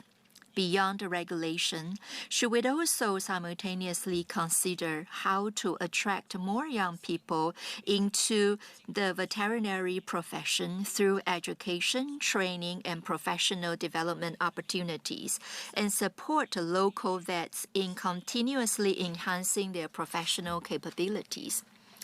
Secondly, after the bill is passed, will the government further strengthen public education so that pet owners clearly understand what constitutes a qualified veterinarian, how to identify registration categories, and through which channels they should seek help or lodge complaints when encountering issues? Often, while institutions have been established, the public may not fully know how to utilize them. If the public is unclear about the differences between full registration, restricted registration, and specialist registration, the bill's protective function may be diminished in practice. Thirdly, as pet medical technology continues to develop, the industry is gradually seeing specialist services and high-end medical care. Will the government consider in future how to encourage professional industry development while also ensuring service accessibility and reasonable transparency? I believe this is also a concern for many pet owners. Many people are willing to invest in their pets and take responsibility, but they also hope for clearer communication, more transparent explanations, and a stronger foundation of trust when facing treatment and medical advice. Fourthly, beyond regulating veterinarians themselves, will there be continued review of other professional services related to animal care in future to ensure the entire ecosystem clearly distinguishes the responsibility boundaries between professional medical care, basic care, and other auxiliary services. Today's pet industry development encompasses not just clinics, but also care, grooming, boarding, rehabilitation, and other related services. If boundaries are unclear, the public may sometimes be confused about which services involve professional medical judgment and which do not. Mr. Deputy Speaker, the relationship between humans and animals often reflects the society's level of civilization. When we are willing to provide better medical care for animals and establish more professional and responsible industry regime, it actually reflects society's respect for life. This bill is proposed precisely against such a social backdrop.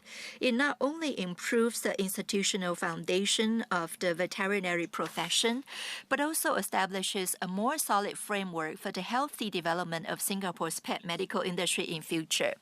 This bill provides a much-needed framework to strengthen the regulation and professional standards of veterinary practice in Singapore. As more Singaporeans welcome pets into their homes, animals are increasingly regarded not merely as companions, but as a member of the family. This shift in social attitudes means that the public rightly expect a high level of professionalism, accountability, and trust in veterinary services. This bill helps meet the expectation by establishing the Veterinary Council, setting clear standards for registration and practicing certificate, and putting in place a structured process to address complaint and disciplinary matters. In doing so, it strengthens both public confidence and integrity of the veterinary profession. At the same time, I hope we will continue to ask how the framework can be supported in practice. Do we have a sufficient pipeline of veterinarian talents for the future? How can we better help pet owners understand the system and identify dual qualified veterinarians? And as the sector continues to grow and specialize, how can we balance professional advancement with accessibility, transparency, and trust? These are important questions as we move forward. Notwithstanding all this, I support the bill. Mr. Chai Yin Cho. Deputy Speaker, I rise in support of the bill. It strengthens animal welfare by ensuring vets are held to high professional standards. It builds public trust through mandatory licensing and clearer processes for managing feedback and complaints. Nevertheless, I would like to raise 5 points for the Ministry's consideration. First, I would like to ask what steps the Ministry will take to attract and retain talent in our vet industry. The supply-demand gap is stark. The number of licensed vets in Singapore has grown significantly from just 122 in 2006 to 674 as of September last year. Yet demand has grown even faster. We have an estimated pet population of about 700,000, including some 114,000 dogs and 94,000 cats, with about 1 in 3 households now owning a pet. That's a lot of pets, and this translates to roughly 1 vet for every 1,186 animals, with many of the 674, some of them not working full-time. The profession has expanded, but it has not kept pace with demand. It also suffers from high stress, long hours, and burnout, driving many local vets to work in Australia or the UK. The brain drain has a direct knock-on effect on costs.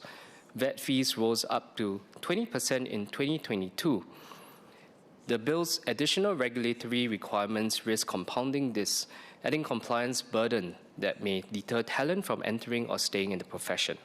Will the Ministry consider expanding the list of recognized overseas vet qualifications and explore Singapore-based pathways to licensing so that aspiring vets are not compelled to study abroad and potentially settle there? Secondly, staying on the topic of costs, I would like to ask whether the ministry will consider targeting vet subsidies for specific groups. There's currently only one non-profit community animal clinic in Singapore run by SPCA, serving pet guardians in financial hardship, supplemented by ad hoc free house screenings for lower-income households. This is insufficient for a growing pet population. I would like to highlight two groups that we might consider subsidies for. First, rescue and shelter pets.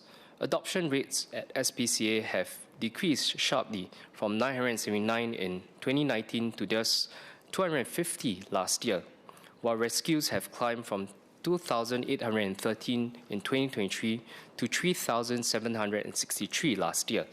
Vet bills have risen over 30% since 2022.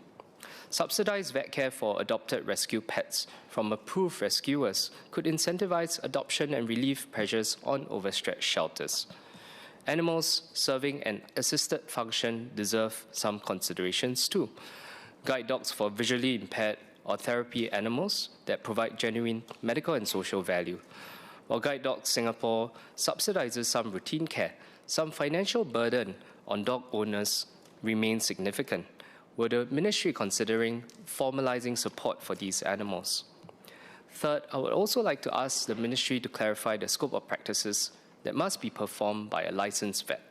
In particular, whether the regulation of pet groomers or practices in the ornamental fish industry can be considered alongside the bill. There is currently no legal requirement for pet groomers to be professionally trained or certified. We have also heard about the tragedies, the death of Fendi the Corgi who choked during a grooming session, and the ACRES white paper last year had also flagged concerns about the unregulated industry. There's a growing grey area where grooming shades into vet practice. For instance, when a groomer handles a pet with an existing skin condition or infection. Fish cosmetic surgery is also another example of invasive procedures carried out without medical oversight. In Singapore, arowana fish are routinely subject to eye lifts, chin jobs, scale shaving, and swim bladder repairs by non-vets. A Singapore Aquarium magazine also once published a step-by-step guide to tail amputation on flowerhorn cichlids using scissors without anesthetics, and dye injections into parrot cichlids using hypodermic needles. Many of these aesthetic services continue to be openly publicizing in the ornamental fish industry. Will the Ministry of Vet Council issue clear guidelines on which procedures might need a licensed vet and consider a basic certification framework for pet groomers? A related concern is the rise of non-conventional animal therapies, from stem cell treatments to administering horse injections, medications to dogs and cats, amplified by social media. The AVS and SVA in this regard have jointly published the vet therapeutic guidelines in response, and these remain voluntary. Will the ministry consider empowering the Vet Council to enforce minimum standards for non-conventional therapies, protecting pet owners from treatments that are unproven or potentially harmful? Fourth, the bill will first apply to vets before eventually extending to vet nurses. I welcome this. However, the Vet Council was originally slated for establishment last year and was delayed. Will the ministry provide a concrete timeline for when vet nurses will be brought under the framework so the profession can anticipate and plan accordingly? This also aligns with pricing transparency, where the vet therapeutic guidelines already recommend that vets provide clinics with cost estimates and disclose the evidence base for such treatments. But this is currently voluntarily. Given that vet fees rose by up to 20% between 2022 and 2023, will the bill consider adding further compliance costs? And that this bill may add further compliance costs.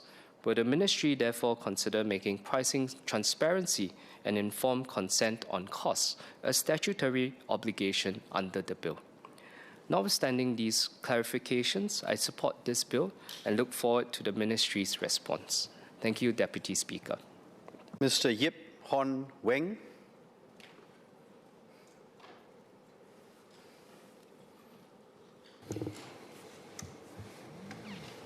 Mr. Deputy Speaker, sir, during my house visits, I often meet residents who are deeply devoted to their pets. Ms. C, a Yio Chu Kang resident, is one of them. She has even helped to organize pet shows and events in our constituency. A few years ago, when her dog passed away, it was a very difficult time for her. When I visited her again recently, she showed me photos, paintings she had kept, and even a tattoo of her dog's name on her arm. For her, and for many Singaporeans, animals are no longer just pets. They are family. When a family member falls ill, we do not ask for the bare minimum.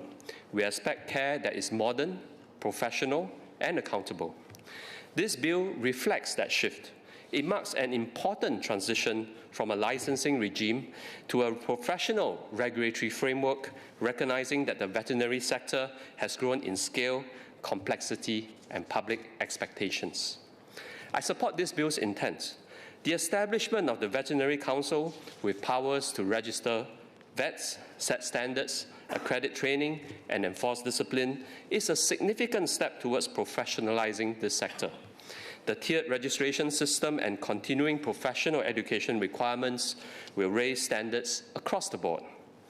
However, residents will ultimately judge this bill not by its structures, but by whether it gives them the confidence at the point of care. I have several clarifications on the bill. First, Mr. Deputy Speaker, sir, vet services must remain affordable and accessible. Pet ownership today is not a luxury. Pets are a source of emotional support for seniors, children, and families with special needs.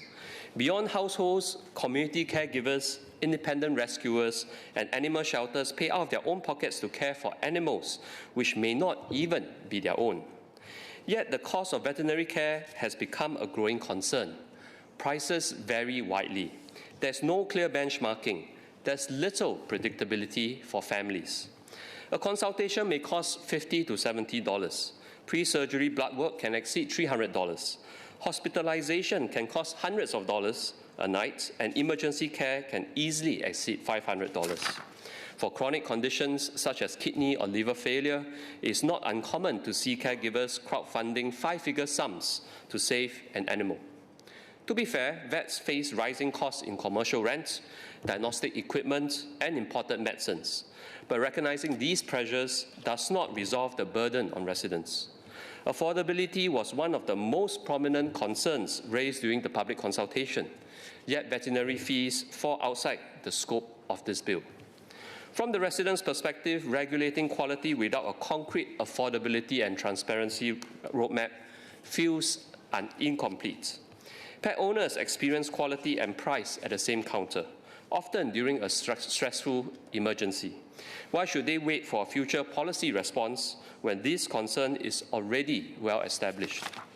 If stronger regulations increase compliance and operational costs, what assurance do we have that households will not face even steeper bills? I have 4 specific questions on this. First, will the ministry commit to a clear timeline for these separate affordability and transparency measures? Second, while we wait, can we mandate fee transparency immediately? Will the Council require clinics to provide itemized billing, written pre-treatment estimates for non-emergency procedures, and clearer financial consent before significant treatments? Will the Council also publish fee benchmarks so that people know the sort of ranges to expect and for other vets to benchmark themselves, like in the medical sector? Third, will the Ministry actively monitor whether the implementation of this bill correlates with rising consumer costs? Fourth, will the Ministry work with the industry to help manage the underlying drivers of these costs, such as commercial rent and medicine procurement? Mr. Deputy Speaker, sir, a well-regulated sector is not enough if residents cannot afford to say yes to critical treatment. Access does not begin at the clinic door. Access begins at the bill. Second, Mr. Deputy Speaker, sir, residents want a competent team to treat their pet.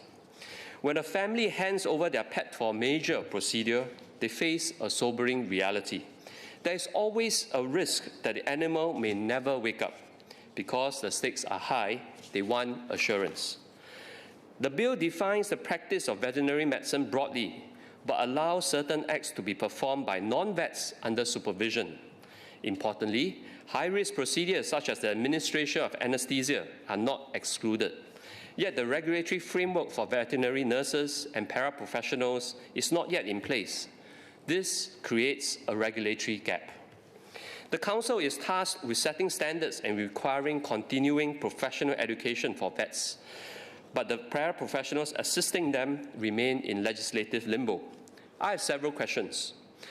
What does under veterinary supervision mean in practice for high-risk procedures? Is this supervision direct, on-site, and immediate, or merely general supervision or consultation should any issue arise from another room? If a veterinary nurse is permitted to administer anesthesia under supervision, what competency assurance exists right now before their regulatory framework is in place? Can the Ministry clarify when these additional provisions relating to paraprofessionals will be introduced? Will the Ministry commit to publishing the supervision guidelines before the main operational provisions of this bill commences?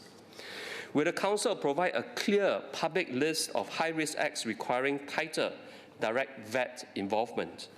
Finally, do residents have the right to know exactly who is clinically responsible at each stage of their pet's treatment? When the risks and corresponding costs are high, clarity cannot be left to interpretation. Third, Mr. Deputy Speaker, sir, residents need clear and accessible information to make informed choices. The bill introduces a structured registration system of full, restricted, and specialist categories. This is a positive step. However, the information currently made available to the public is limited to name, place of practice, qualifications, and registration date. This is not enough. As Vice Chair of the Health GPC, I've seen how transparency builds trust. In human medicine, the Singapore Medical Council, or SMC, provides a clear benchmark. The public can check a doctor's registration type, specialist branch, practicing certificate status, and active conditions or restrictions. If we treat our pets like family and vets like professionals, residents deserve a similar level of clarity. A public register should be a tool for informed choice, not just a list of degrees. Hence, will the Veterinary Council's public register be aligned with the SMC standards? Will it include specialist branches, practicing certificate status, and active conditions or restrictions? Pet owners should not need specialist knowledge just to understand who is qualified to do what right now. Fourth, Mr. Deputy Speaker, sir, when things go wrong, residents must have confidence that they can seek redress. The bill establishes a structured disciplinary process with safeguards like layperson involvement and conflict of interest rules. But from a grieving resident's perspective, the process may still feel intimidating. I have 4 areas of concern. First, the entry barrier. A disciplinary case must be supported by a statutory declaration. For an ordinary resident, this is not a mere administrative step. It is the start of a formal legal process.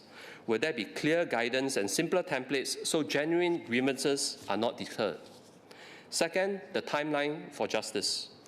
When the bill sets a 3-year limitation period, what are the indicative service timelines for triage, inquiry, and final decision?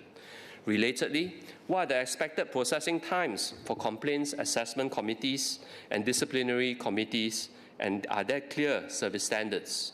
Furthermore, given that individuals may still pursue civil claims through the courts, what role does this disciplinary framework play in practice? And what would encourage the public to use this process instead of going directly to court? Third, transparency of investigation. Will there be a firm commitment to publish disciplinary workflows and final outcomes so complainants are not left feeling shut out?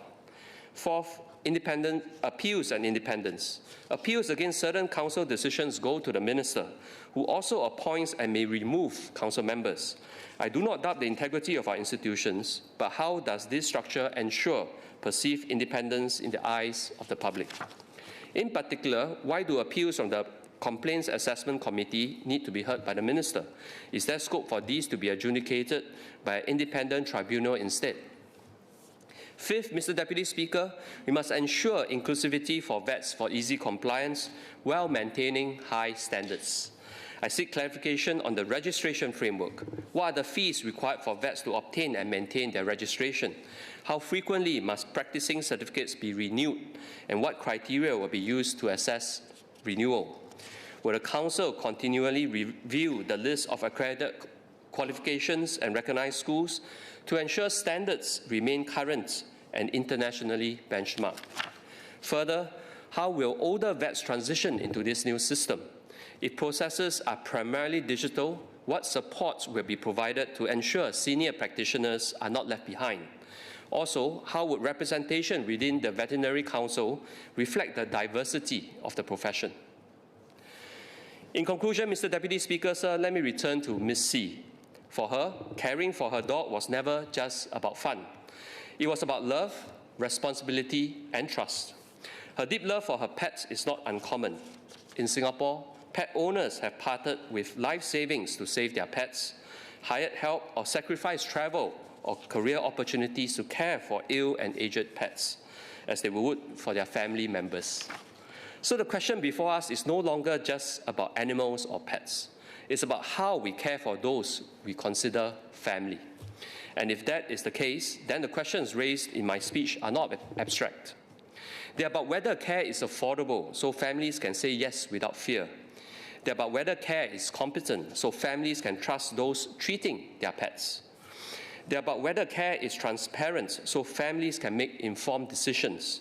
They're about whether care is accountable, so families know the system will be fair when something goes wrong. This bill moves us forward, it strengthens standards, it builds a framework, it raises professionalism. But a framework alone does not create confidence. Confidence is built when access is real, when responsibility is clear, when information is transparent, and when accountability is trusted. Because trust is not created by regulation alone. It's created when systems work for people, when processes are clear, and when outcomes are fair. So let us take this opportunity to do more than regulate. Let us ensure that no family hesitates because of cost, and that no resident is left uncertain about who is responsible. Let us also ensure that no one feels shut out when seeking accountability, and let us build a system that residents can rely on, not just in principle, but in practice. Mr. Deputy Speaker, sir, I support this bill. Mr. Melvin Yong.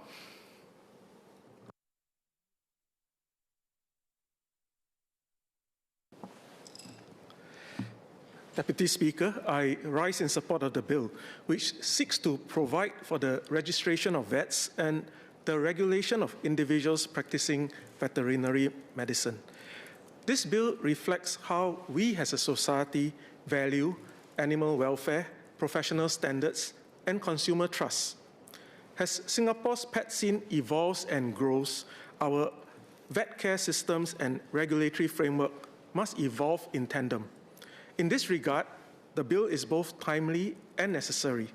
However, I'd like to raise several questions and suggestions, particularly from the perspectives of workforce development and consumer protection, and at the same time to draw on relevant practices from other jurisdictions.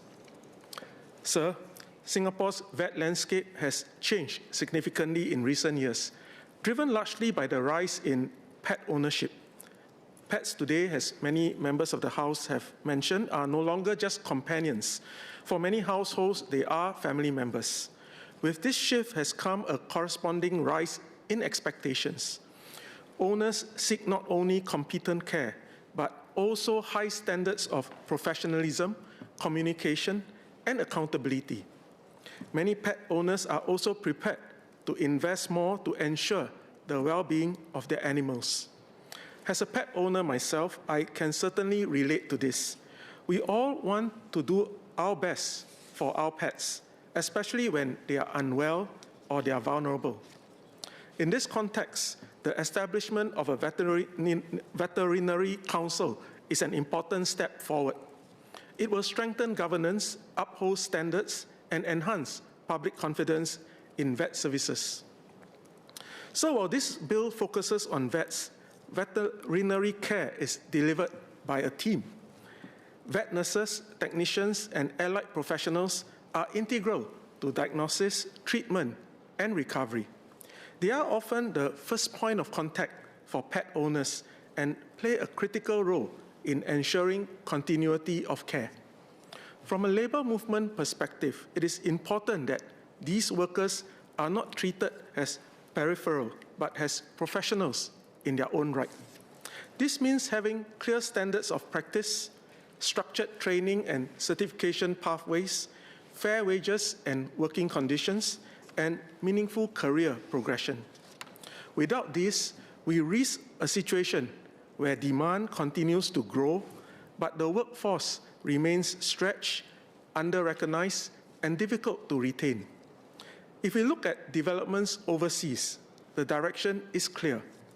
In Western Australia, veterinary nursing has been formally recognized as a regulated profession. In Hong Kong, the authorities are studying a framework to regulate veterinary nursing practitioners. Similarly, in the United Kingdom, reforms are moving towards stronger recognition and oversight of allied veterinary professionals. This development suggests that a modern vet system does not focus only on vets, but also on the entire care team. In this regard, I'm glad to note from MOS opening speech that there are plans to develop a more formal framework for vet nurses and technicians in Singapore. But the question is whether it will be done through accreditation, registration, or other mechanisms. And the more important question is, when will it take place? Such a framework would not only uplift the profession, but also give consumers greater assurance about the competency of the entire care team. Sir, beyond standards, we must consider the sustainability of our vet workforce. Today, the pathway to becoming a vet remains largely dependent on overseas training, such as the concurrent program between NUS and the University of Melbourne. While this has served us well, it may not be sufficient to meet growing demand, particularly as vet services become more specialized. There are also barriers in terms of cost and accessibility. Not all aspiring Singaporeans may have the means to pursue overseas education. From a workforce development perspective, we should consider whether more can be done to strengthen local pathways, whether through expanded partnerships, local clinical training opportunities, or in the longer term, a local degree option. At the same time, we should continue to support and to develop our local pool of vet nurses and technicians who form the backbone of our day-to-day care. A strong, well-supported workforce across all levels is essential if we are to deliver consistent, high-quality vet services. Sir, I now turn to the consumer perspective. Vet care can be a significant and sometimes unexpected expense for households. Pet owners often have to make decisions under emotional stress with limited information and time. This creates a situation of information asymmetry, where consumers may not always be able to fully assess treatment options or costs. In such circumstances, trust becomes critical. However, trust must be supported by systems, by transparency, accountability, and fair practices. Feedback from the public has highlighted concerns about the lack of upfront price clarity, wide variations in fees, and difficulty in comparing services across providers. In this regard, we should look at developments in the United Kingdom. Recent reforms there have placed strong emphasis on consumer protection, including requiring clinics to publish price lists for common treatments, disclose ownership structures, and strengthen complaints and redress mechanisms. The rationale is clear. Vet care is a complex service, and consumers need better information to make informed decisions. I would therefore like to call on AVS to consider similar measures, such as clear fee disclosures for common services, provision of estimates for higher cost procedures, and more consistent itemization of bills. Sir, beyond pricing, another important area is informed consent. In Hong Kong, the regulatory body has introduced clearer expectations on client communication, including guidance on what should be conveyed to pet owners before treatment. This includes information on diagnosis, treatment options, risks, and estimated costs. Such practices recognize that consumers should be properly informed before making decisions, especially where procedures may be complex or costly. I would therefore like to ask whether similar guidance or professional standards on informed consent will be developed here in Singapore.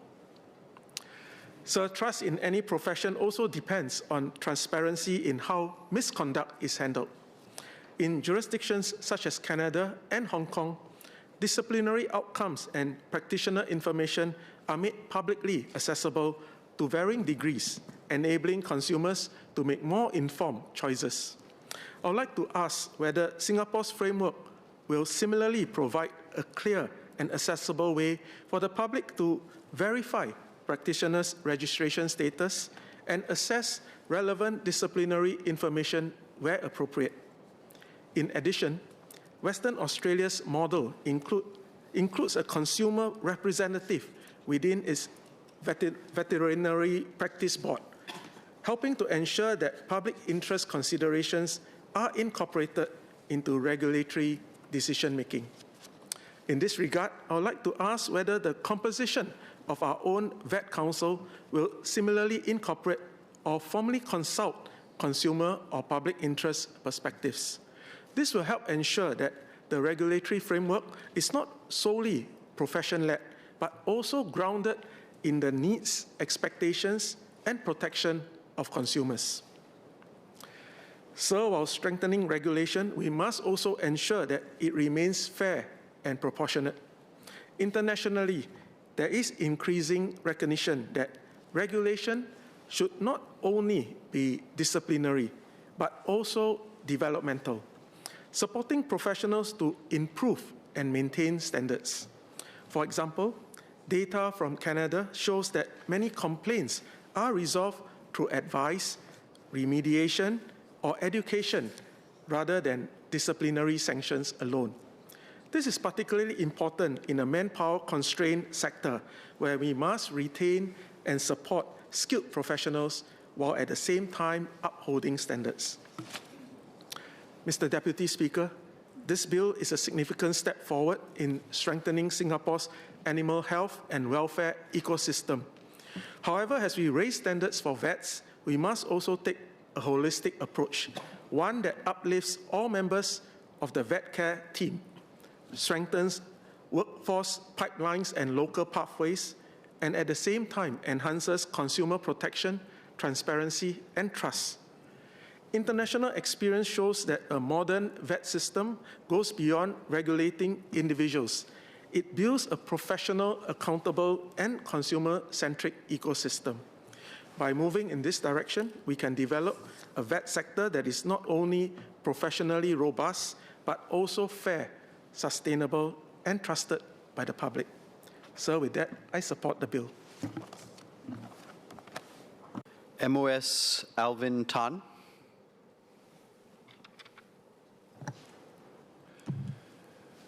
Mr. Deputy Speaker, I thank the 14 members for their support of the bill, and I learned many different things. Members' love for their pets and animals, including caramel yellow, and also about fish cosmetic surgery, including eye lifts and chin jobs. Please allow me to address members' comments via 4 broad themes. The first theme is on representation of the Veterinary Council. Now, the Veterinary Council will perform an essential role to regulate our vet sector. Its primary duty is to register vets, set and maintain high standards for the practice of veterinary medicine in Singapore, and appoint necessary bodies for disciplinary proceedings to safeguard animal health and welfare, as well as the public interest. In that regard, I agree with Dr. Chu Pei Ling that council members should have the right mix of expertise to fairly and adequately represent the vet sector and to set the high standards that is expected of the vet sector. And this is why the bill provides for the minister to appoint a balanced composition of members. I shared earlier that the council may include ex-officio members from the public and private sectors. In this regard, and to respond to Mr. Kenneth Tiong's question, the council must also comprise at least 4 other vets, including one with at least 10 cumulative years of experience as a vet, which may include the duration licensed by AVS or registered with the council. Considering public feedback that we've received through the consultation process, we intend to also appoint suitably experienced vets from diverse sectors, rather diverse areas of the vet sector. Now, this will allow us to strengthen the development of professional standards that enhance and advance the vet sector. On Mr. David Ho and Mr. Melvin Yong's queries, the bill provides that the council must comprise at least 2 laypersons who are non-vets. Now, we intend to nominate legal professionals from the start, because this helps provide wider perspectives and ensure the reflection of broader public interest in the council's work. There will also be government oversight of key aspects of the council for alignment and public interest and accountability, and I will elaborate on these later. Now, over time, we will review the Veterinary Council's operating needs and adjust its composition accordingly. This may include appointing other vet professionals, such as vet nurses, further down the road. Now, the Council may also appoint committees. This could include key representatives of animal groups to share feedback with the Council, as Mr. Henry Kwek and Mr. James Lim suggested. The second theme of questions surround the new registration and practicing certificate framework, PC framework, which Mr. Tsai Ying-zhong, Ms. Li Hui-ying, and Dr. Chu Pei-ling raised questions on. Now, every vet that practices veterinary medicine must be registered with the Council and have a valid PC. The bill defines the practice of veterinary medicine, which can only be performed by duly qualified vets. The bill also introduces a new specialist registration, which is not part of the existing licensing framework for vets under the ABA.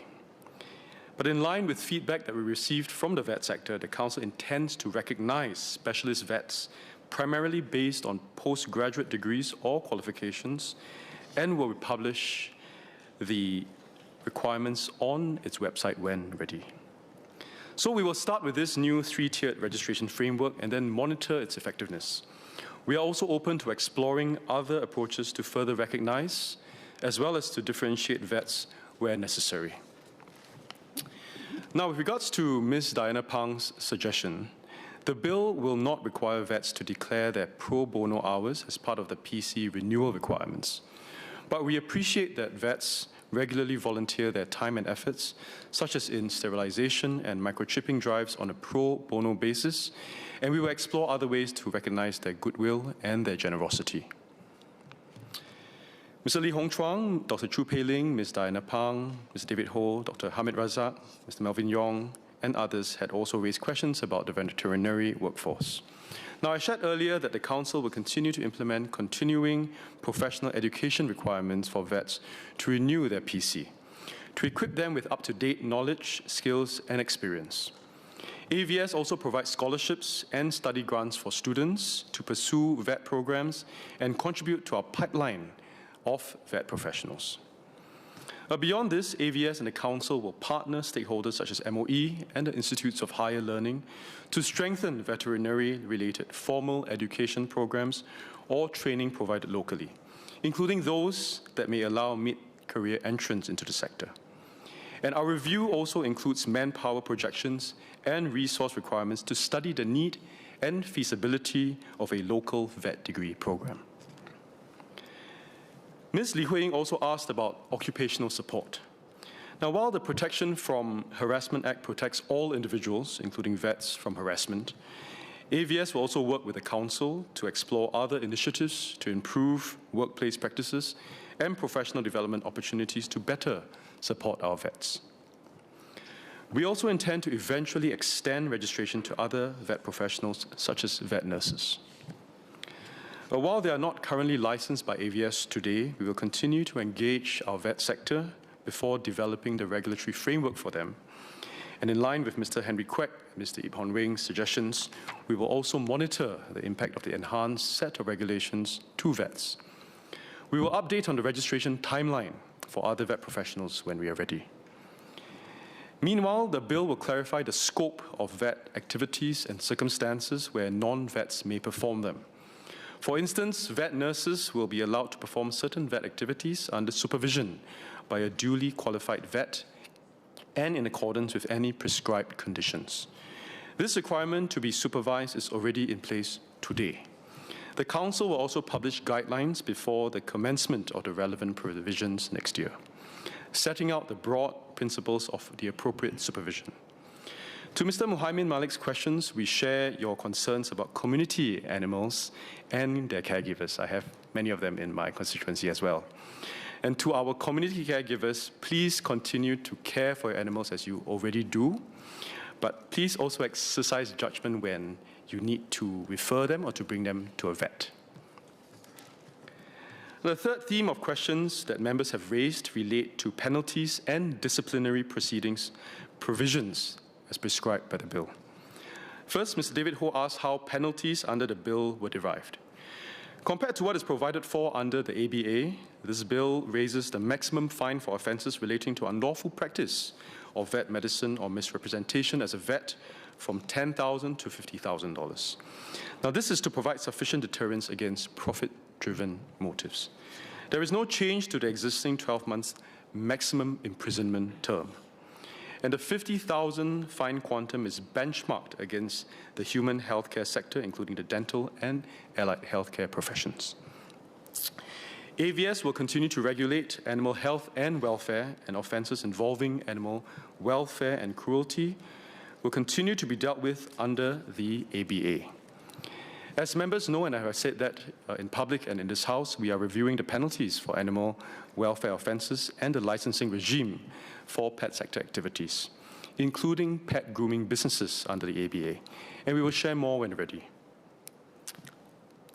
Second, we have established a robust disciplinary framework, including a range of disciplinary orders that may be imposed on errant vets to strengthen deterrence against professional misconduct.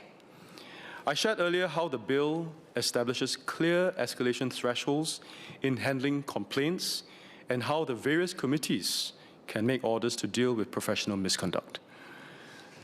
To Mr. Ip Hon Wing's question about the completion timeline for the disciplinary inquiry, clauses 48 and 54 provide that the Complaints Assessment Committee, CAC, and the Disciplinary Committee, DC, must complete its inquiry by 3 months and 6 months, respectively. This is unless the Council, on application by the CAC or DC, allows otherwise. To Mr. Muhaimin Malik's questions about resourcing for enforcement, NParks currently undertakes the enforcement of the existing vet licensing framework and will continue to support the VC as we transition to the new framework. We also wish to assure Mr. James Lim that NParks has strict protocols around evidence gathering and investigations and works with other agencies where practical and necessary to gather information to support its investigations.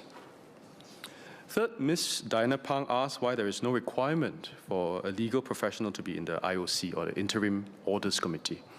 Allow me to explain. Where necessary, legal professionals can be appointed to the IOC, as clauses 4 and 39, respectively, provide for laypersons such as legal professionals to be represented in the Council and the Complaints Panel. Clause 65 also provides for the Council to appoint an advocate and solicitor to prosecute the disciplinary case or to advise the IOC on any legal matter relating to the inquiry or review. There are also safeguards for vets before the IOC. Before the Council appoints any independent expert, it must give the registered vet concerned an opportunity for him or her to make representations on the proposed appointment. But the vet may also appeal to the General Division of the High Court against the IOC's decision. And all interim orders are also subject to periodic review to ensure no order remains in force longer than is necessary. Mr. Henry Kwek asked if the enhanced disciplinary proceedings could result in the sector become overly litigious and if vets may feel pressured to adopt defensive practices to protect themselves. Now, the bill addresses this concern. First, while any member of the public may submit a complaint against vets, every complaint must be made in writing and also supported by a statutory declaration. The limitation period for complaints also ensures that cases brought before the Council are supported by timely and reliable evidence. Second, there will be clear escalation thresholds in the handling of complaints. The registrar will objectively assess and triage each case and can recommend dismissal of frivolous complaints to the Council so vets are not unduly burdened by cases without merit. Now, third, the bill also allows for conciliatory measures such as mediation, as well as voluntary cancellation or suspension of registration where there are concerns on the vet's fitness to practice. These measures, subject to the Council's approval, help to address issues through negotiation without defaulting to formal disciplinary proceedings. Sir, the fourth and final theme of questions members have asked relate to safeguards for pet owners. Mr. Henry Craig rightly said that the framework must guard against misuse while preserving confidence and fairness. I agree with him. The Council is first and foremost a regulator. Its primary duty is to maintain professional standards and not to promote or advocate the profession's interest. There are thus safeguards and clear lines of accountability back to the government, which will ensure alignment with the broader public interest. Now, the Vet Council President and members are appointed by the Minister, who can also remove members where necessary. The Registrar is also appointed by the Minister and must be a public officer or an officer or employee of a public authority. The Minister's approval must also be sought when the Council makes regulations, such as those relating to qualifications and continuing professional education requirements for registration. I also want to assure Mr. David Ho and Mr. James Lim that the disciplinary council, that the disciplinary proceedings likewise incorporate multiple safeguards to mitigate conflict of interest and to ensure impartiality. Let me elaborate further. First, disciplinary proceedings must also include non-vets, such as legal professionals, to provide balanced and objective oversight. Members with conflict of interest must also recuse themselves from proceedings.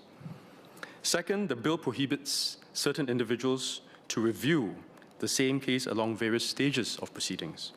For instance, the registrar who reviewed and referred the case to the Council must not be appointed to a CAC, a DC, or an IOC. A member of the CAC who conducted an inquiry in respect of a disciplinary case must not be appointed as a member or observer of a DC on the same case. Third, aggrieved parties may also appeal to the Minister or the General Division of the High Court. Appeals do not return to the Council and the committees for reconsideration, ensuring that disciplinary decisions are subject to independent review and safeguarding the interests of both vets and the public. Now, this appeal mechanism takes reference from disciplinary framework of the human health care sector, including the dental and allied health professions. Some members have also mentioned about raising awareness. I think Mr. Muhaimin mentioned that earlier. AVS will work with the Council to raise awareness and educate the public on its requirements and processes. This includes information on the Council's webpage, which will contain information such as the vet's class of registration and place of employment. This can help the public identify vets with restricted registration who may only practice in establishments recognized by the Council. Now, the Council will also publish disciplinary findings of key cases when concluded to facilitate awareness and uplift standards within the vet sector and for public education. The Council will also publish a guide to support complainants seeking redress. And this will include steps on how to file a complaint, including how to make a statutory declaration. This guide will also address Ms. Li Huiying and Mr. Yip Hong Weng's queries on when a complainant should file a complaint with the Council or otherwise commence a civil proceeding. A complainant may pursue either or both, as the circumstances warrant it. And this is consistent with how other professional regulatory frameworks in Singapore operate. Ms. Diana Pang asked about the advertising standards for veterinary services, and Mr. Chai Ing-zhou asked about minimum standards for non-conventional therapies. Now, the Code of Ethics for Veterinarians includes advertising standards for veterinary services, such as requiring information to be factual and not comparative. Under the code, a vet is also responsible for choosing the treatment regimens for his patients based on sound evidence-based science and practice and/or diagnostic test results. Now, this is applicable to non-conventional novel therapies as well. Many members also raised concerns about the affordability of care and transparency of costs. I've heard that as well in my interactions with vets and also the broader public. Now, this code also requires vets to clearly explain treatment options, risks, and costs to obtain consent from owners for the treatment of the animal and avoid unnecessary procedures. Vets should also provide pet owners with an estimate of fees. Now, these standards ensure better pricing transparency and help to build trust between pet owners and vets by promoting professionalism and fairness. And under this bill, while vets will be subject to regulatory requirements, they will be similar to those under today's licensing regime under AVS. Furthermore, provisions are in place to ensure a smooth transition for current practitioners into the new regime. Notwithstanding, AVS will partner the Council to review the Code of Ethics and will study members' suggestions for cost structures to be more transparent, such as to provide itemization of bills and clearer fee disclosures. We are also looking at other measures to address this. This includes listing fees to promote greater transparency, and we will update on the timeline when ready. In addition, there are also pet insurance schemes available in Singapore to help pet owners with the cost of vet services. There are also professional indemnity insurance schemes for vets to cover legal defense and settlement costs arising from allegations of professional negligence or misconduct. We share members' concerns on the need to be mindful of costs to animal owners and are closely monitoring the trends. To Mr. Kenneth Tiong's questions on fees for registration and PCs, we will consider various factors, including current cost trends and the impact on existing practices in determining the prescribed fees.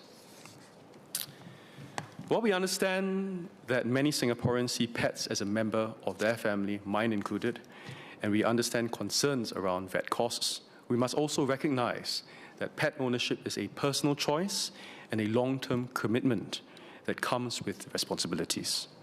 Owners are responsible for providing for their pets' needs, including medical care. So we strongly encourage prospective pet owners to thoroughly consider the full cost of raising a pet before committing to becoming a pet owner. Mr. Speaker, sir, Mr. Deputy Speaker, sir, vet professionals form an important pillar of our animal health and welfare system. Under this bill, there will be fair and adequate representation of the vet sector in the Veterinary Council to drive the refinement of professional services. The Veterinary Council will also be equipped to effectively deal with malpractice to safeguard animal health and welfare.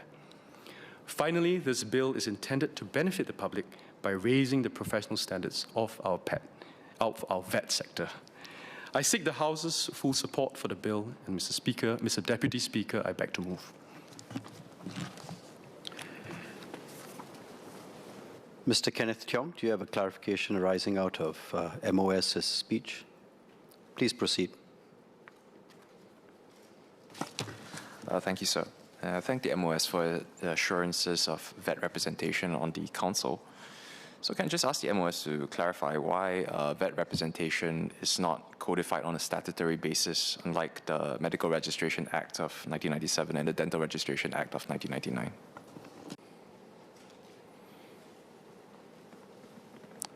MOS Alvin Tan, would you like to respond? So we are starting on a new slate, setting up the Veterinary Council, and we've already took dressing with other health care professions, and we will evaluate over time and see whether these are necessary over time. Any further clarifications? Mr. Henry Kwek.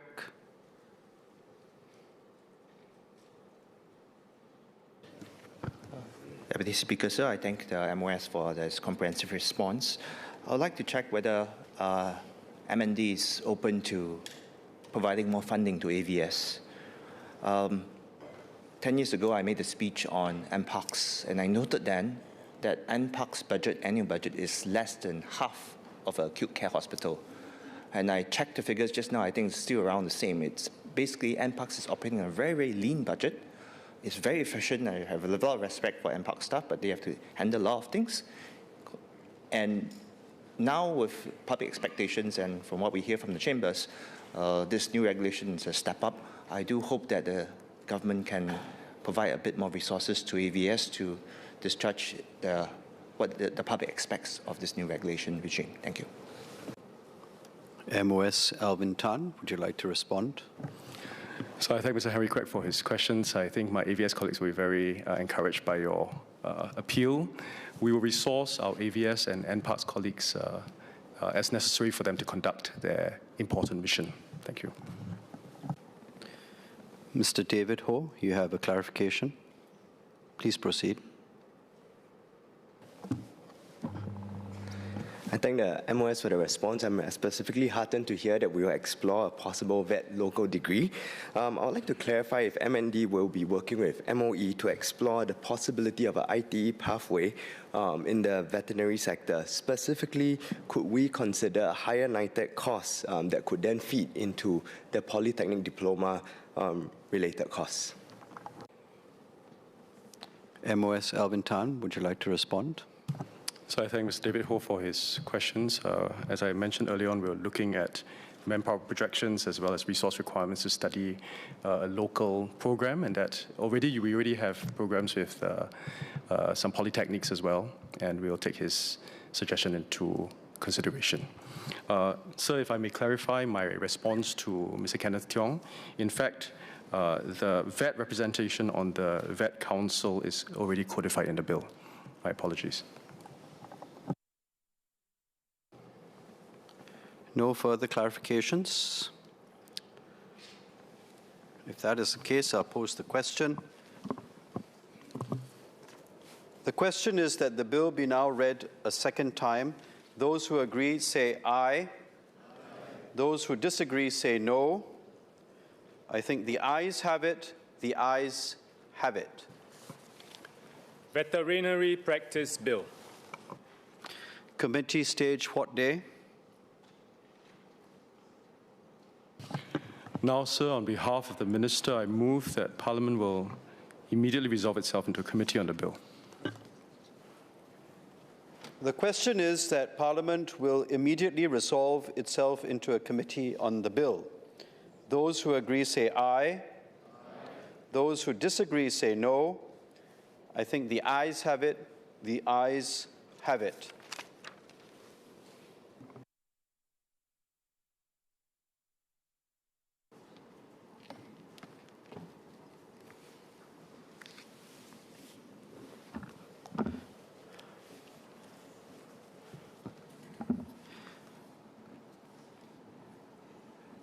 The question is that clauses 1 to 90 stand part of the bill. Those who agree say aye. Those who disagree say no. I think the ayes have it. The ayes have it. Bill to be reported.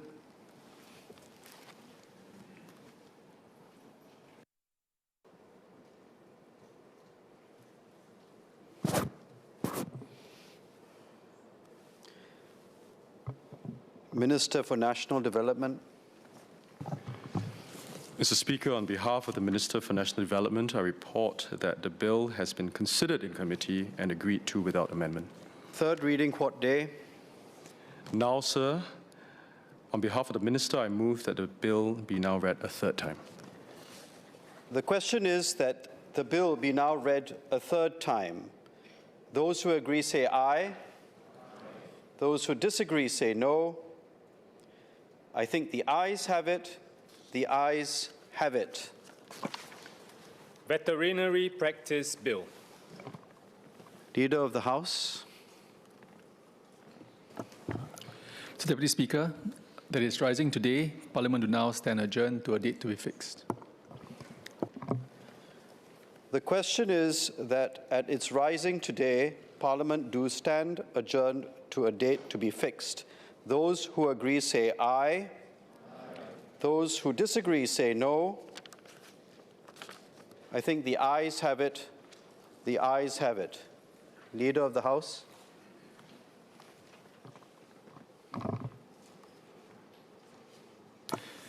Mr. Deputy Speaker, I move that Parliament do now adjourn. The question is that Parliament do now adjourn. Dr. Neo Kok Peng.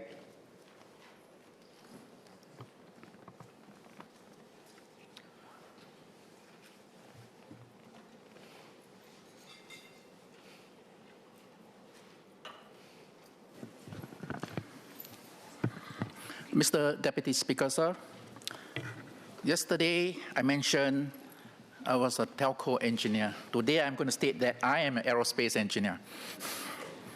Well, I actually work on the Super Skyhawk A4SU on database networking.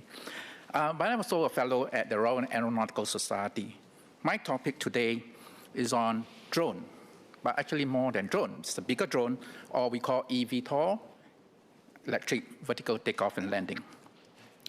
First, I'd like to declare that I'm the founder of eVTOL company that designs manned drones, or eVTOL, in Singapore, and it's flying. So what is eVTOL? Common people will say that it's flying car, air taxis.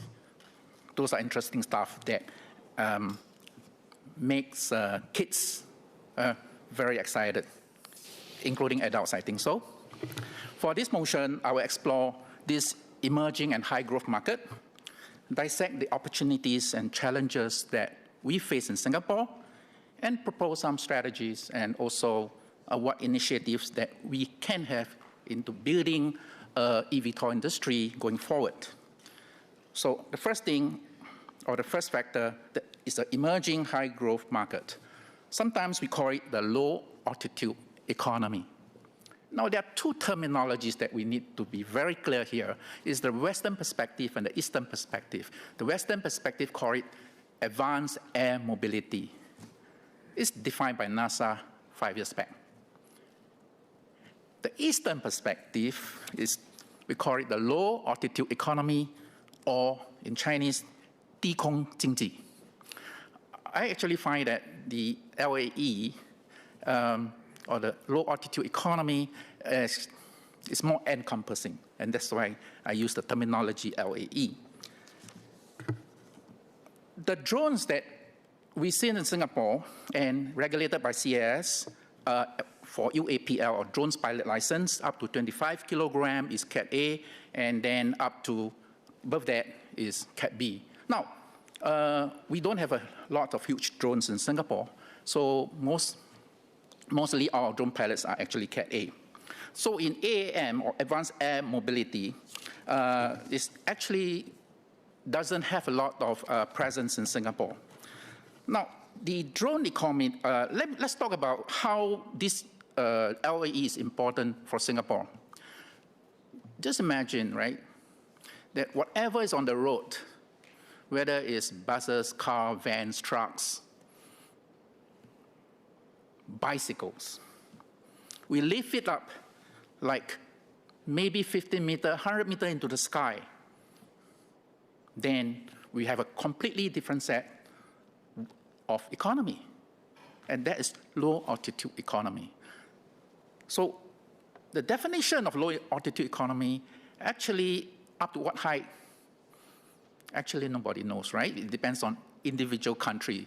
I used to have a private pilot license. I can fly up to 10,000 feet in Singapore, but maybe you should not fly that high. But I think 1,000 feet or 300 meters is really good enough.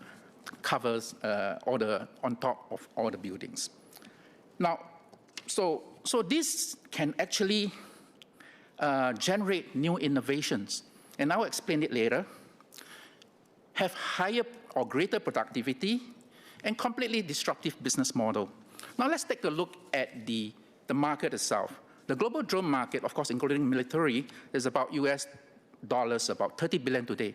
And eVTOL, in the commercial side, is probably about 3.1 billion. That's research from President's Research in 2025. It's projected to reach 216 billion by 2035, with a CAGR, or a compounded annual growth rate, of 51.8%. Now, if you look at figures from different research agencies, they're all completely different. Some will say 200 billion, some will say 100 billion, but you get the numbers, right? It's big.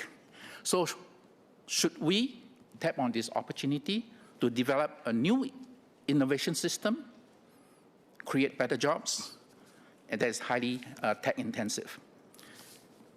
President Trump last year noted that US has to catch up in the AAM, this is US, right? Sorry, in AAM, and therefore there's executive order signed up for DOT and FAA to foster innovations.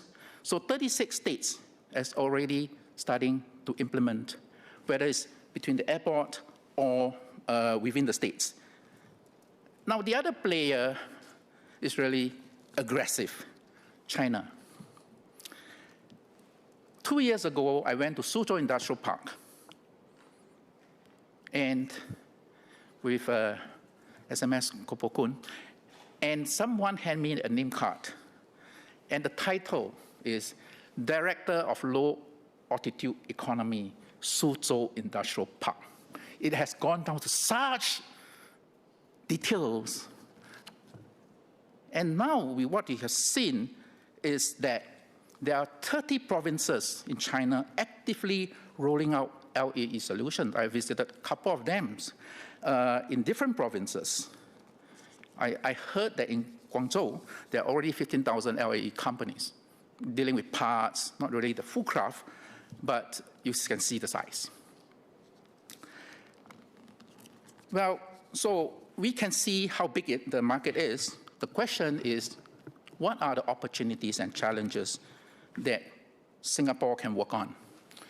A couple of years back, I think about maybe 4 years back, there's a report by a private company, no more in existence, that said that Singapore actually, and when they plan to actually sort of deploy here, there is an output of about $4 billion, Singapore dollars, contribution to the economy, with about 1,500 jobs. I do not know whether this number is valid, but I think it warrants some research to see how big is this economy. Now, what are the opportunities? Well, Singapore is highly urbanized. And do we really need air logistics? Yes, within Singapore, but it's going to be difficult. And of course, the safety factor is one of the most important part. But actually, we can look at air mobility business, where it's flying, bringing people from one place to another on a regional side. Singapore and Johor, Singapore and Batam, regional pathway that we can do hop from one place to another. Well, Singapore prides itself as we don't have domestic destinations for aircraft, but we are international from day one. So I think from the view of low altitude economy, we should be regional from day one. So that is air mobility business, air tourism business. Well, we don't have a lot of land, but actually, I think we do have interesting stuff that we can explore within Singapore. Well, the typical areas for air tourism is like a good bird's eye view of the Marina Bay, Sentosa. I was thinking that even the ports would be interesting to tourists too, with all the container ships floating around. And I also think that Mandai Zoo will be a great destination for us to look from the top. Or when I was flying when my PPL time, I do fly a little bit lower to visit the zoo without paying tickets, right? The other thing I think really important is air logistics. Cross-border logistics is really interesting. There are a lot of disruptive business models we actually can work on. And I will elaborate on this. What really are the challenges? Well, highly urbanized space, very good integrated logistics, so we don't really need to do most of this stuff in Singapore. Our island is slightly more than 700 square kilometers. Our airspace is limited. And for us actually to develop such or test such a craft, I give you a recent example. In the recent air show, NTU unveiled the design of an eVTOL that done its initial hover test in Singapore, but beyond that, the trials has to be conducted in Germany for really the flight. So I think, therefore, we really need to overcome these constraints in order to build a low-altitude economy or industry. How to do that? I think we first need to have a national initiative involving a triple helix of government, industry, and of course the research institutes and universities. The current activities that we have right now in Singapore is, of course, ST Engineering. I used to be from ST Engineering. ST Engineering has a 100-kilogram payload logistic drone due for certification in, I think, 2028. My company, Neo Aeronautics, we have a 100-kilogram payload for sports and recreation. It's designed for the US FAA market, Part 103. Actually, it's ready now. That's not flying in Singapore. NTU, the 200-kilogram eVTOL prototype unveiled in 2026, led by Professor James Wang. And of course, in SIT, 80-kilogram moving to a 200-kilogram payload led by Professor Victor Wang. So we should have a strategy, Mr. Deputy Speaker, a national strategy for LAE. And I think the triple helix forming a consortium of the government agencies such as CAS, the EDB Enterprise Singapore, even MPA and the Singapore Tourism Board can come in to make it much more comprehensive. And that's, I would like to talk a little bit about how can we then grow this industry. I think the first thing of growing any industry is really to have talents. And we never have design talent, or sorry, design engineers or design aerospace engineers in Singapore. We have lots of MRO engineers maintaining aircraft. And we're glad that we achieve 10% of the total MRO market in the world, which means we can do it if we put our mind to it. So for this intellectual capital, we need to have more manpower and talent, and that goes to the research, to the universities or the polytechnics. Currently, there's no specialization in such LAM or AAM technology in Singapore. SIT do have a degree program, but it's much more aerospace. So I think that we should look in detail, diploma and degree with specialization. I wouldn't say a pure degree, but a specialization, and have quite a bit of conversion programs for existing engineers to convert, or technologies to convert to drone technology or eVTOL technology. The infrastructure capital is really, really the important part here. And when I talk about infrastructure capital, I'm also looking at the regulations. Well, CAAS, or it's the Civil Aviation Authority of Singapore, has spearheaded the development of the AAM regulatory standards in Asia Pacific. That's a very good move. That's trying to harmonize our standards with the rest of Asia-Pac countries. MPA has launched a Singapore First Maritime Drone Estate, or MDE, in April 2021. I understand that they are also upgrading it, but actually it's actually for small payload. So if we want to go for a bigger payload, I think we really need to have a bigger test facilities. And therefore, we have progressed, but we really need a turbo boost with much more resources and aggressive plans. And therefore, a dedicated sandbox, which the facilities, testing drones or eVTOL in Singapore is really difficult. You can ask for a field, which is like a football field, and then you try to fly around, and then the rains come, and it's hot, and there's no dedicated place for you to have your workshop. So I suggest that we should identify a location, whether in a university or a research institute, to have at least half a football field with at least 20 meters for flight tests. And everyone can go to there, because I don't think we can afford a lot of such flight test center. But we need to think out of the box, because that itself allows us to just hover. So a dedicated sandbox or flight test facilities just allow us to hover. What is really important is the test flight, and that needs space. So I think we should think without the box. What is without the box? Means if the box is Singapore, we should get out of Singapore, and therefore have regional sandbox. And if we have regional sandbox, that means our authorities have to work with the authorities, maybe in neighboring countries, for joint certification, joint flight tests, joint recognition. And I think that will allow us to harmonize our standards and allow us to actually work with different authorities and facilitate cross-border drone flying or eVTOL flights. And the other thing, and the last part is on innovation capital. China is really good in the hardware. And where are we, right? In manufacturing, we will not be able to compete based on the manufacturing capacity. But we should focus really on what we do best, highly value-added jobs. And I think that's in applications and also business model. For example, we can have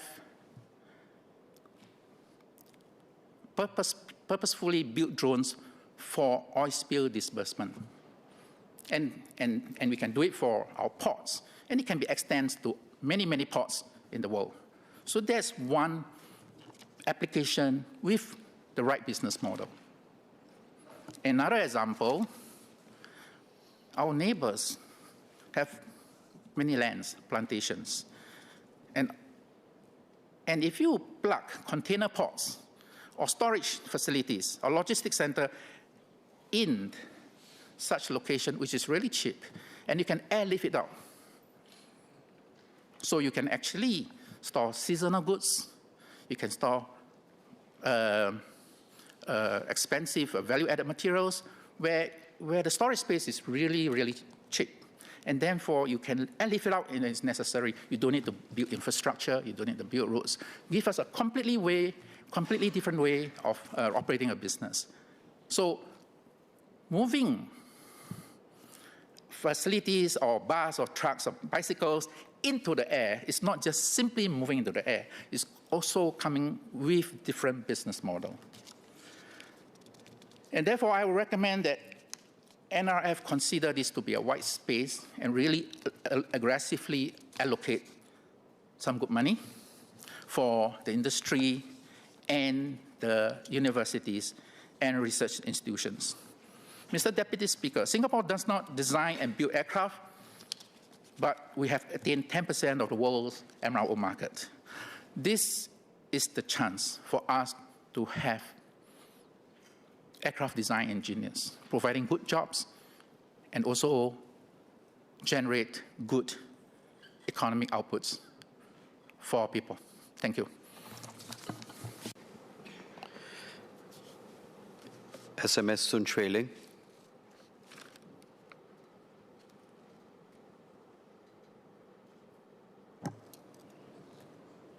Mr. Deputy Speaker, I thank Dr. Neo for raising his motion. The government pays close attention to the development of the low-altitude economy. Indeed, drones and electrical vertical takeoff and landing aircraft, or eVTOLs, can be viable options for economic, transport, and logistics users. We agree with Dr. Neo that these technologies provide opportunities to enhance safety and productivity, enable new operational capabilities and services, and support innovation across multiple domains.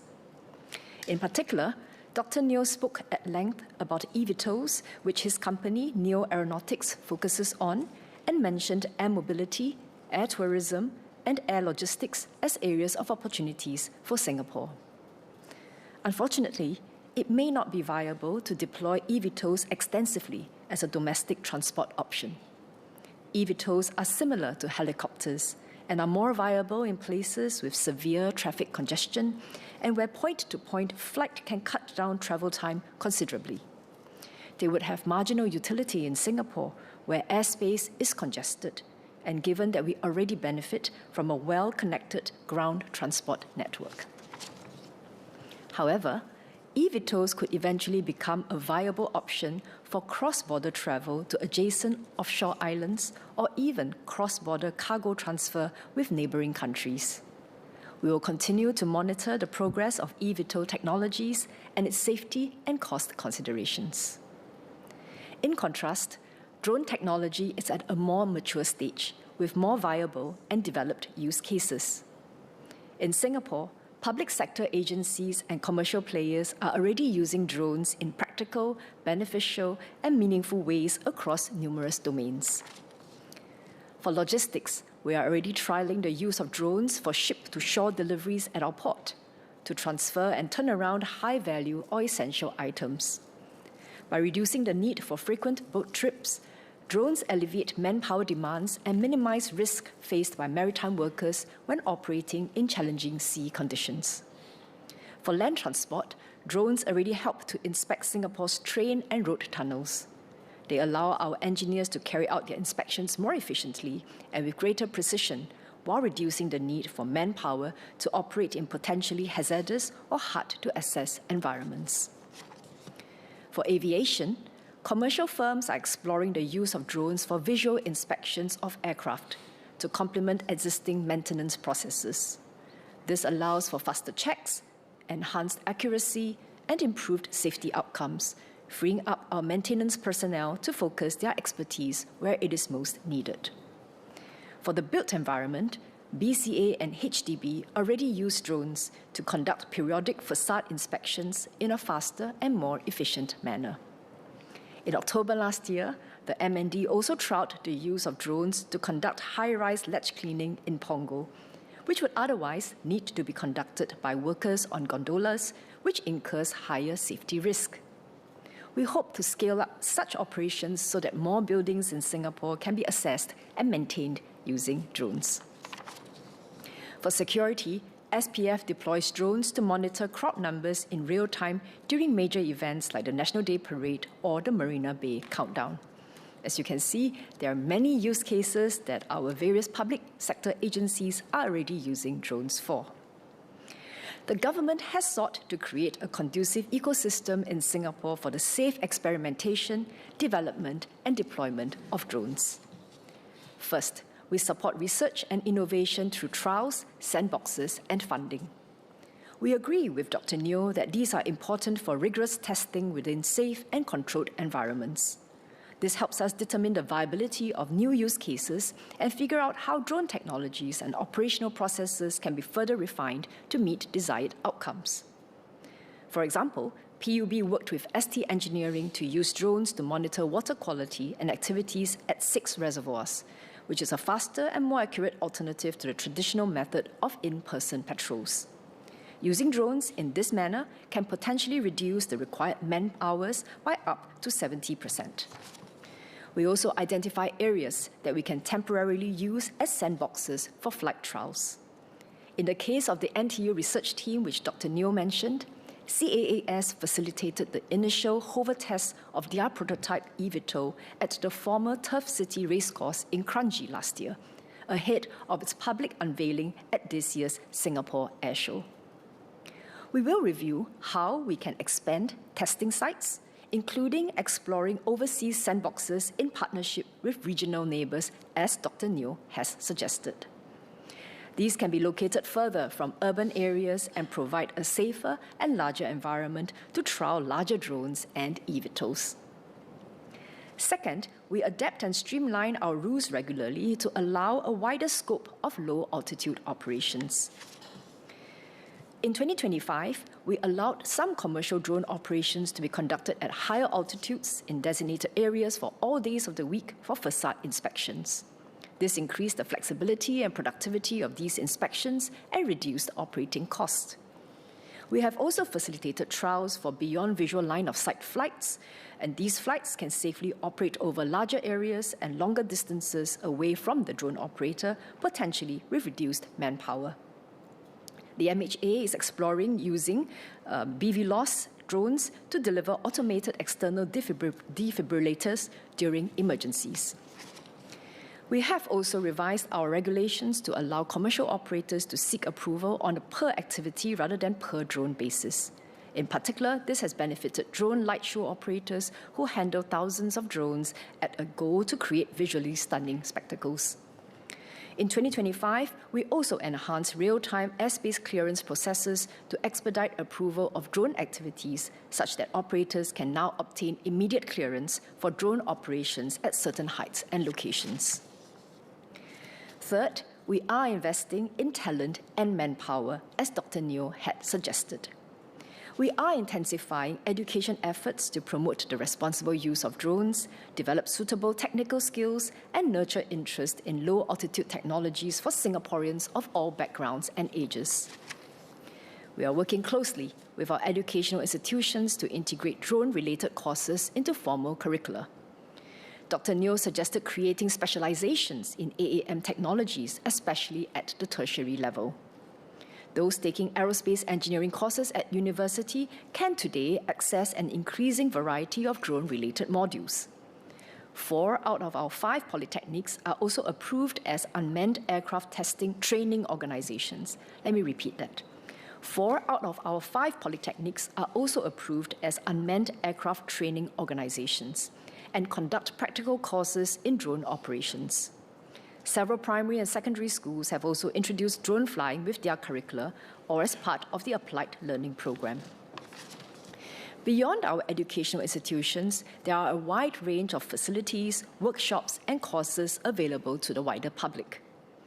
CAAS has launched 2 unmanned aircraft flying areas at Pandan Reservoir and Dover Road, where enthusiasts can gather and conduct their own recreational operations.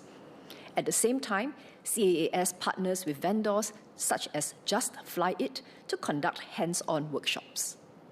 Members of the public may also use their Skills Future credits to attend short-term drone operation courses by institutions such as SMU and ITE to ensure that their skills are kept up to date.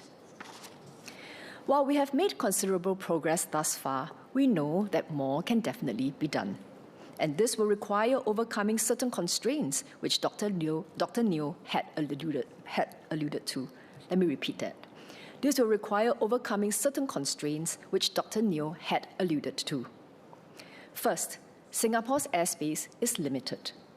With multiple airports and air bases and flights coming and going constantly, the use of our low-altitude airspace will need to be managed carefully between civil and military aircraft and drones and eVTOLs. Second, Singapore has a dense and highly built-up urban environment, and this gives rise to complex issues relating to security, safety, and privacy due to the dense high-rise residential areas and closely co-located security-sensitive locations across our island. Third, Singapore's unpredictable weather and tropical climate pose practical challenges for aviation. This is something that we already need to manage carefully for large planes at Changi, let alone smaller and more unstable low-altitude aircraft.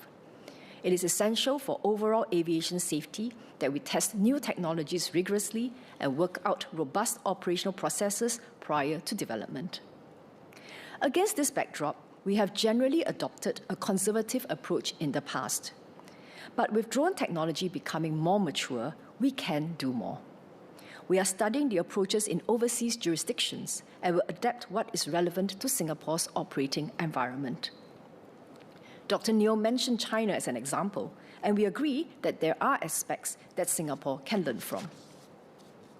Chinese cities are trialing drones for a multitude of urban use cases, including food and parcel deliveries, high-rise facade inspections, traffic monitoring and enforcement, and search and rescue operations, many of which Singapore may also wish to explore. The Chinese government has also provided strong support for companies involved in drone development and production in the form of tax reliefs, subsidies, and industrial parks. In the US too, there has been significant progress. Commercial companies like Wing, a Google spin-off that our acting Minister of Transport visited just last month, have commenced delivery operations across the country. In these cities, regulatory frameworks are evolving rapidly. For instance, some cities in China have recently tightened their regulations for recreational and civilian drone operations. And in the US, the regulatory frameworks vary considerably depending on the state and the city. In Singapore, the government, as I mentioned, will continue to closely monitor the evolution of this space. Dr. Neo proposed a national strategy on advanced air mobility and the low-altitude economy. He mentioned a triple helix approach involving the government, industry, and research or educational institutions. We agree with Dr. Could Neo. I kindly request you to wrap up, because we do have a 30-minute time frame for this AM. Thank you. Thank you. We agree with Dr. Neo that it is important to bring together the wider ecosystem, and we will consult all stakeholders. MOT's immediate focus is to drive the usage of drones more extensively, especially by the public sector. And this is because we already have many potential use cases. And we will also continue to work with the private sector on commercial use cases while continuing to emphasize safety and being cognizant of our unique operating environment. Allow me to end off by assuring the House that we will continue to work together closely to safely and responsibly harness the benefits of low-altitude technologies for our transport sector and Singapore's wider economy. Thank you, Mr. Deputy Speaker. Order. The time allowed for the proceedings has expired. I adjourn the House pursuant to the standing order. Order. Order.